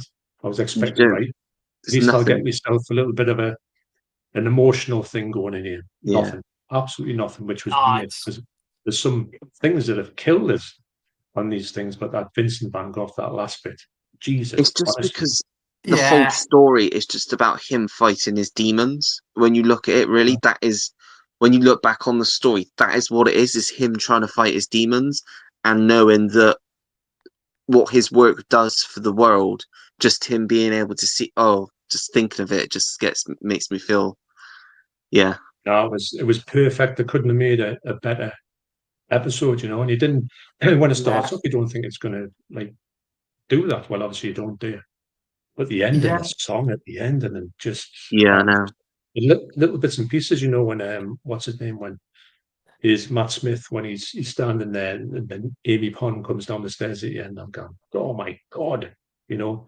David Tennant when he says I don't want to go, all these little Yeah, things they just put oh, in, they're just absolutely incredible, and they get yeah, they get better, i.e., worse, because The Angels they Take mess you up more. Manhattan. Oh God, Yeah. yeah, remember that one as well. It's like obviously that music, and then obviously Amy and Rory falling, and then it's like, oh God, is this the actual last time we're ever going to see Rory and stuff? And then you think, oh, they've made it, they survived, and then And oh yeah, no, Rory it's saw Weeping Angel, and then it's just devastating. But hits you, yeah. yeah, Doctor Who just really mastered that with some of the exits and farewells. As sad as they are, just the writing's just brilliant there. I tell The you, a one character they did wrong. They did I, Bill wrong. I was gonna say the same as you, Ollie, and Yeah. also Clara. They They did her really wrong, should yeah. have left that in Face the Raven as her. That was the perfect ending to Clara's character, in my opinion. But to bring her back in Hellbent, it kind of made that a bit redundant. But Yeah. saying that, I can kind of somewhat forgive it to an extent, because we still had some brilliant episodes in that season with Face the Raven and Heaven Sent, where Peter Capaldi's Doctor's all on his own in the tower. I just think that is phenomenal. Yeah. I love those Doctor solo episodes as well, Ollie. I'd love to see them do a bit more of that in the future as well, because Midnight with David Tennant is possibly my favourite That's episode great. of the whole show as well. Yeah. That's just Yeah. such a quality. I think series 4 and 5 are my favourite series. I mean, with series 4, you've also got all like the Silence of the Library, like Yeah. all that story, and you got even Partners in Crime, Fires of Yeah. Pompeii, obviously also starring Peter Capaldi and Karen Gillan before their time on the show. Yeah, Turn Left just and great. That whole three-parter was bringing all the companions back. Yeah, and Planet of the Ood, Ollie, you know the villain in Planet of the Ood? Was yeah, and that he the gets same turned. guy from Notting Hill, wasn't it? Yeah, it was, and he gets I turned thought it into. was. Oh, yeah, that was weird at the end where he gets turned into. Oh, yeah, it's just a bit creepy, isn't it? Season 4's my favourite season, though, for me, Ollie, of Yeah, Modern I Who think and so. stuff. Absolutely amazing. Just just that buzz and that feeling when I was younger back then. I was obviously remember trying to get through school and then saying, oh, Doctor Who's tomorrow, broke up for the weekend. And then obviously I'd either go into Halifax or Leeds at the time, and I'd be out shopping and stuff. I'd be with my dad and my mum saying, guys, Mum, Dad, we've got to get back home. Doctor Who's coming on. It's just amazing feeling that. Did either of you ever watch the Sarah Jane Adventures? I did. I quite enjoyed it. I did love that. Yeah, I watched a bit of it with my son, but I can't remember it. But I think Sarah Jane was my favourite companion of all time. Yeah. She is just great. And again, she went to. I think that's the first celebrity death that actually really affected me, because it's probably the one show that, because I think I probably started watching that before Doctor Who, and the amount of times I've gone back over that and over that and over that, and then when you get to obviously series 5, and you know that there's going to be no more, that's it, she's gone. I was just devastated, because just that was terrible. Yeah. It was. I mean, she was massive. She was a superstar back in the day. She was like the face. Her Tom Baker. I mean, she was there with John Pertwee as well. And I mean, I liked her. She was like my schoolboy crush, you know. And but yeah, she was someone else. And it was. I like it when a companion goes with the Doctor, but doesn't know the history. Kind of with John Pertwee, I think she come halfway through John Pertwee. So I don't think she really had a thing about the regeneration. So then she was with Tom Baker when he regenerated, and her Doctor was gone, and this new one was like a bit of a loony. He was there, and she couldn't get away with him, and then she did find after a bit. But I like to see that when the transition, you don't get many of them. But I like to see them knowing what the previous Doctor was, and then they go, "Hang on, I don't know if I like this person." You know, obviously, I like that. Like Clara as well with I was going to 11 and 12. Matt to Peter Capaldi, and I think, would you agree with this, Ollie? I would say probably the one that comes to mind that probably still was on board with this new change. I think at the start, I mean, she was quite emotional, but she was still on board with the idea of the new Doctors. Probably Rose, Billy Piper with David. Yeah. Like instantly, I probably would say. But yeah, Doctor Who's amazing, isn't it, John? And the Christmas specials that they've done Really? over the years. It really is. Yeah. Well, I think when the new one came out, it's Ncuti Gatwa, and then you got the new companion. What you call again? Blank on the name. Which one? Sorry, John. Oh, Ruby Sunders. Ruby, yeah. Oh, yes. Millie Gibson, yeah. I had to Millie think then as Gibson, well. That's right. I watched the first episode, and it takes us a while. I wasn't having any aspersions on Ncuti Gatwa. I just thought it's going to take me a little bit of time to get into this person, you know. I'm like that with every single Doctor, you know, from my first experience. And she was in that show, and I thought, I'm not going to like her at all because I think she's too young. She's not of my generation. I'm going to not connect with her in any way, shape, or form because she's probably from a sort of a different era. You know, I'm from like an old dinosaur when it comes to liking this type of new person coming in. But I give her the benefit of the doubt, and I thought it is what it is. And she was absolutely brilliant. I Yeah. couldn't believe Yeah. how good she was. And I couldn't. She's went from. I do try and rank all these, companions, and I would have put it right at the bottom just because she's too young for us. I would have thought, but she's right at the top now. I can't wait to see her in the new series. And I know for a I don't fact think she's got as big a because part. when they said goodbye to each other in the thing, I was thinking, I can't watch this. This is too much. And I know for a fact when she comes back in here, however she comes back in, it's going to send us again. Yeah, Amazing. because I saw a very brief clip in the new trailer. The big question that needs to be answered in this series is who the hell is Mrs. Flood? This is it, because it looks like she's in the future. It looks like, doesn't it? From the trailer, because she's in the audience of that like the big Eurovision thing that Ryland's involved with. Yeah, because wasn't she? What was it, Ollie? Was she introduced in the Church of Ruby Road or something? Ruby's debut story, and Shooty's debut story, should I say? And then that I thought, I was wondering if they were going to continue on a little bit with that with the Christmas special, the last one, which personally, Ollie, I really didn't like the last episode. I quite enjoyed it because it's had quite like an emotional punch to it. I mean, obviously, with them not being an actual monster per se, that kind of brings it down a bit for a lot of reasons. The toilet. Okay, but I thought she did a great job as the companion, and it was really emotional. Like just seeing him live as a normal person was just, I don't know, I just really liked that aspect of it. I don't know. I think the one obviously back on Christmas Day, I was for myself personally, man. I'm really glad you enjoyed it, Ollie. I was just so underwhelmed by it. I was really liking the idea of the time hotel or something. I thought that was a really interesting premise, but I don't know. We kind of, I don't know if they did went a bit overdone with the whole Doctor Doppelganger thing again in that episode.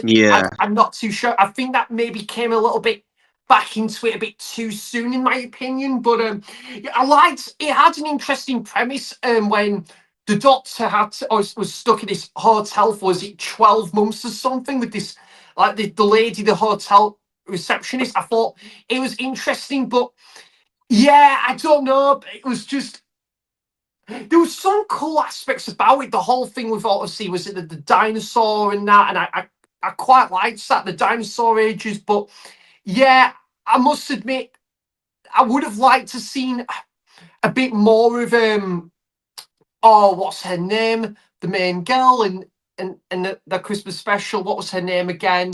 Joy. I probably would have liked to see maybe establish more of her character, possibly. But I think probably if I was to pick a favourite part of the episode, it was what was happening with the Doctor and hotel receptionist and that. Yeah, But it was great. yeah, but yeah, I don't know. Overall, mate, for me, I was kind of a bit underwhelmed by it, and yeah, I thought the whole thing was going from this train to this place, and there was like a pumpkin and a latte or something. Like I wouldn't mind Stuff- one of stuff. them now. Yeah. I think But yeah, Pumpkin latte and a cheese toasty. it was one. Yeah. I think my favourite Christmas special is A Christmas Carol with Michael I Gambon. quite like that one, mate. Yeah, That's not bad. I think that was one of the first ones I watched, and yeah, and I quite like obviously The Time of the Doctor is a good one as well. I quite like that. Last Christmas, because obviously Nick Frost as Santa, that was good. I've never seen that Good. one. That's You've the not only. seen that one?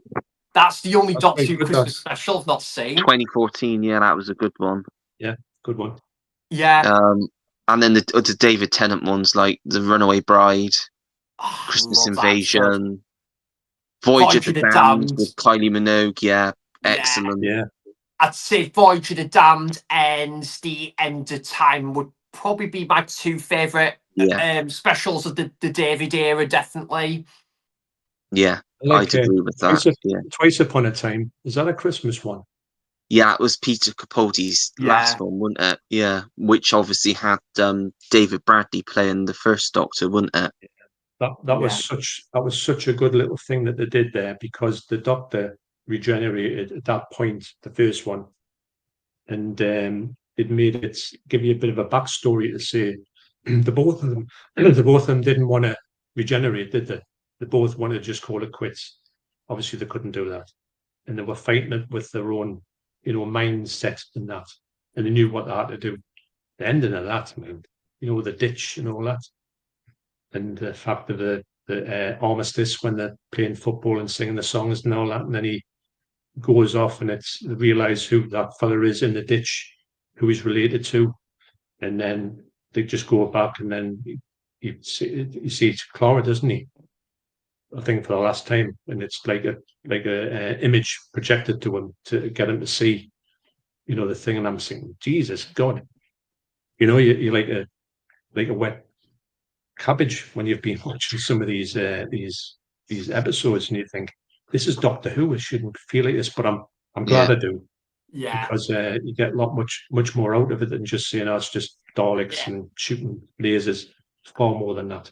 I think as well, John. Do you know what really enhances with the like kind of the emotional farewells and that? I probably would say the score from Murray Gold as well. I think 100%. Murray Gold is possibly he is when it comes to the music of Doctor Who, that is hands down, I'm sure we could agree, is probably the best kind of music score to like Doctor Who ever, even compared to I'm not saying that there wasn't any good music or score in the classic era, but I feel Doctor Who, in regards to the music side and obviously the orchestral side, I think Murray Gold absolutely masters it, definitely.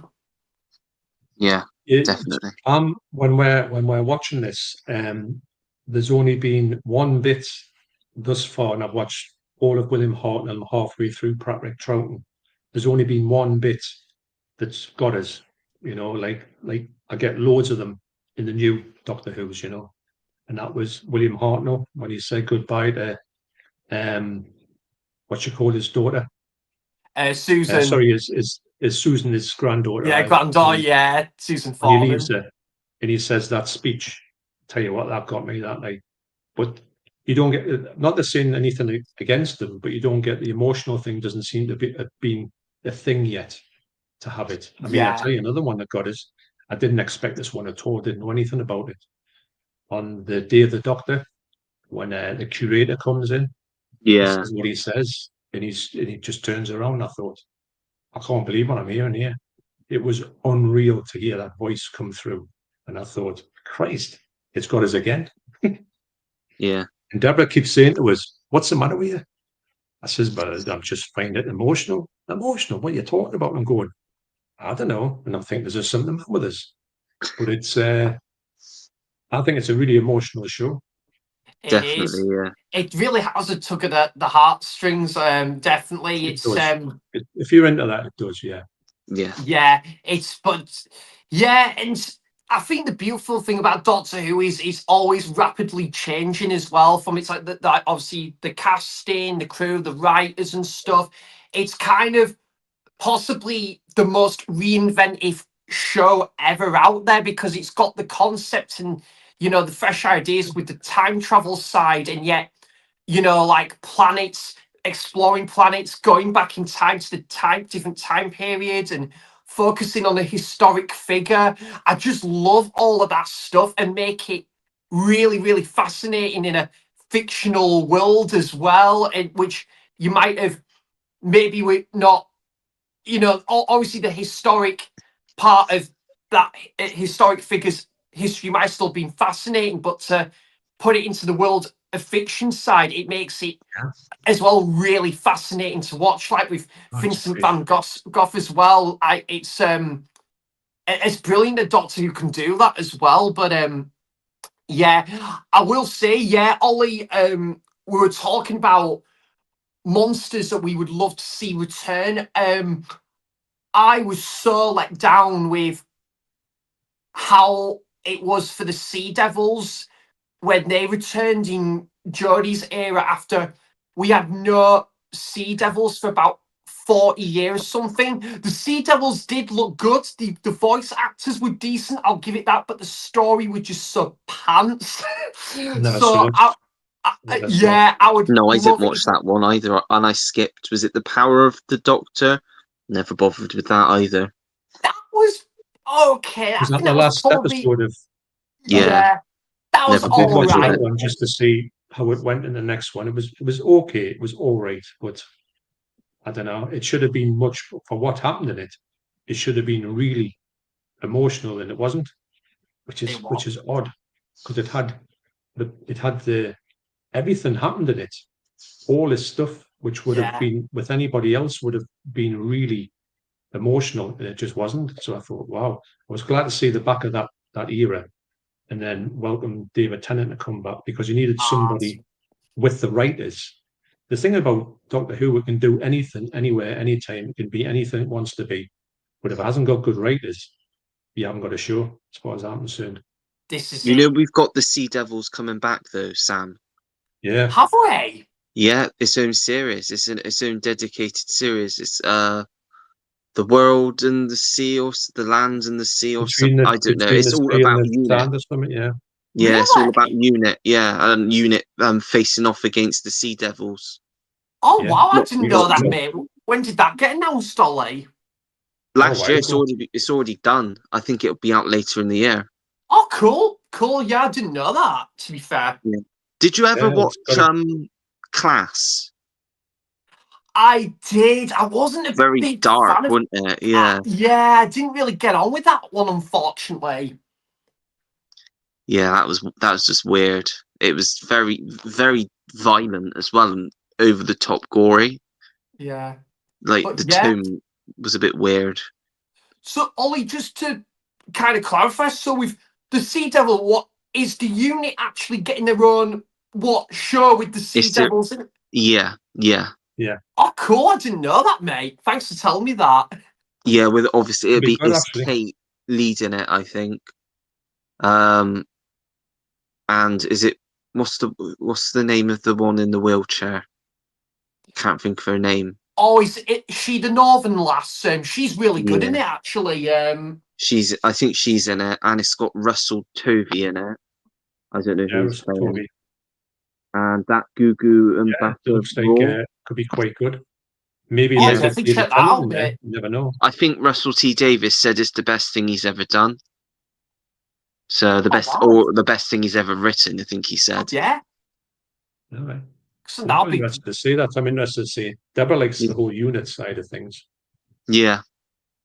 Yeah. Yeah. But yeah, John, I've just watched Spearhead from Space because it's in the box set of season 7, and I tell you what, John, surprisingly they've done a good job with that Blu-ray, like remastered, and that it looks pretty good. So I'm quite intrigued now if it's going to have the similar bulk to the you know, like the transfer for what is it? Presentation with the Silurians, because that's the one I'm moving on to next. Well, I think that Spearhead from Space was the only one that was ever shot on 35mm. Yeah. So, and the Blu-ray, I've got the standalone Blu-ray, so your Blu-ray is probably a little bit better.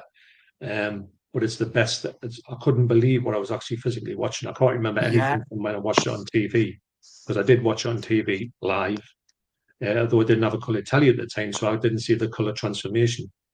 Everything was black and white in our house until the mid-70s, about 76, 77, something like that.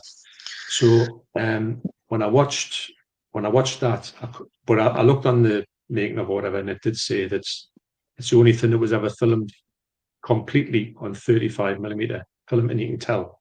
So I don't think, unfortunately, the other ones are going to look as good because they were filmed more on video. Did you ever see that video, which was brilliant video on YouTube, about the fact of when they got the I didn't know that a lot of the John Pertwee ones were lost, you know, but they weren't lost. The colour ones were lost. So they had to reinvent the colour for it. Did you ever see that one? You I see the don't video think I about did, that? mate. No. And what they did was, apparently, if you watch the video, it make more sense when I'm telling you. But when you blow the picture up on the black and white, the dots that they've got goes into dots, and the dots will have a little reference point which will say these dots are meant to be red, these dots are meant to be green. So they blew everything up and they got the right colour that would match that, and they went and colorized it using these dots, which is the video explains it perfectly. And then they were able to get this these two prints or whatever and just married them together, and it created this amazing color version, which was like the color version. So all the early ones you see aren't the actual color that was recorded. It's this manufactured color, which looks exactly the same, if I'm honest. But it's amazing how they've done it. So find that video about colorizing the John Pertwee stuff. It's nuts, man. Really good. If you can find it, John, you could send that to me and then I'll take a look. I will. I don't know where it is, but it's definitely one I've seen a couple of times. I showed Deborah it. I think it might have been done as, I think it's an Australian kid who does these ones, these missing Doctor Who things. He's brilliant. What is it? It is on YouTube, isn't it, John? Sorry. Oh, it's on YouTube. Yeah. So it's really interesting to see how they've done that. And I honestly thought that John Pertwee stuff was all good to go, but it wasn't, because it was only in black and white, because it only had black and white copies. But they managed to create this by this process, which is nuts, to get this color versions back. Crazy, isn't it? It's great, but I love stuff like that, man. That's one of the things I'm dead interested in on YouTube. I go and looking for stupid things like that about how to get things looking good by doing weird things. It's fascinating, John, as well, like with the aspect ratio side of it and stuff, and like how originally it was presented on TV to, like, you know, like more digital and stuff. Yeah, it's really interesting, all of that stuff, you know. And you know what, John, I think everything you just said there, by the way, was fantastic, and I thought it was absolutely brilliant. But yeah, it's I will say that movie when I see you or something. Say again, sorry, John. I'm saying you have to be buying you a 4K when I next see you. Is that what you're on about? For my you're bigging us up, so you want something in return. Just joking. Lol. You know what? Do you know what, John? I was really chuffed enough when you got me that chocolate brownie frap. Yeah, chocolate brownie frap. Must have been the most expensive thing in this shop. It was great. And it was like John Perry in Costa. And I'll tell you what, John, I could have requested you, or I could have sung the new John Perry song off the new intro. Yes, the what's it called? Neon Nights. Neon Nights. Do you know why it's called Neon Nights? Do you know why it's called that? I know it's got a similar. Is it got a similar title to Kraftwerk? Is it? Yeah. Yeah, Neon I thought Nights. I did, because obviously there's neon. Lights off the Man Machine album. That's it. That's right. Because it's meant to be a Kraftwerk song. It's not a Kraftwerk song. There's a really interesting backstory behind that song, which I'll tell you. I'll tell you about. Oh, can't wait to I'll hear speak on this. about a video, about how it's created. You know, it was created months before it got made. Like I think it was about 6 months before it ever got put on the front of it. It was there. I'd heard it, and I'd had it for 6 months. I thought that's going to be my new theme tune, so I put it on. It was a bit of a surprise for the person who did it. January this year. That's when I thought New Year, I'll put that on. But it's all a tongue in cheek homage to Kraftwerk's Neon Lights. So it's Neon Nights. Wow, Yeah. it's absolutely great, John. I remember because obviously I'm so used to hear like kind of the Western sort of like dun dun dun dun dun dun dun. But then when I saw John on the screen, he goes, and then there's John Perry in the dark, and he's here, movie star. It was like that, wasn't it? I know it's crazy. The original one's called The Song with No Name, because you know the man with no name, Yeah. spaghetti western. So I thought myself one day, I'm going to write a spaghetti western song. So I picked the guitar up, and weirdly enough, that came out. I don't know how or why. And when I went back to play, I can't play it, but when I go and play the guitar over the top of it, I can't quite get it anymore. I don't know why. Only recorded it in 5 minutes and then forgot about it. That was 2010 when I did that one. And then I thought there was a one I was gonna use a few. I was going to use for a theme tune if I could get a theme tune on my channel, but it was be copyright. It was going to be it's called Michael Nyman. You ever heard of him? He's done it's the theme tune for The Cook, the Thief, his wife and her lover. I've heard of that one. Yeah, I wanted to get a theme tune for that and put that on as my thingy, but it would have never got through. So I thought, nah. And I thought, I'm going to just use one of my songs. And the song with no name, I thought I'd stick that on for a laugh. It wasn't the first one. The first one was the one called Joven, which I wrote. And I don't know why I call it Joven. I did. It's got a name for some reason. I don't know why. But that was the first ever. If you hear the music on my first ever couple of videos, it's this song called Joven, which has never come back to the channel ever. I might put it on the end for a laugh one day. Maybe the next video. And Anyway, but yeah, so that'd be brilliant. There's an interesting twist to Neon, John Perry's Neon Nights, and you won't believe it. I didn't when I heard it. There you go. There's a scoop for you, Ollie. My God, that is absolutely amazing, John. And just, I think because for your 5-year anniversary as well, you said that there's going to be obviously so there's going to be obviously other things coming onto the membership, but also maybe you could bring back a couple of the old songs from 2010. And maybe that could come back into Riven, who knows? But you know what? But why not? Why not? The best thing about the membership side of it is that, well, you know what the videos are like. It's just wall-to-wall swearing, isn't it? Yeah, it's brilliant. I do love those exclusive videos and stuff, and yeah, it's absolutely. I just love swearing. Yeah, very childish, but why not? Just mate, you just gotta. Sometimes you just gotta go with it, go with your gut feeling, and just go with the motivation and let things go full circle. That's what I was meant to say. I'm talking bollocks, Ollie. Sorry. That's all right. It's just a laugh, isn't it? Just a laugh. It is. Oh, it's great. Collecting with the slips can be a bit of a slippery slope. There you go. That's like one of your jokes, Sam. There you go. He's beating me to it. I know. Can though. Not a big fan of the recent Steelbook limited edition trend that just repackages the same thing with new, usually terrible artwork, too easy to get sucked into collecting slightly pointless tat. Exactly. Yeah. Find them pointless, yeah. And yes, I'm looking at Messrs. Fincher and Tarantino, still waiting for where the Fight Club re-releases, but hey, can't talk about that. No, can't talk about that. But yeah, would love to see a 4K of that film though.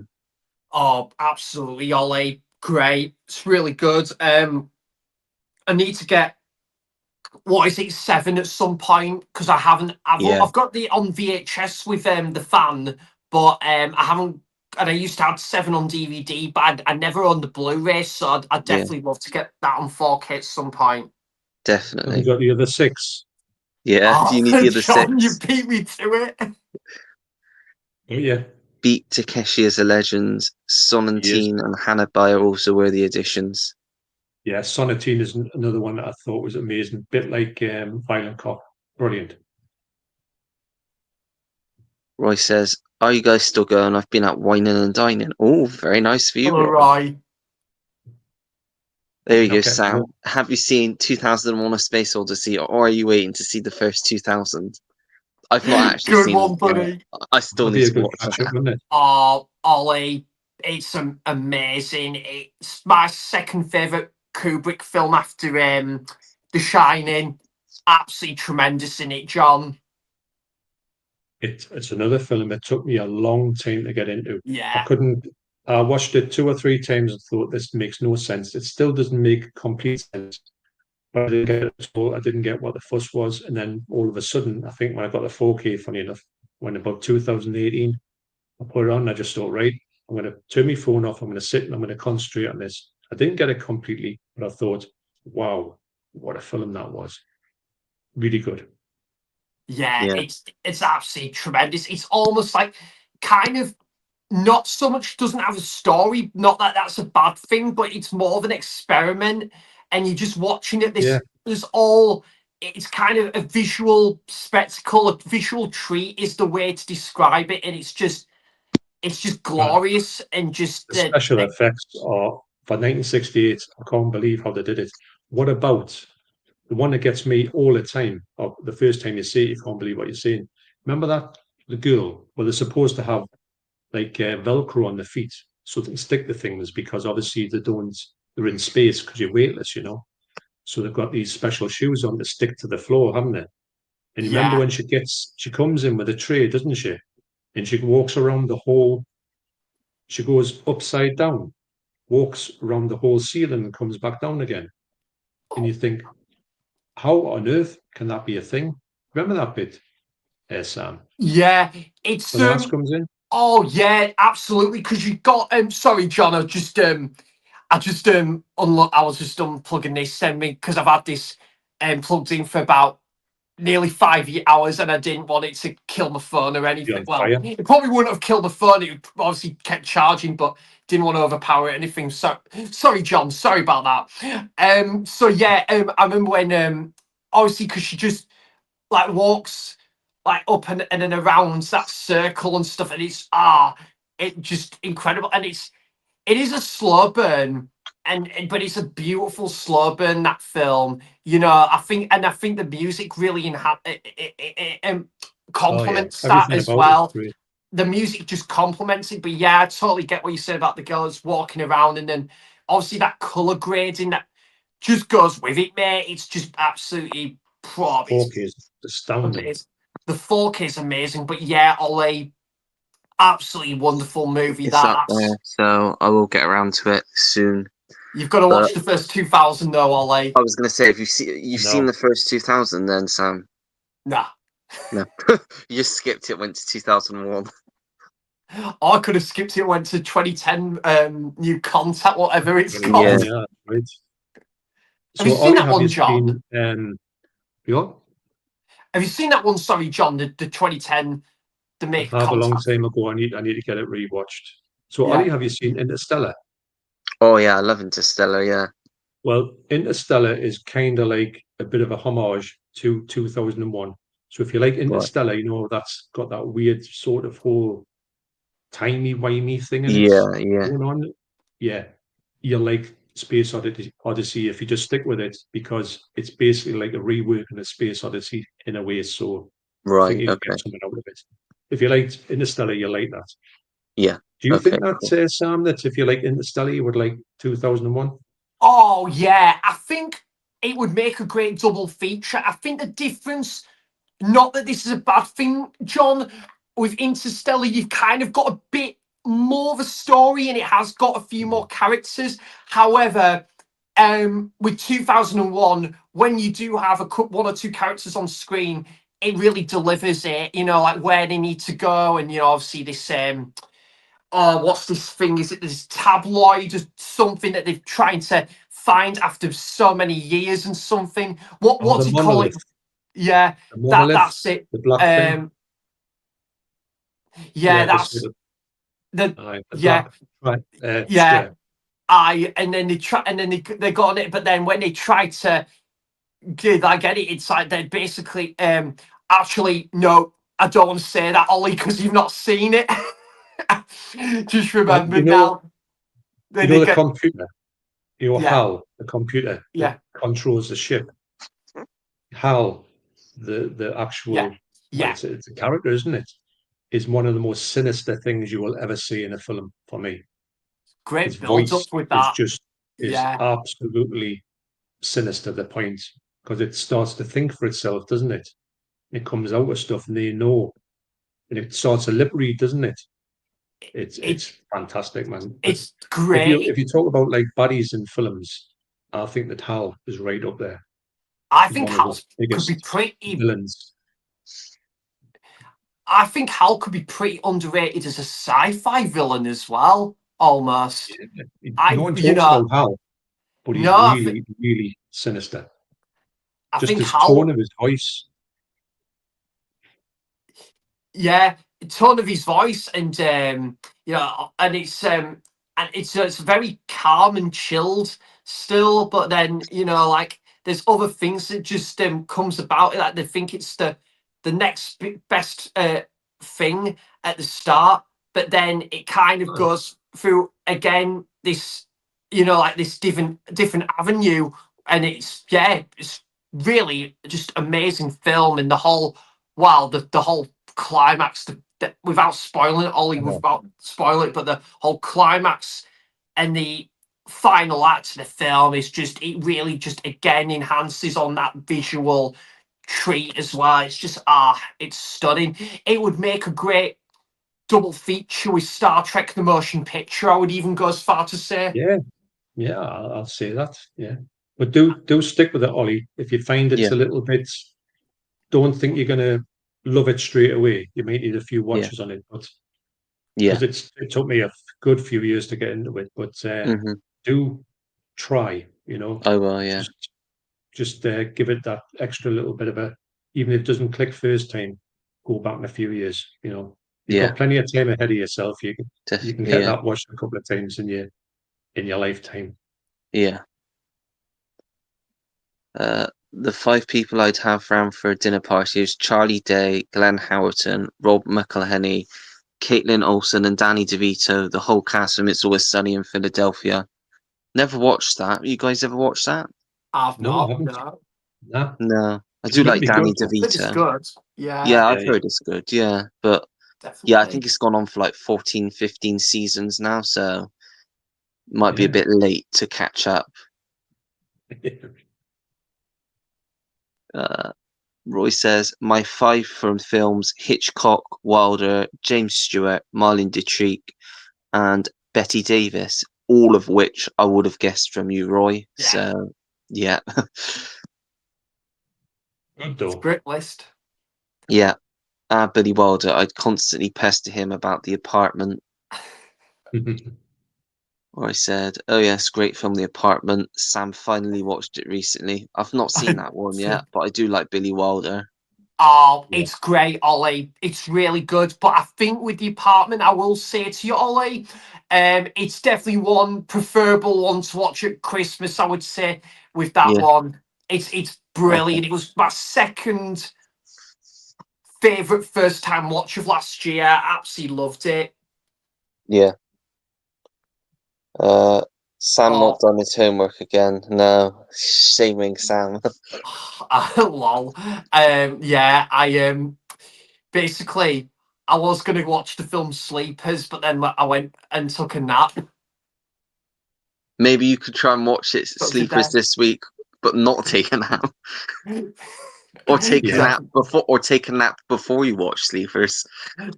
That's that was a good one, Ollie. I like Then you that. won't be sleepy. That's good. I watched what was it, John? Alan Scouse's latest whole video. Oh my god, he should have titled called Sleep, and the way he described it, it was hilarious. It was so funny. Do you not like it? I know. I think it's No, at he the didn't Arrow one. like it. I've seen the film and he wasn't impressed. All right. I like it when he doesn't like stuff. Not that I like it.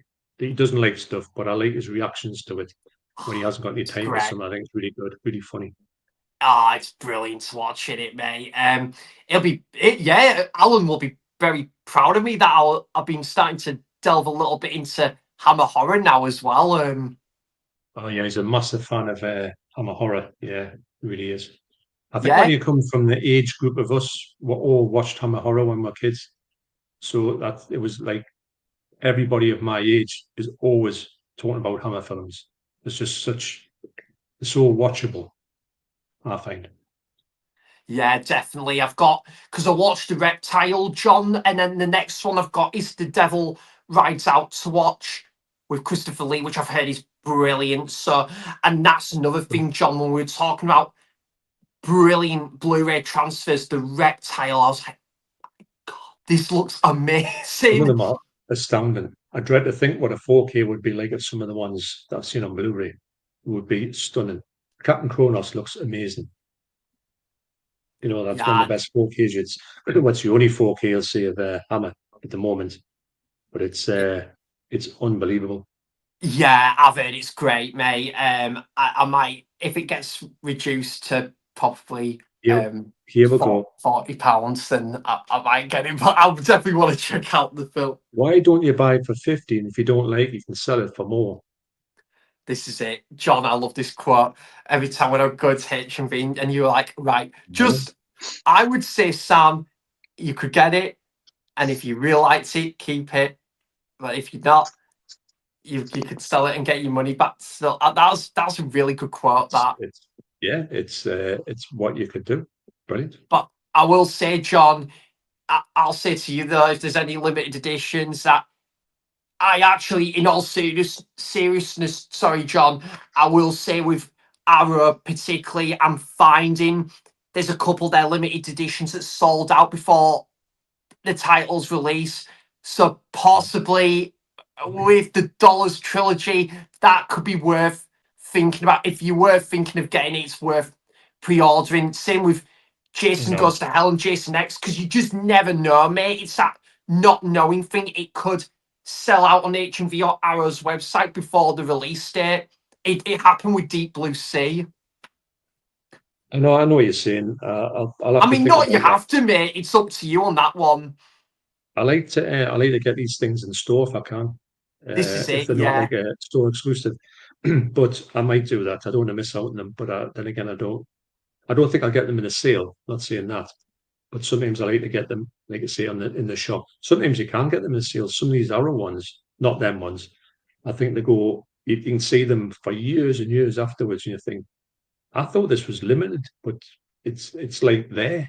RoboCop, the Blu-ray, it was like on the shelves for like 15 quid every single sale, and you thought they must have a trillion of these things. And then of course the 4K came out. I'm glad I didn't buy the Blu-ray because I kept looking at it and think 15 quid for this. But I bet it comes out on 4K, and it did. And I thought, oh, well, I've saved myself. Well, I did pay full price for it, but it's great, Yeah. a great 4K that like. I just got the Blu-ray, one of it, John. You know, like the Blu-ray, limited edition of it on my birthday and stuff, like a couple of years ago. Did you get RoboCop, Ollie?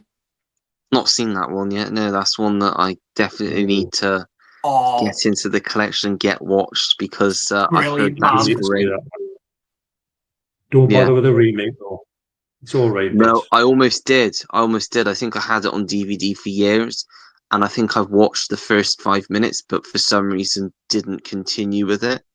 And yeah, I just never went back to it. And now, yeah, I don't think I will because I've just heard it's god awful, and I'd just rather Compared watch to the the first original. one, yeah, it's just there's no patch in it. It's all right. I mean, me and my son watched it and I thought it was adequate, but we Yeah, much prefer the first one because it's just so the humor in it is so really bad, but bad yeah, in a sort of like nasty way.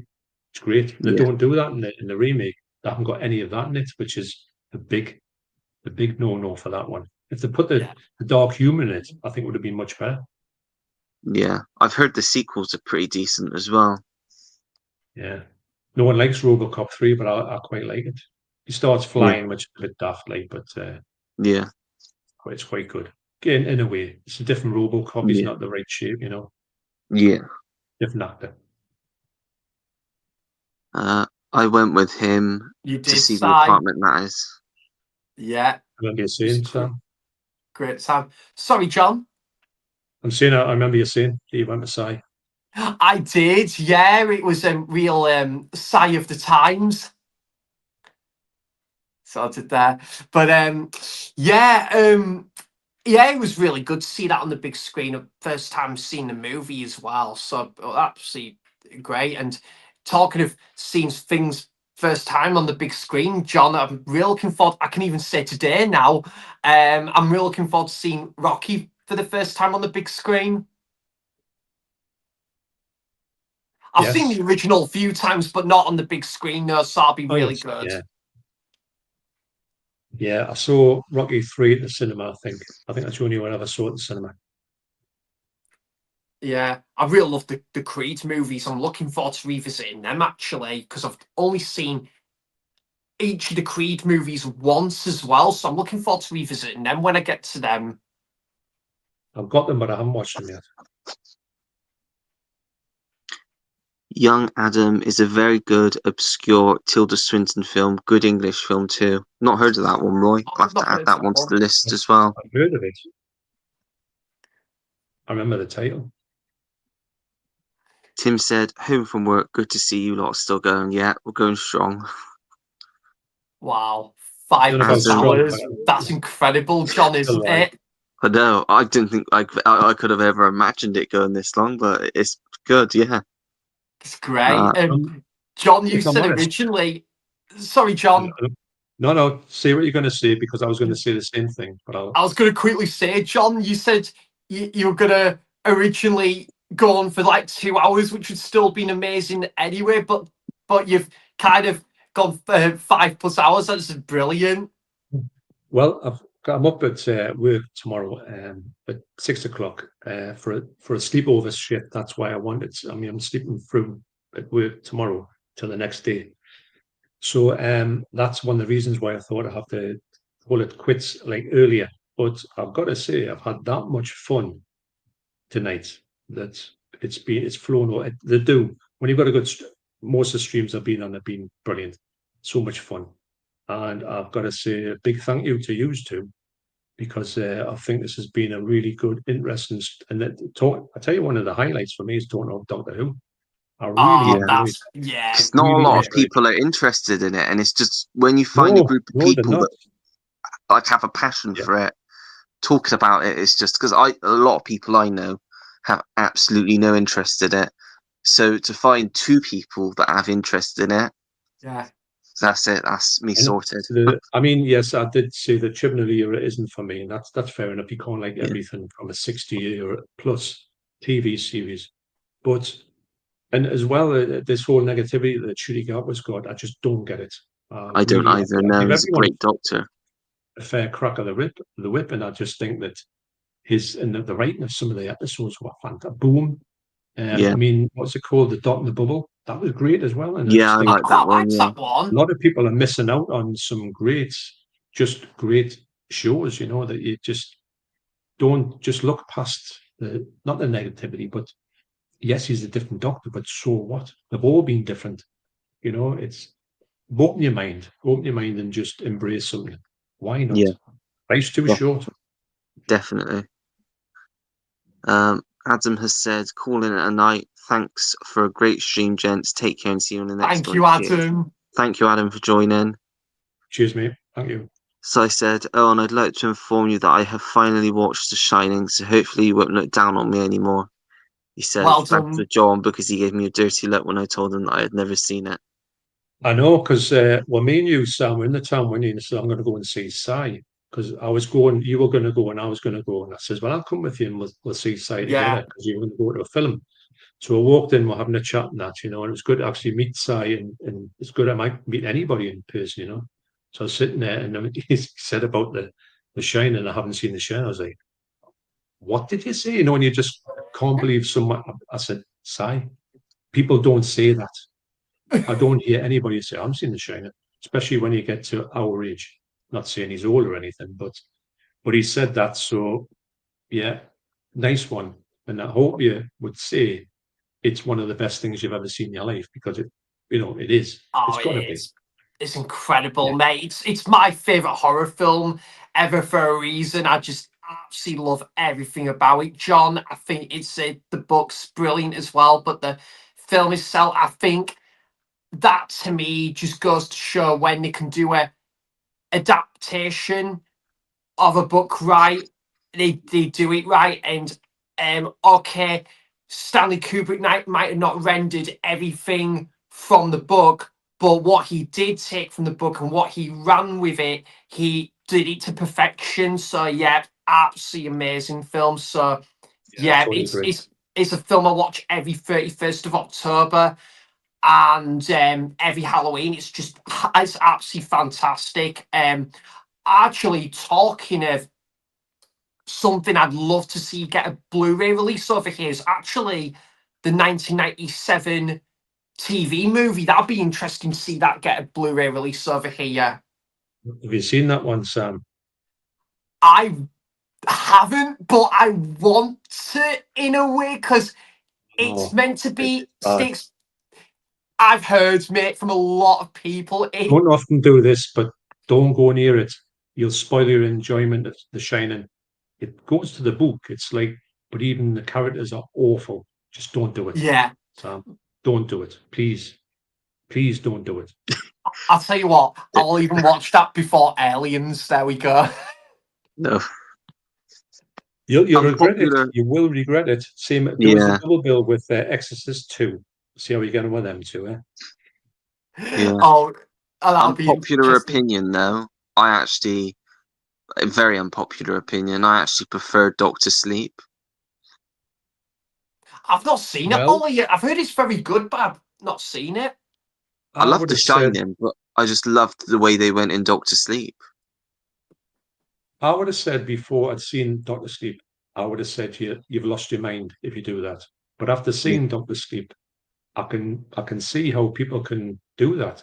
And I've got to say, the last bit of Doctor Sleep is, if you haven't seen it, Sam, you've got to see it, because when they It's I'm not great. going to say what happens, but the last bit of it is done so well. It's It is. unbelievable.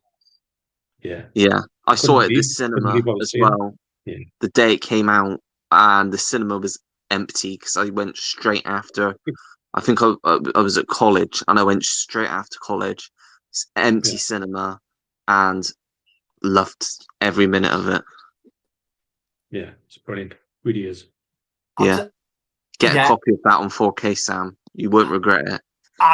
I definitely need to watch it, mate. And I think the Blu-ray release does contain the extended cut. It does actually. Yeah, it does. Yeah, and you can't get it on the 4K, which is one thing I do regret, because I'd love to see the extended cut. So I probably, because even Nige.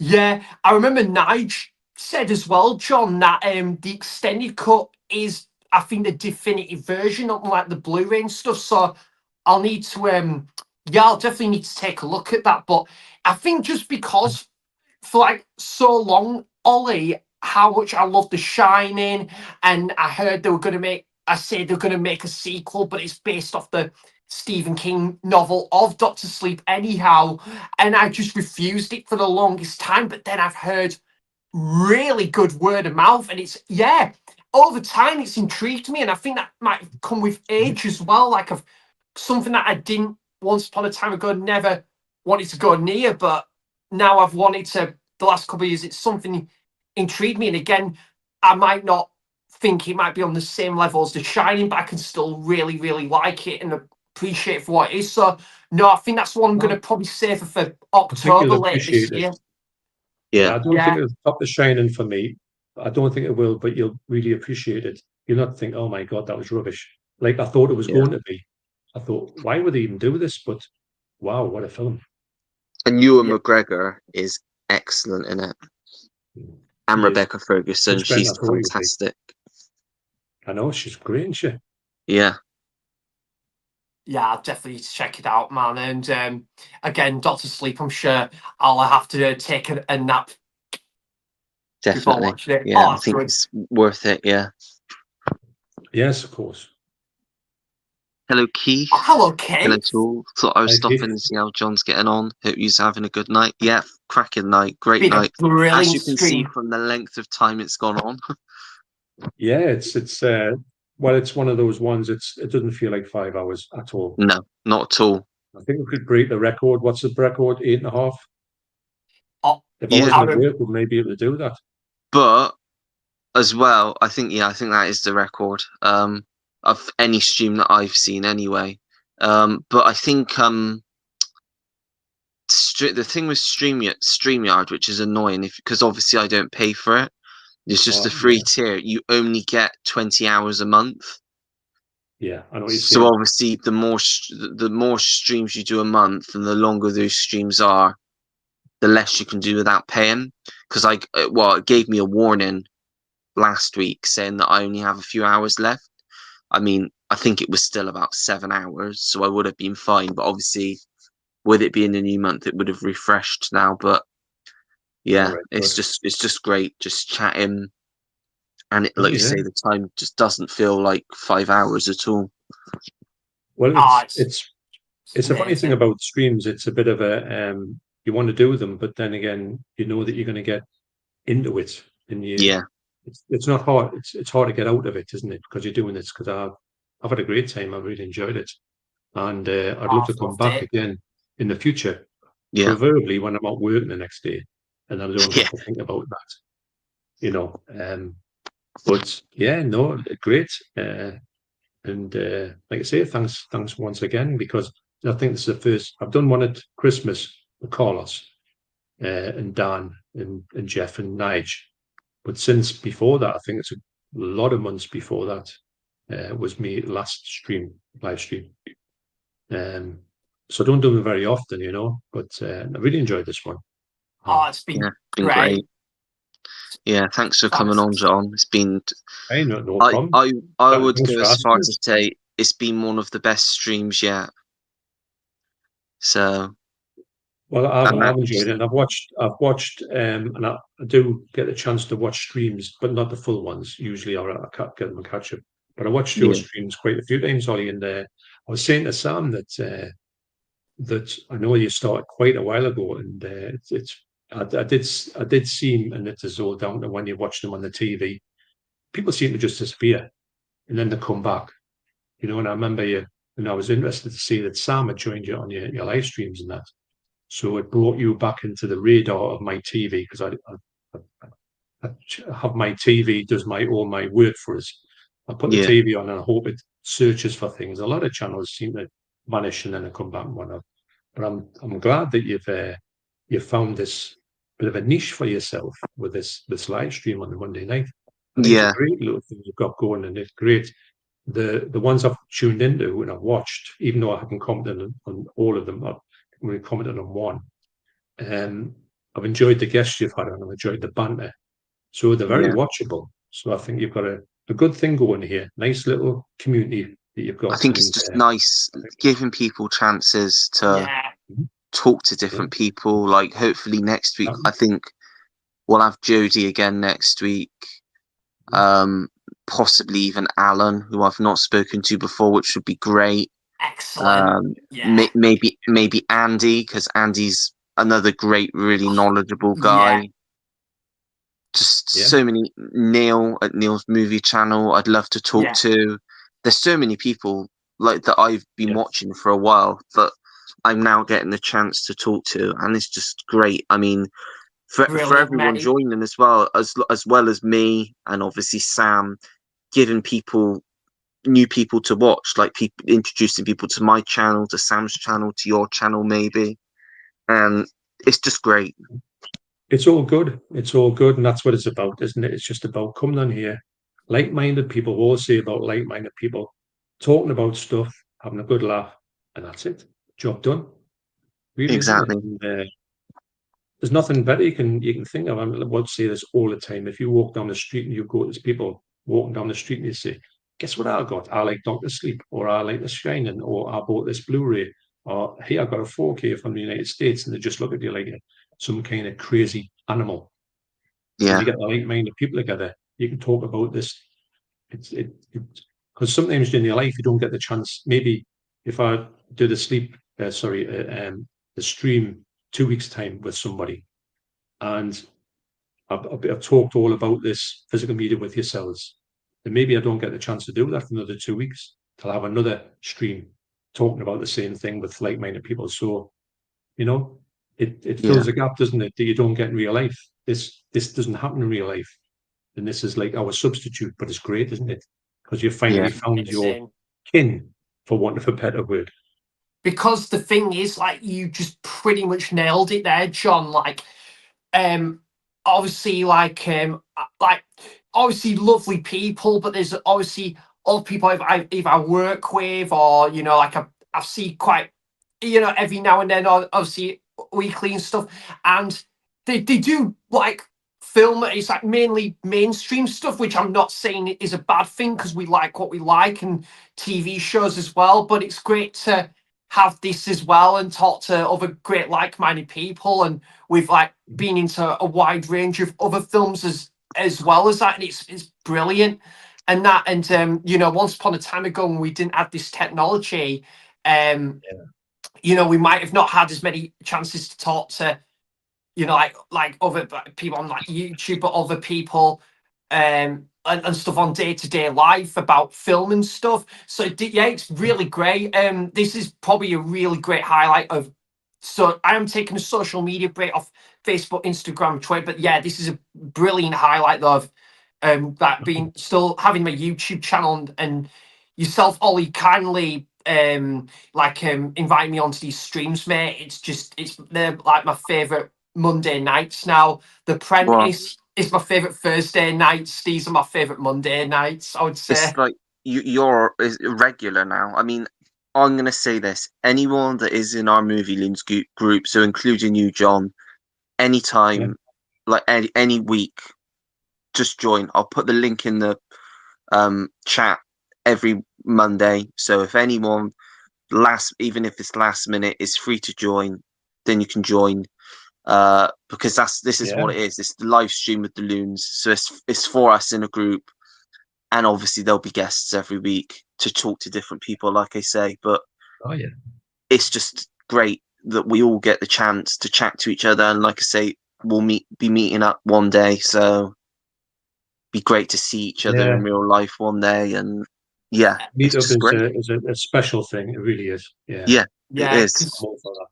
It'll be a great meetup for it, Ollie. End of April in Birmingham, and of course, John, it'd be great. For us, for you of us to get together and stuff. Yeah, definitely. Be brilliant, because we've had a cracking. Absolutely, because we've had a cracking time with all of our meetups, haven't we, John? And then we meet other YouTubers for the first time. It makes it really special, and that's just amazing. I never thought this apart from your jokes, like. Oh yeah. I was gonna ask you guys. No, they're all right. I know you're up north, but I'm going to Chester this weekend. Well, Thursday, Friday, and Saturday. I don't know how close you are to Chester. All I know is you're up north, so.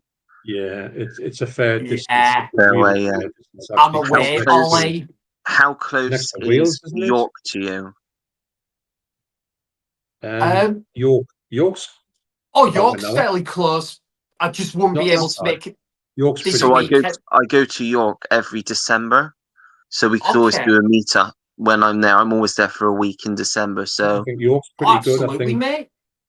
I think I yeah, can get there on the train. Actually, the train to York is like literally an hour, and it's good for me because you don't have to like find parking or yeah, go on the roads and all that, especially in December. Yeah, I could yeah. do that. That would be It'd be great cool. to sort something Yeah. like all the northern guys when I'm up there. I don't know how many of you guys are up there. I'm not sure where everyone is. I know that you two are. I knew you two were like north. I just didn't know what part. Northeast, we're on the northeast coast, aren't we? So You're yeah, Blythe, you're I'm in Blythe, aren't Blythe you? and you're in Whitley Bay, John. So Whitley Bay, literally, so you're like, what, 20-minute away from me, John? not even So that, you're probably 15. 15-minute away, because Whitley Bay is like 6 miles down the road from me. Yeah, it's just So, you just go on the yeah, it's coast, don't about you just go probably, straight up. yeah. I think on the bus, though, on the 309 bus from here, it's about, I think, about 15, 20 minutes into Whitley Bay town centre, yeah. Right. Does that go on the coast or does it go around the doors? Does it go a little bit all over the place? It goes a bit about the Groves, and then it goes into the Spanish, past the Spanish City and into Whitley Bay, Oh yeah, and yeah. and stuff. You can get off as well, John, outside Mama Row Records as well, the Oh yeah. 309. But what I'm going to do is, because I'm meeting Well, that's Ryan, close to me, isn't it? yeah, Just next to me. oh yeah, it's but Whitley Bay is a fantastic part of the world, really great, and it's great, and yeah, John, what I was going to say, I've been bit back and forth there a couple of times because their Fireplace charity shop, they've done like VHS galore, so I've been a bit there a couple of times as well, Yeah. going for their VHS selection. But yeah, I think I'm tomorrow. John, actually, I'm going to ask you this now. Actually, you know, when on the metro from Whitley Bay to Sunderland, it's just one metro. You don't have to change, do you? And going Sunderland, because I'm meeting Ryan later today.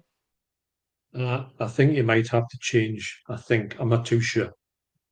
Is that South Hilton? Because I'm just for when I'm meeting Ryan later today and that. I don't think they'll take you all the way across. I don't know which side you're going to go on. Are you going to go through the town? Are you going to go the other way? It'll be the other way, so not like going along to Cullercoats, Tynemouth, and then North Shields. It'll probably be backwards, like the other way. When you go up to Shire and things like Shire that. Maud and Monk Seaton. Is it Monk Seaton? No, and That's then you've my got station. Monk That's literally 2 or seconds down Monk the road. Seaton's next to Whitley Bay, of course. And Yeah. then what else?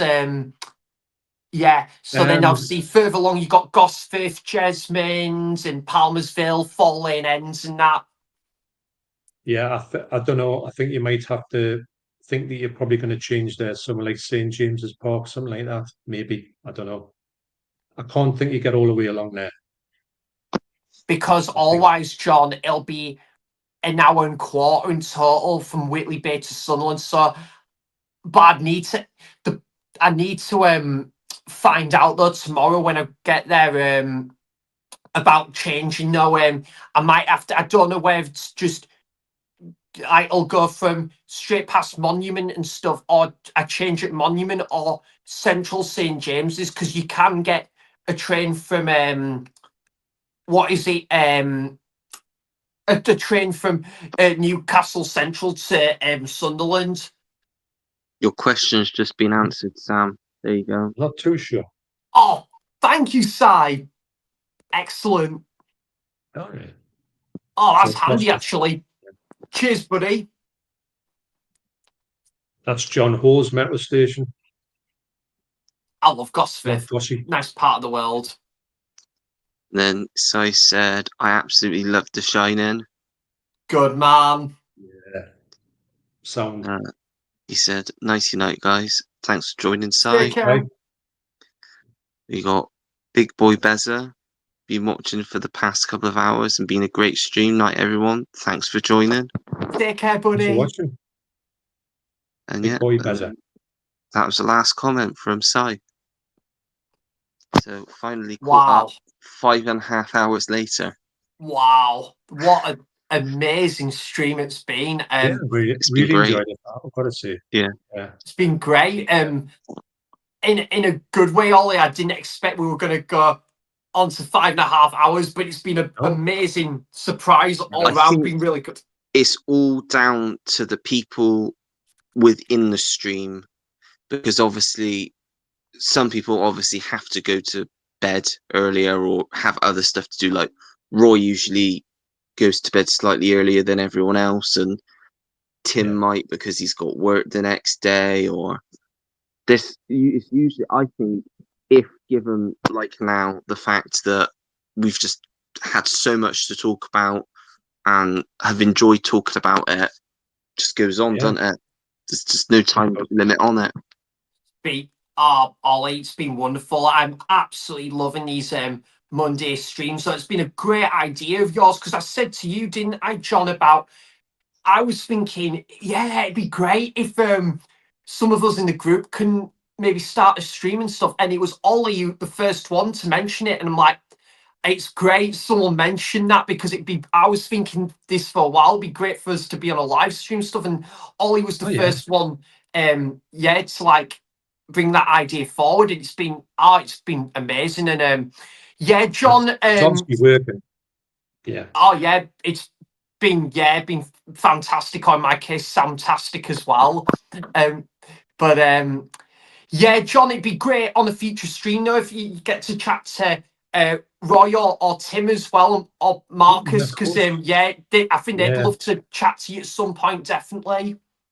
These are all crazy. people I've been friendly with for a long time, so this is more the merrier. I say, be great. Definitely. And fun. It's crazy. I look once this live stream's ended, like I look back just to see, because obviously generally my thinking is, why would people want to watch like a 3.5 hour live stream back? But I look back and my live streams now are probably my most viewed videos. I get like 200, 300 people watching them. It's crazy. I never thought. I just thought it'd be something to do for us to chat, but for that many people to actually, even if they are just clicking on the video for a second, to be interested at least, is just means the world to me. It really does. Well, it just goes to show that you must be doing something right, Ollie, because if you didn't have any viewers at all, which you wouldn't have at all, but I'm just saying, if that was the case, you would get the feedback to say this isn't working. And you have got the feedback now to say it is working. You're doing something right. People obviously like you. You're a good lad. Even Sam's a good lad. Even though he sings a lot. Sings and tells dad jokes. The songs. Wow, I can't sing. Just getting that out there right soon, straight away. You can sing, John. I've heard you. Unfortunately. And but so it's a testament to yourselves, the fact that people are watching and people do enjoy them. And why not? Because you talk, you're good company to be in, to watch, and to obviously be in as well. I mean, if I thought, which I wouldn't have thought, because I mean, I've talked to Sam all the time, we'd probably spend 3 hours in a coffee shop, don't we, before we even do anything. So we're used to talking. Yeah. But it's been great. So it's so easy to say. I've really enjoyed myself, and I think you've got a good thing going here. And I think that your live stream, the Monday night live stream, is going to become your thing, and you're gonna own it, which is a testament to yourselves. Because if you were no good at it, thanks, John. Yeah, it would show, and you are good at it. That's the quick answer to that. So long may you continue, and I wish you all the best in your pursuit of having a great live stream, which you've got, basically. That's enough of my flim flam for the night. Thanks for the kind words, mate. Really appreciate that. Hey, no problem. It's true. I'm just speaking the truth. You know what I mean? It's easy. Yeah. And you're one of everyone's favourite Geordies as well, John. Yeah, but just let's end on this one. When you say to me, you're in my top 100 Geordies, you do say that, don't you, Sam? Yeah. And that means I could be Geordie number 99. That doesn't sound very good, does it? I should be You in the could, top one. you're going to be Geordie number 5. So you're top 5. Well, But five's better than top 100. I'll give you that one. Like, but so you've got yeah, when you said that to Europa's. me, it wasn't a compliment. Yeah. But yeah, you definitely, I think, one of the best Geordies out there, and definitely in the top 100. There we go. So you're still in top 5, but in the top 100 as well. The top 100, I've got a problem with that one. You don't know 100 Geordies, do you? Surely not. Yeah, there's I don't know 100 doppelgangers. Geordies. I don't know. There could be 100. It could be 100. John Perry. You never know. There might be. And there could be 100. Like Alan Shearer. He's not going to be very nice anyway. He's not the nicest Geordie out there. Just saying. Or there could be 100. Sam Fender. Well, Sam Fender's meant to be a canny lad, so I'll give you that one. Yeah. But yeah, I've wow, Ollie, this has been brilliant. No, it's just been amazing. I think as well, we've just had some great Doctor Who chat. We talked about physical media. We talked about how Bonnie of the last Margot Robbie is. But you've talked about that, Sam. Okay, I talked about that. We've had some great dad jokes. We've had some great puns, and we've done a bit of singing as well.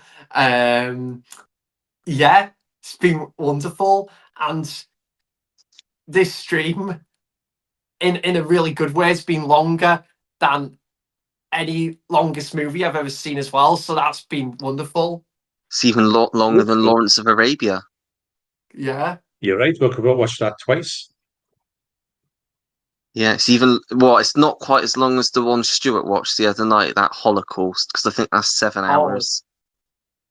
Wow. Yeah, I don't think I'm going to watch that, because, I mean, it's got Meryl Streep in, but I think just the fact that it's 7 hours puts me off, because that's a 7-hour film. Monster. Mind you, I bought Napoleon, the silent Napoleon film. That's 6.5 hours long. That's going to take some getting through. Ooh. But it will. Yeah. But it won't be in one go. That's for sure. Yeah.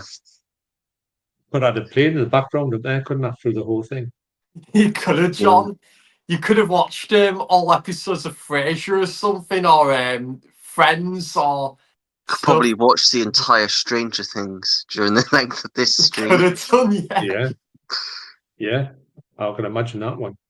Imagine if you watch something for 5.5 hours. Someone said to you, I've got something to watch for 5.5 hours. You'd say, no, thanks. Well, I can watch streams for 5 hours because you just sit there and you think, hang on a minute, that's 3 hours gone. You're just getting wrapped into it, yeah. Well, you do. You're right. And yeah, it's hard to watch a stream in small parts. I think the smallest you can watch them is about an hour and a half, and then you might watch another bit. Yeah. You don't watch them in 10-minute slots. It just doesn't work. Yeah. There you go. Si wants to know where he is on the top 100. Geordies. Right, Si. Okay. It should be good. You've got to answer this carefully now, don't you, Sam? You're going to annoy somebody. John in the top 5 and the top 100. Oof. Where do we go with this?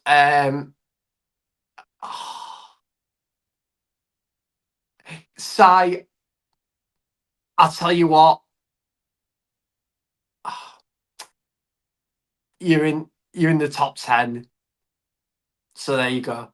You're probably about, I would say,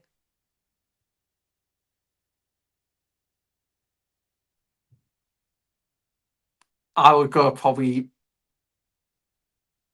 7. He likes that answer, so it's all right. So there you go, Si. Oh, it is. As you would say, Si. So there you go. Right, I think we're going to call it there at 5 hours and 37 minutes. Ollie, we'll of go for another. watching. We'll go for another 10 hours if you want. I think if we Just went for use another all 10 your- hours, I'd be asleep, and it would just be a stream of us all sleeping. You never know. People might watch that. We'll have to try Well, that one some day. people are into some weird things, so you never know. Yeah, you're right there.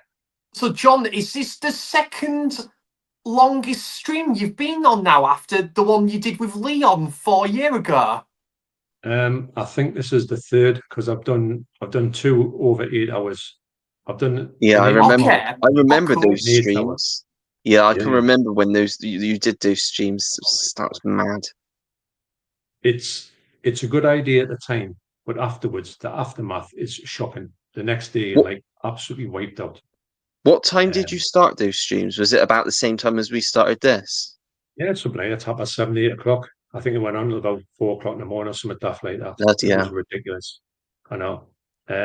It's definitely a young man's game. There's no way on earth I would ever do that again. Saying that though, let's do it at night. No. John, you still are a young man. You're 35. Yeah. Yes, I know you think I'm 35, so I knew there's some reason I like you for. I let you off with all the dad jokes. The fact I've got to buy them expensive drinks, really expensive drinks, and also the fact that I'm not the top Geordie that you know. I let you off with that one and all. You're still in the top You think I'm 100. 35? You genuinely thought I was 35, didn't you? I didn't see your number 35 in the top 100 Geordies, though, John. No, but I'll take the age 35. That's a good That compliment. redeems it then. Call that for It's all good into hood after all. I know. Wow. So yeah, I will click end now. So thanks for joining Okay. everyone. Thanks.